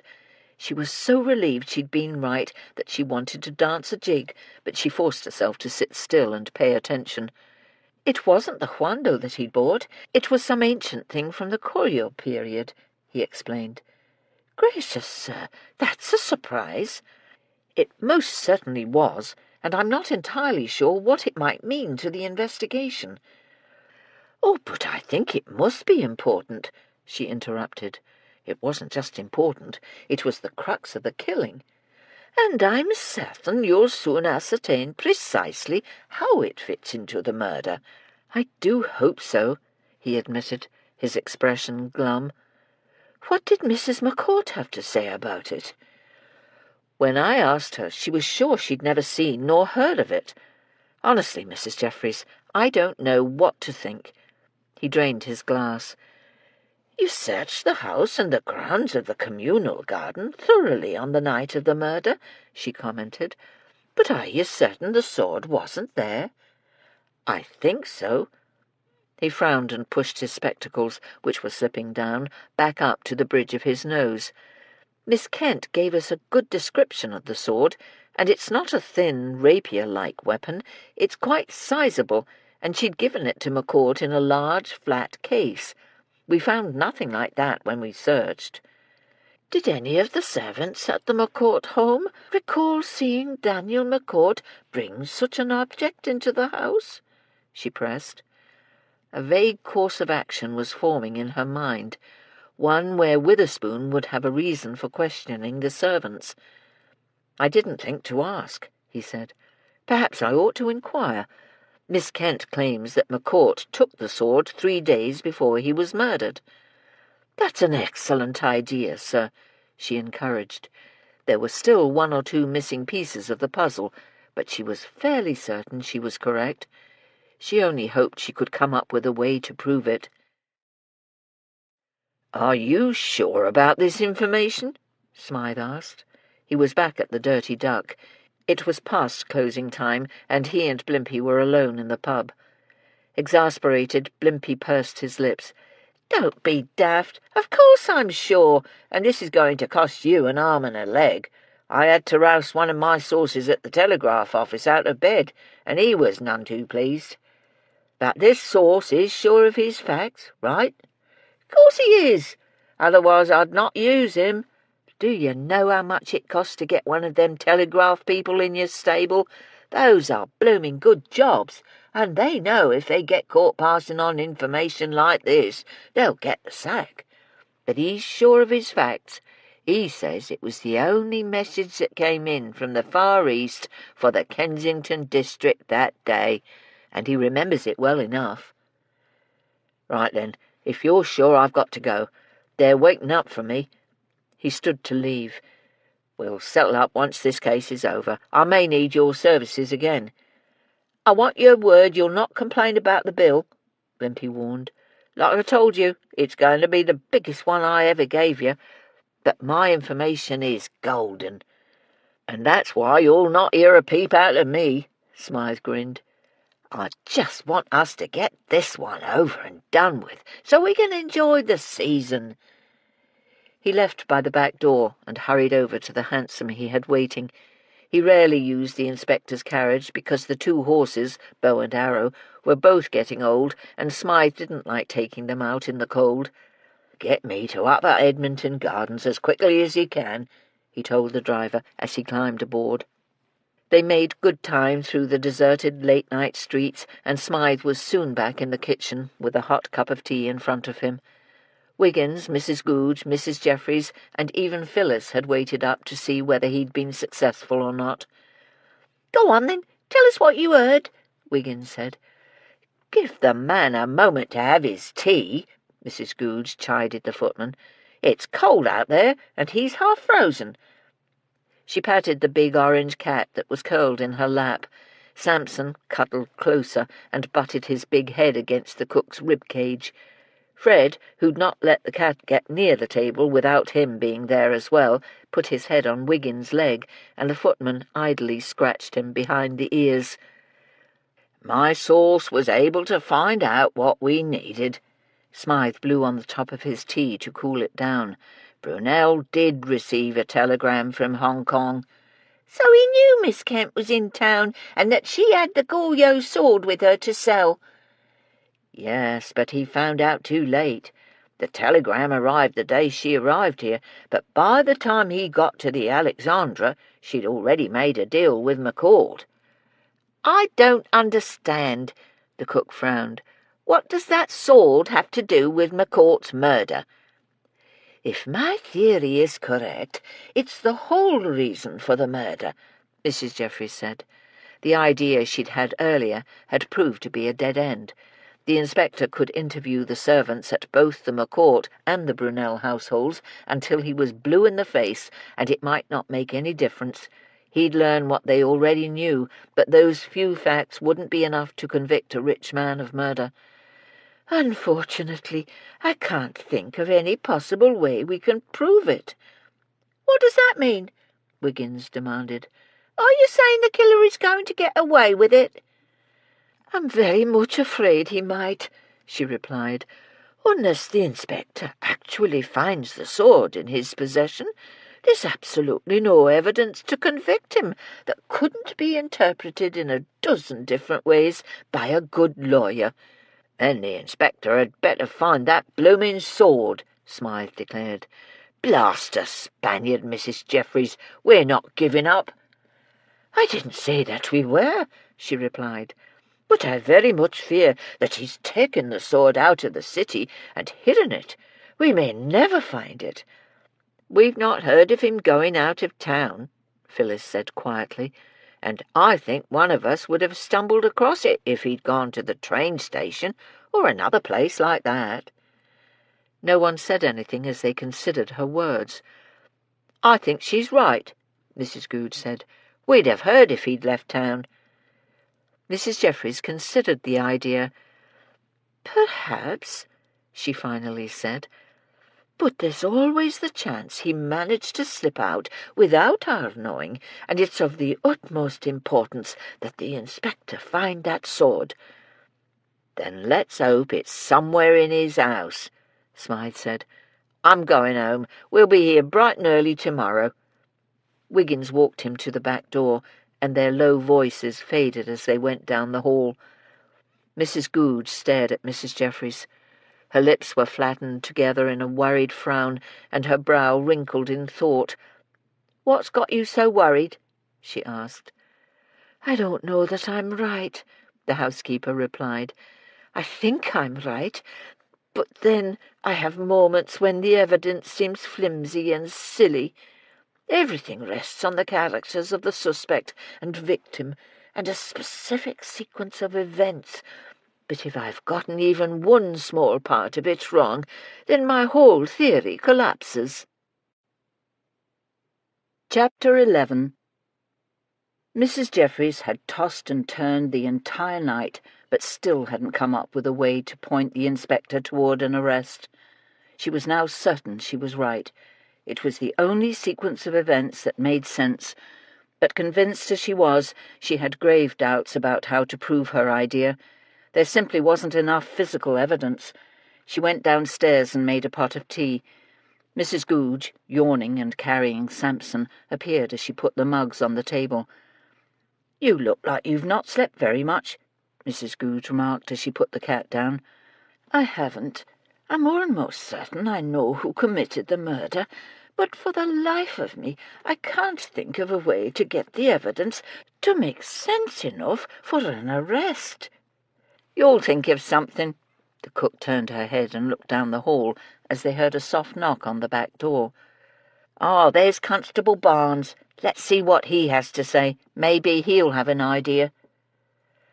As always, Barnes listened carefully as Mrs. Jeffries took him, step by step, along the path that led to her current conclusion. "So you see," she finished, "I'm sure I'm right, but I don't think there's enough here for an arrest." "I'm sorry to say, Mrs. Jeffries, but I agree," he said glumly. "We can't make an arrest on a theory alone. Mind you, your idea does make a lot of sense, but I can't see how we can prove it." "But what if you catch him with the Corio sword?" the cook asked. "Wouldn't that be evidence?" Barnes took a sip of tea while he thought. "I suppose it might be enough. We do have Lydia Kent's statement that McCourt had the sword in his possession when he left her hotel room, and that it was in a large flat case. Your source, Annie, claims she saw him bringing such a case into his study, so we can prove he took it into his home." "And it wasn't there when you searched the house," Mrs. Jeffries pointed out. "So I think that goes a long way toward proving that the motive for the murder was that sword." Barnes smiled sceptically. "But just because we can't find the ruddy thing doesn't prove that it was the motive. Everyone else who was there that day had a reason to want the man dead, and some of those reasons seem very compelling. Raleigh, Saxon, Arthur Brunel, even Mrs. McCourt, they all stood to gain, either emotionally or financially, once McCourt was dead." "Then why is the sword missing?" Mrs. Jeffries argued. "Who else but the killer could have taken it?" "I'm sure the killer did," he agreed. "But I was just pointing out what a good barrister is likely to do if we ever get Leon Brunel into the dock. And if he did kill McCourt for the sword, I don't think we're likely to find it under the sofa in his drawing-room. He'll have hidden it well." "But he's one of them fanatics, isn't he?" the cook charged. "That's what we've heard about him, that once he's got his hands on something, he'll never let it get away from him. And we've not heard of him leaving town or going to the country since the murder." "He's letting his wife get away," Barnes interrupted. "Yesterday I distinctly heard her say that she could get a divorce." "You heard her say that? When did that happen?" Mrs. Jeffries asked, her voice sharp. "While we were at the Saxon home. Didn't the inspector tell you?" "He did, but all he said was that she'd barged into the room without realizing you and he were there. He said she was dreadfully embarrassed, but he didn't say anything about her mentioning a divorce." Tell me, Constable, what were her exact words when she arrived? Mrs. Jeffries demanded. Please, it's very important. He pictured the scene in his mind. In his years as a policeman, he'd testified in court hundreds of times and developed methods to help him remember things as accurately as possible. She said, I knocked, but you didn't answer. It's awful, just awful. I told him I wanted a divorce. He was so angry, but he knows he can't stop. Then she saw us standing there and clamped her mouth shut. But he knows he can't stop, Mrs. Jeffries repeated. Oh, my gracious, there might be a way. What were you and the inspector going to do this morning? She asked Barnes. McCourt's funeral service isn't until 1 o'clock, but he didn't say what we'd do this morning. The constable eyed her cautiously. Why, have you thought of something? I think so, she replied. Her mind worked furiously as one by one the pieces fell into place. Mrs. Jeffries herself had tracked in pine and bark mulch after she'd been trapped in the passageway by the Crandall house, and Harriet had told Phyllis she'd gotten into trouble because that same mulch was on the attic landing. Annie had heard someone walking in the passageway between the houses hours after McCourt was dead, and Smythe had verified that Brunel had known Lydia Kent was in town to sell the sword, a sword he wanted more than life itself. But gracious, what if she was wrong? She thought of Barnes' warning about other suspects with better motives, and she was afraid.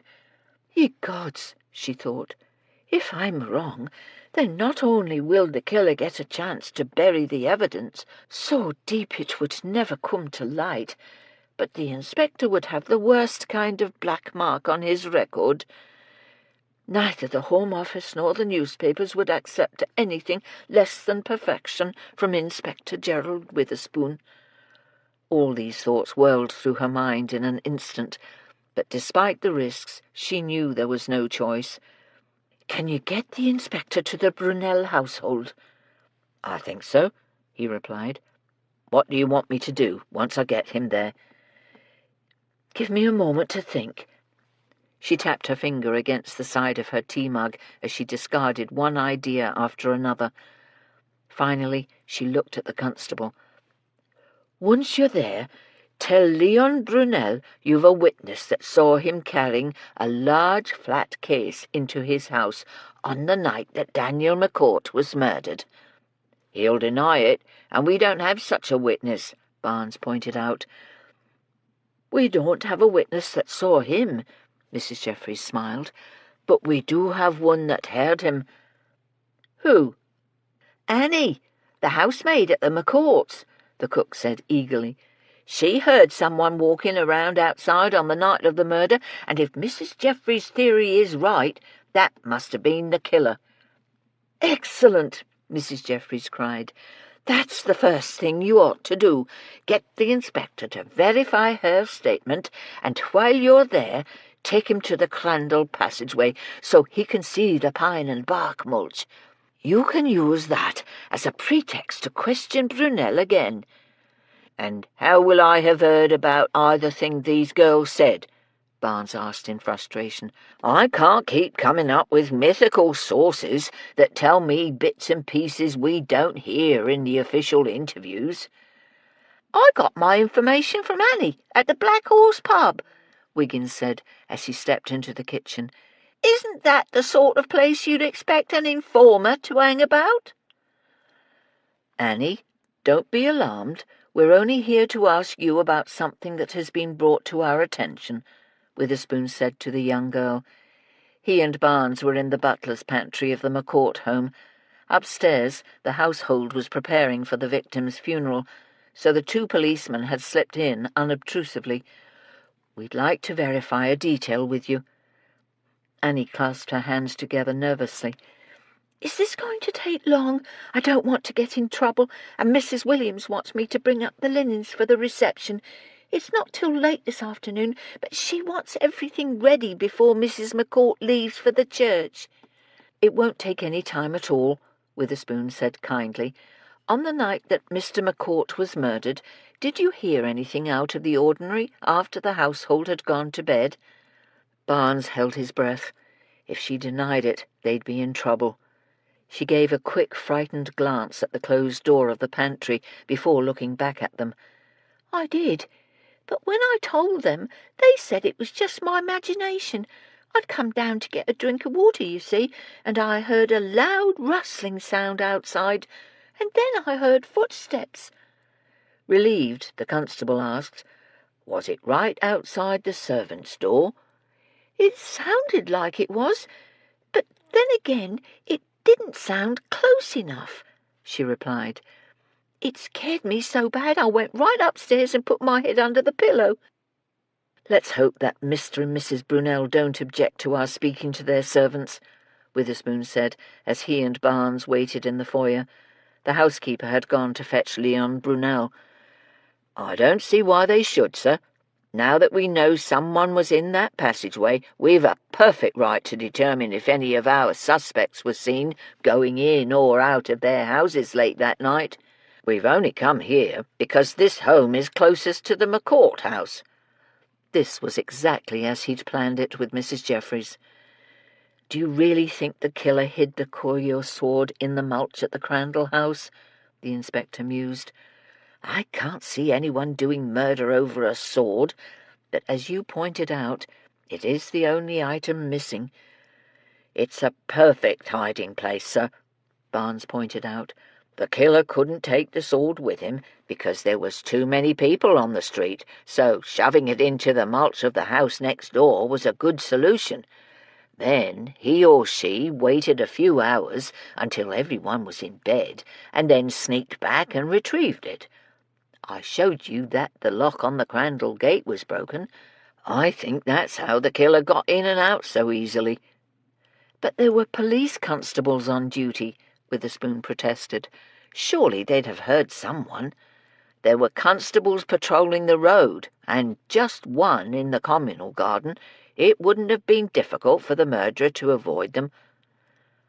They turned as they heard footsteps pounding down the hallway, and Leon Brunel, followed by his wife, appeared. He was dressed in his shirt-sleeves with a black tie draped around his neck. Glenda Brunel wore a black morning dress. "What is the meaning of this, Inspector?" Brunel snapped. "My housekeeper said you've made the most outlandish request." "We'd like to speak to your servants," Witherspoon said calmly. "We've no wish to inconvenience you." "But it is an inconvenience," he interrupted. "What on earth do you think you can learn from our servants? None of them were anywhere near the McCourt house when he was murdered." Glenda Brunel said nothing. She simply stared at the two policemen with a strange, cunning expression on her beautiful face. "This is a murder investigation." Barnes looked him directly in the eye. "And your servants may or may not have information that can help lead to the killer. We won't know until we speak to them." "What kind of information might that be?" Glenda Brunel stepped around her husband and walked toward them. "I was home that night. Perhaps I can help you." Leon lunged forward and caught up with her. "This is none of your concern. Go and finish dressing. We've got to leave for the funeral soon." She ignored him. "You can ask me anything you were going to ask the servants." She smiled at Witherspoon. "I'll tell the truth." "Glenda, shut up." Leon tried to grab her arm, but she nimbly leapt to one side and fled down the hall toward the double doors leading to the drawing-room. Alarmed, both policemen went after her, intent on putting themselves between her and her angry husband. "What do you want to know?" She whirled around and flattened herself against the closed doors. Her gaze fastened on her husband's face. Ask me, I'll tell you what you want to know. I won't lie to protect him." "Did your husband leave the house on the night that McCourt was murdered?" Barnes blurted out as he and Witherspoon planted themselves protectively in front of her. "He did, and when he came home, I saw him carrying a long, flat case up to the attic." She pointed up the stairs. I'll show you where he put it." "Good God, woman, what kind of wife are you?" Leon hurled himself in her direction, but Barnes and Witherspoon were ready for him. They caught him by the shoulders and then dragged him back toward the front door by his arms. By this time he was screaming at the top of his lungs, and the housekeeper came charging into the foyer. "Run and get the constable on the corner," Barnes ordered, as they tightened their grip on the struggling man. "Use the servants' door," he commanded, because they now had Brunel pinned up against the front door. She turned and fled. "He hid something up in the attic." Glenda looked at Witherspoon as she spoke. "Did you see him do it on the night McCourt died?" The inspector gasped the words out. He used his body to pin Brunel to the door, and he could see that Barnes was straining to hold the fellow as well. "No, but he goes up there every day," she laughed. "He locked the door, but that didn't keep me out." "Of course it wouldn't, you wretched little sneak," Brunel yelled. He jerked his left shoulder and almost succeeded in dislodging Barnes. "You're good at sneaking, aren't you? That's all you're good at, you slut." "There's a sword up there," she continued calmly, as if he hadn't spoken. "It's in a flat case and is very ugly, but he strokes it and fondles it like a lover." "You stupid cow! You've ruined me," Leon screamed at his wife. "I've given you everything, and this is how you repay me. I'll kill you! I'll kill you!" Barnes grimaced. He didn't know how much longer he could hold on, and he wished Mrs. Brunel would shut up, because every time she hurled an insult at her husband it enraged him so that he doubled his efforts to get away. Footsteps pounded up the corridor, and 2 constables suddenly appeared and raced over to the front door to relieve them of their burden. "We've got him now," one of them said, as he pulled Brunel's arms behind his back and slapped on the cuffs. "Are you all right, sir?" "We're fine." Witherspoon could barely gasp out the words. He was so tired. Brunel suddenly broke away from the constable and hurled himself at his wife. "I'll kill you! I'll kill you!" "No, you won't." Glenda straightened away from the door. "You're going to hang, and I'm going to have all your money." "I wonder if they're there yet," Looty remarked to no one in particular. Ruth, Betsy, Phyllis, Mrs. Jeffries and Mrs. Googe sat around the kitchen table and waited. Smythe, Wiggins and Hatchett had gone to the Brunel house to surreptitiously keep watch. They promised to return immediately if there was an arrest made. "They had to go to the McCourt house first," Mrs. Jeffries replied. "Then they'll go to Leon and Glenda Brunel's residence." "And let's hope that you're right," the cook said to the housekeeper. "Otherwise the inspector is going to end up with egg on his face." "'Course she's right," Looty declared. "And it ain't her fault that everything rests on the misery of a wife and the piece of pine mulch in the attic." Betsy suddenly turned her head toward the back door. "The men are back. Brunel was arrested," Wiggins yelped as they came into the kitchen. "And lucky for the inspector that we was hanging about the house, otherwise Brunel might have made a run for it." "Tell us everything," Looty demanded. The 3 of them peeled off coats and scarves, caps and gloves as they crossed to the coat tree before moving to the table. Hatchett popped his elegant black top hat on the sideboard, then proceeded to his usual spot. "I'll get more cups." Betsy leapt up, gave her husband a quick kiss, and hurried to the cupboard. "Is the baby all right?" he asked. "She's fine," Betsy said. "She's having a late nap in my room," the cook told him. "Now, you boys sit down, and we'll pour you some tea. Then you can tell us what happened." For the next few moments the kitchen was silent, save for the scraping of chairs and the clink of china as they took their seats and got their tea. Finally, when everyone had settled, Mrs. Jeffries said, "Now, who wants to start?" "I'll do the honours," Hatchett offered. "As instructed, we went to the Brunel house to keep an eye out should anything untoward develop. Wiggins and I stayed in the front, and Smythe very kindly volunteered to watch the back and servants' entrance on the side. We wanted to make sure we had the doors covered just in case he tried to scarper off," Smythe clarified. "Excellent idea. If he attempted such a thing, you could have followed him to see where he went," Ruth added, nodding approvingly. "Now, As you know, it's a very posh area, and the Brunel home is quite close to the commercial district," Hatchett continued. "That's a pertinent point, as you will see when we get further into our story." "Oh, get on with it," Looty cried. "We're on pins and needles here." "If you'll quit interrupting, madam," he scolded, "I'll do just that. Now, as I was saying, we had the doors covered properly, and Wiggins had pointed out the location of the nearest constable. He was stationed just around the corner from the Brunel home, by the shops. We'd taken our places so we had a good view of the premises." "Where did you hide?" Mrs. Googe asked.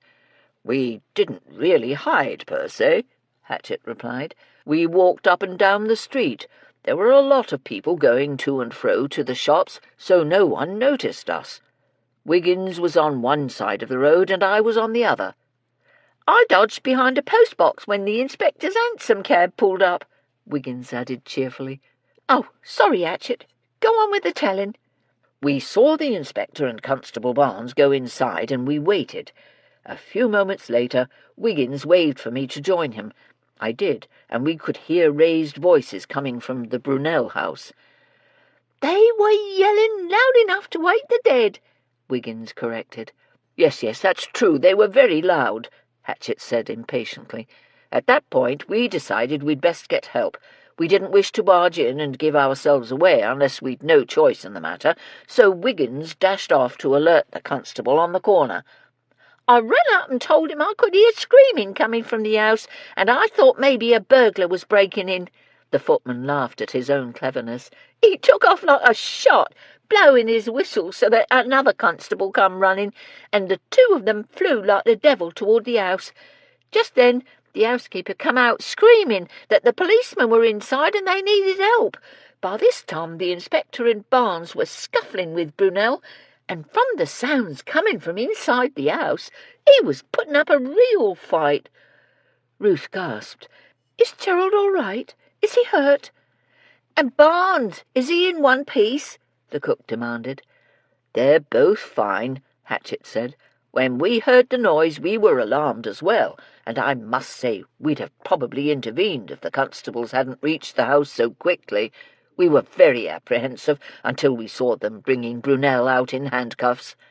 Hatchett laughed. "Of course, we weren't completely reassured as to the inspector and the constable's safety until Smythe appeared and reported that he'd peeked in the drawing-room window and both our policemen were fine.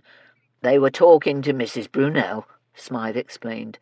"Mind you, the inspector's hat was off and his hair was mussed up, and the constable's helmet was gone, but they didn't look too much worse for the wear." "Thank goodness," Ruth sighed in relief. "Sometimes we forget how dangerous catching murderers can be."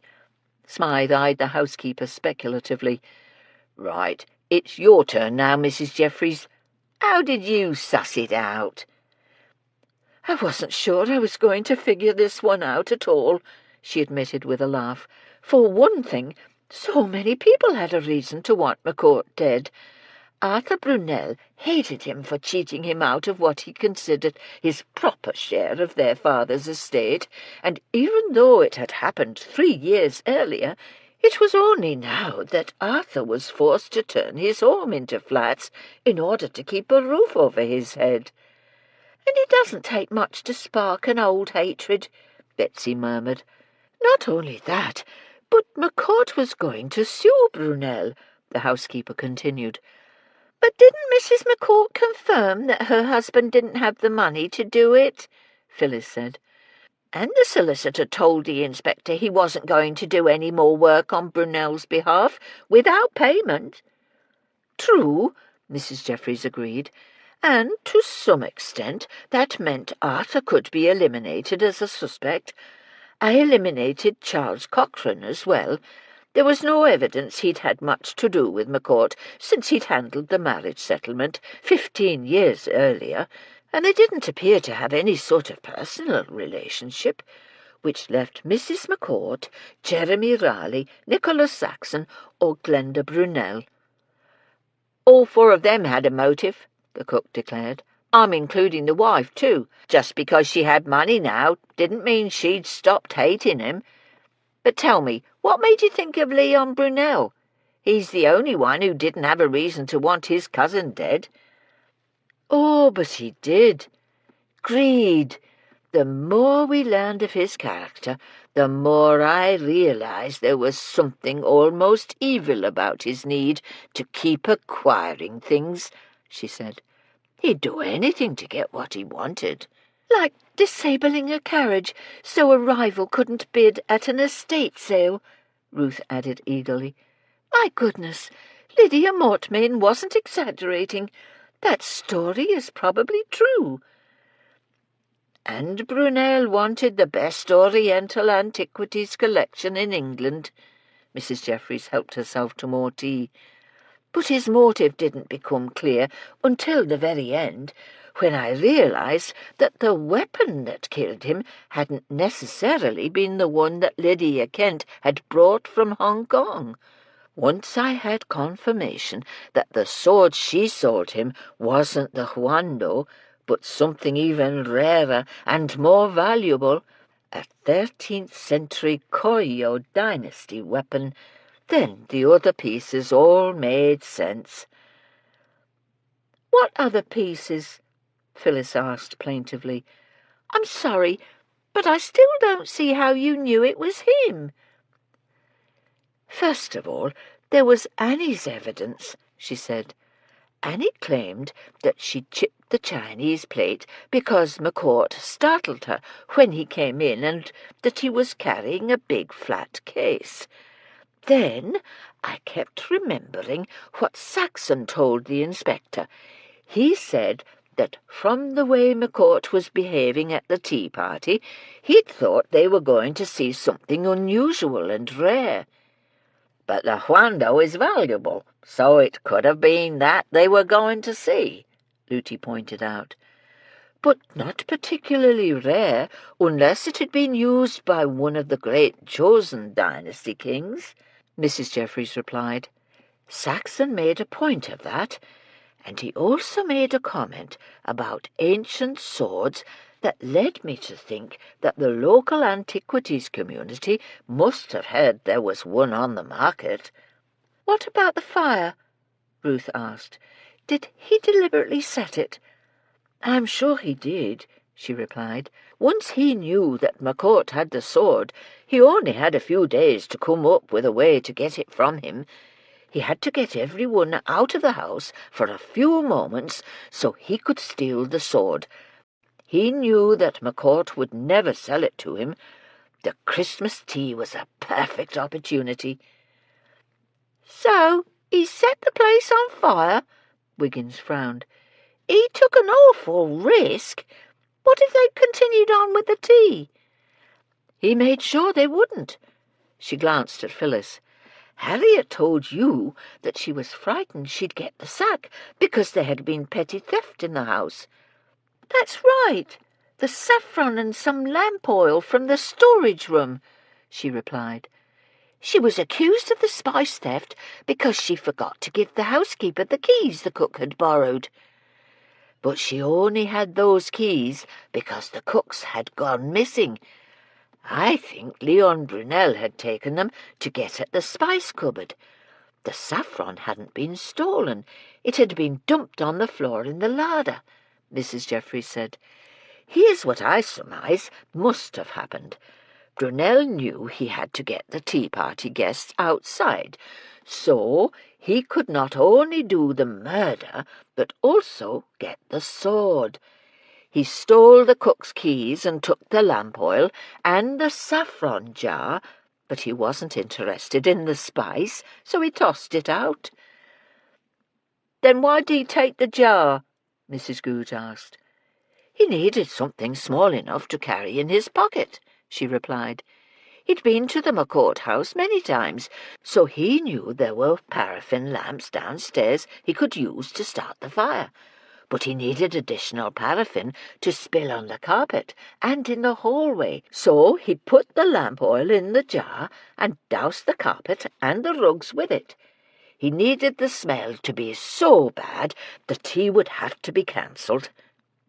"But how could he know that he'd have a chance to start the fire?" Ruth asked.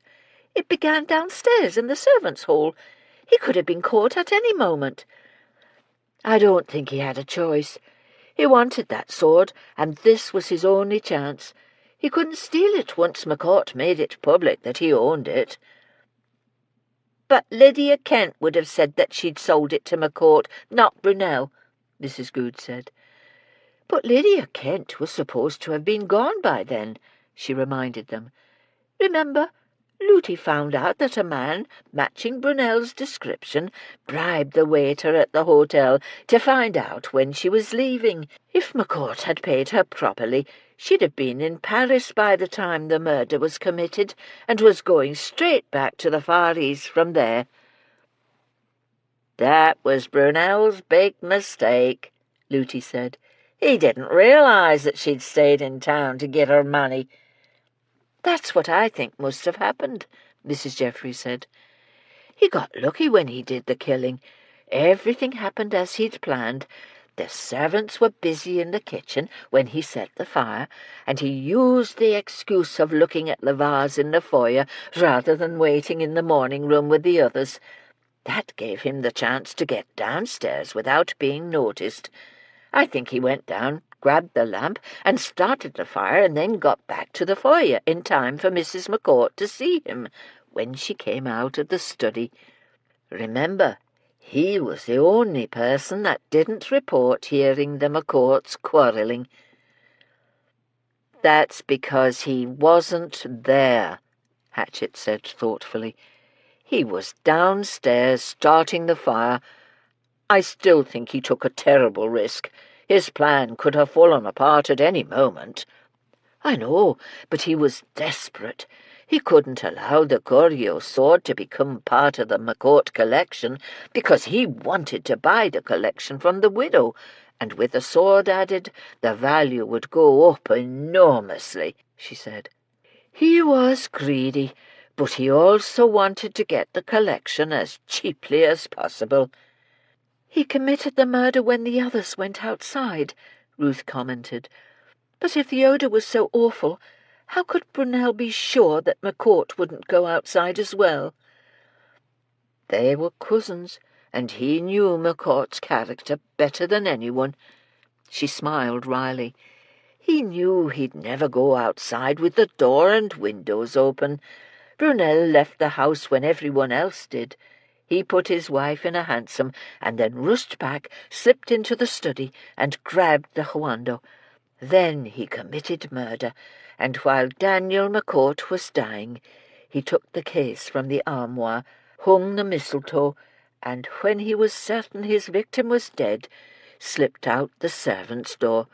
He shoved the case under the gap in the fence between the McCourt and Crandall houses, and then went next door and buried it deep in the mulch. I'm certain he'd already broken the lock on the Crandall's gate. After that, he got a hansom and went to see his own solicitor. Later that night, when he judged it safe, he came back, retrieved the sword, and went home.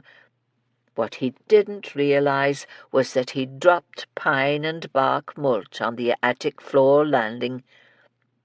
"Harriet got in trouble over that," Phyllis exclaimed.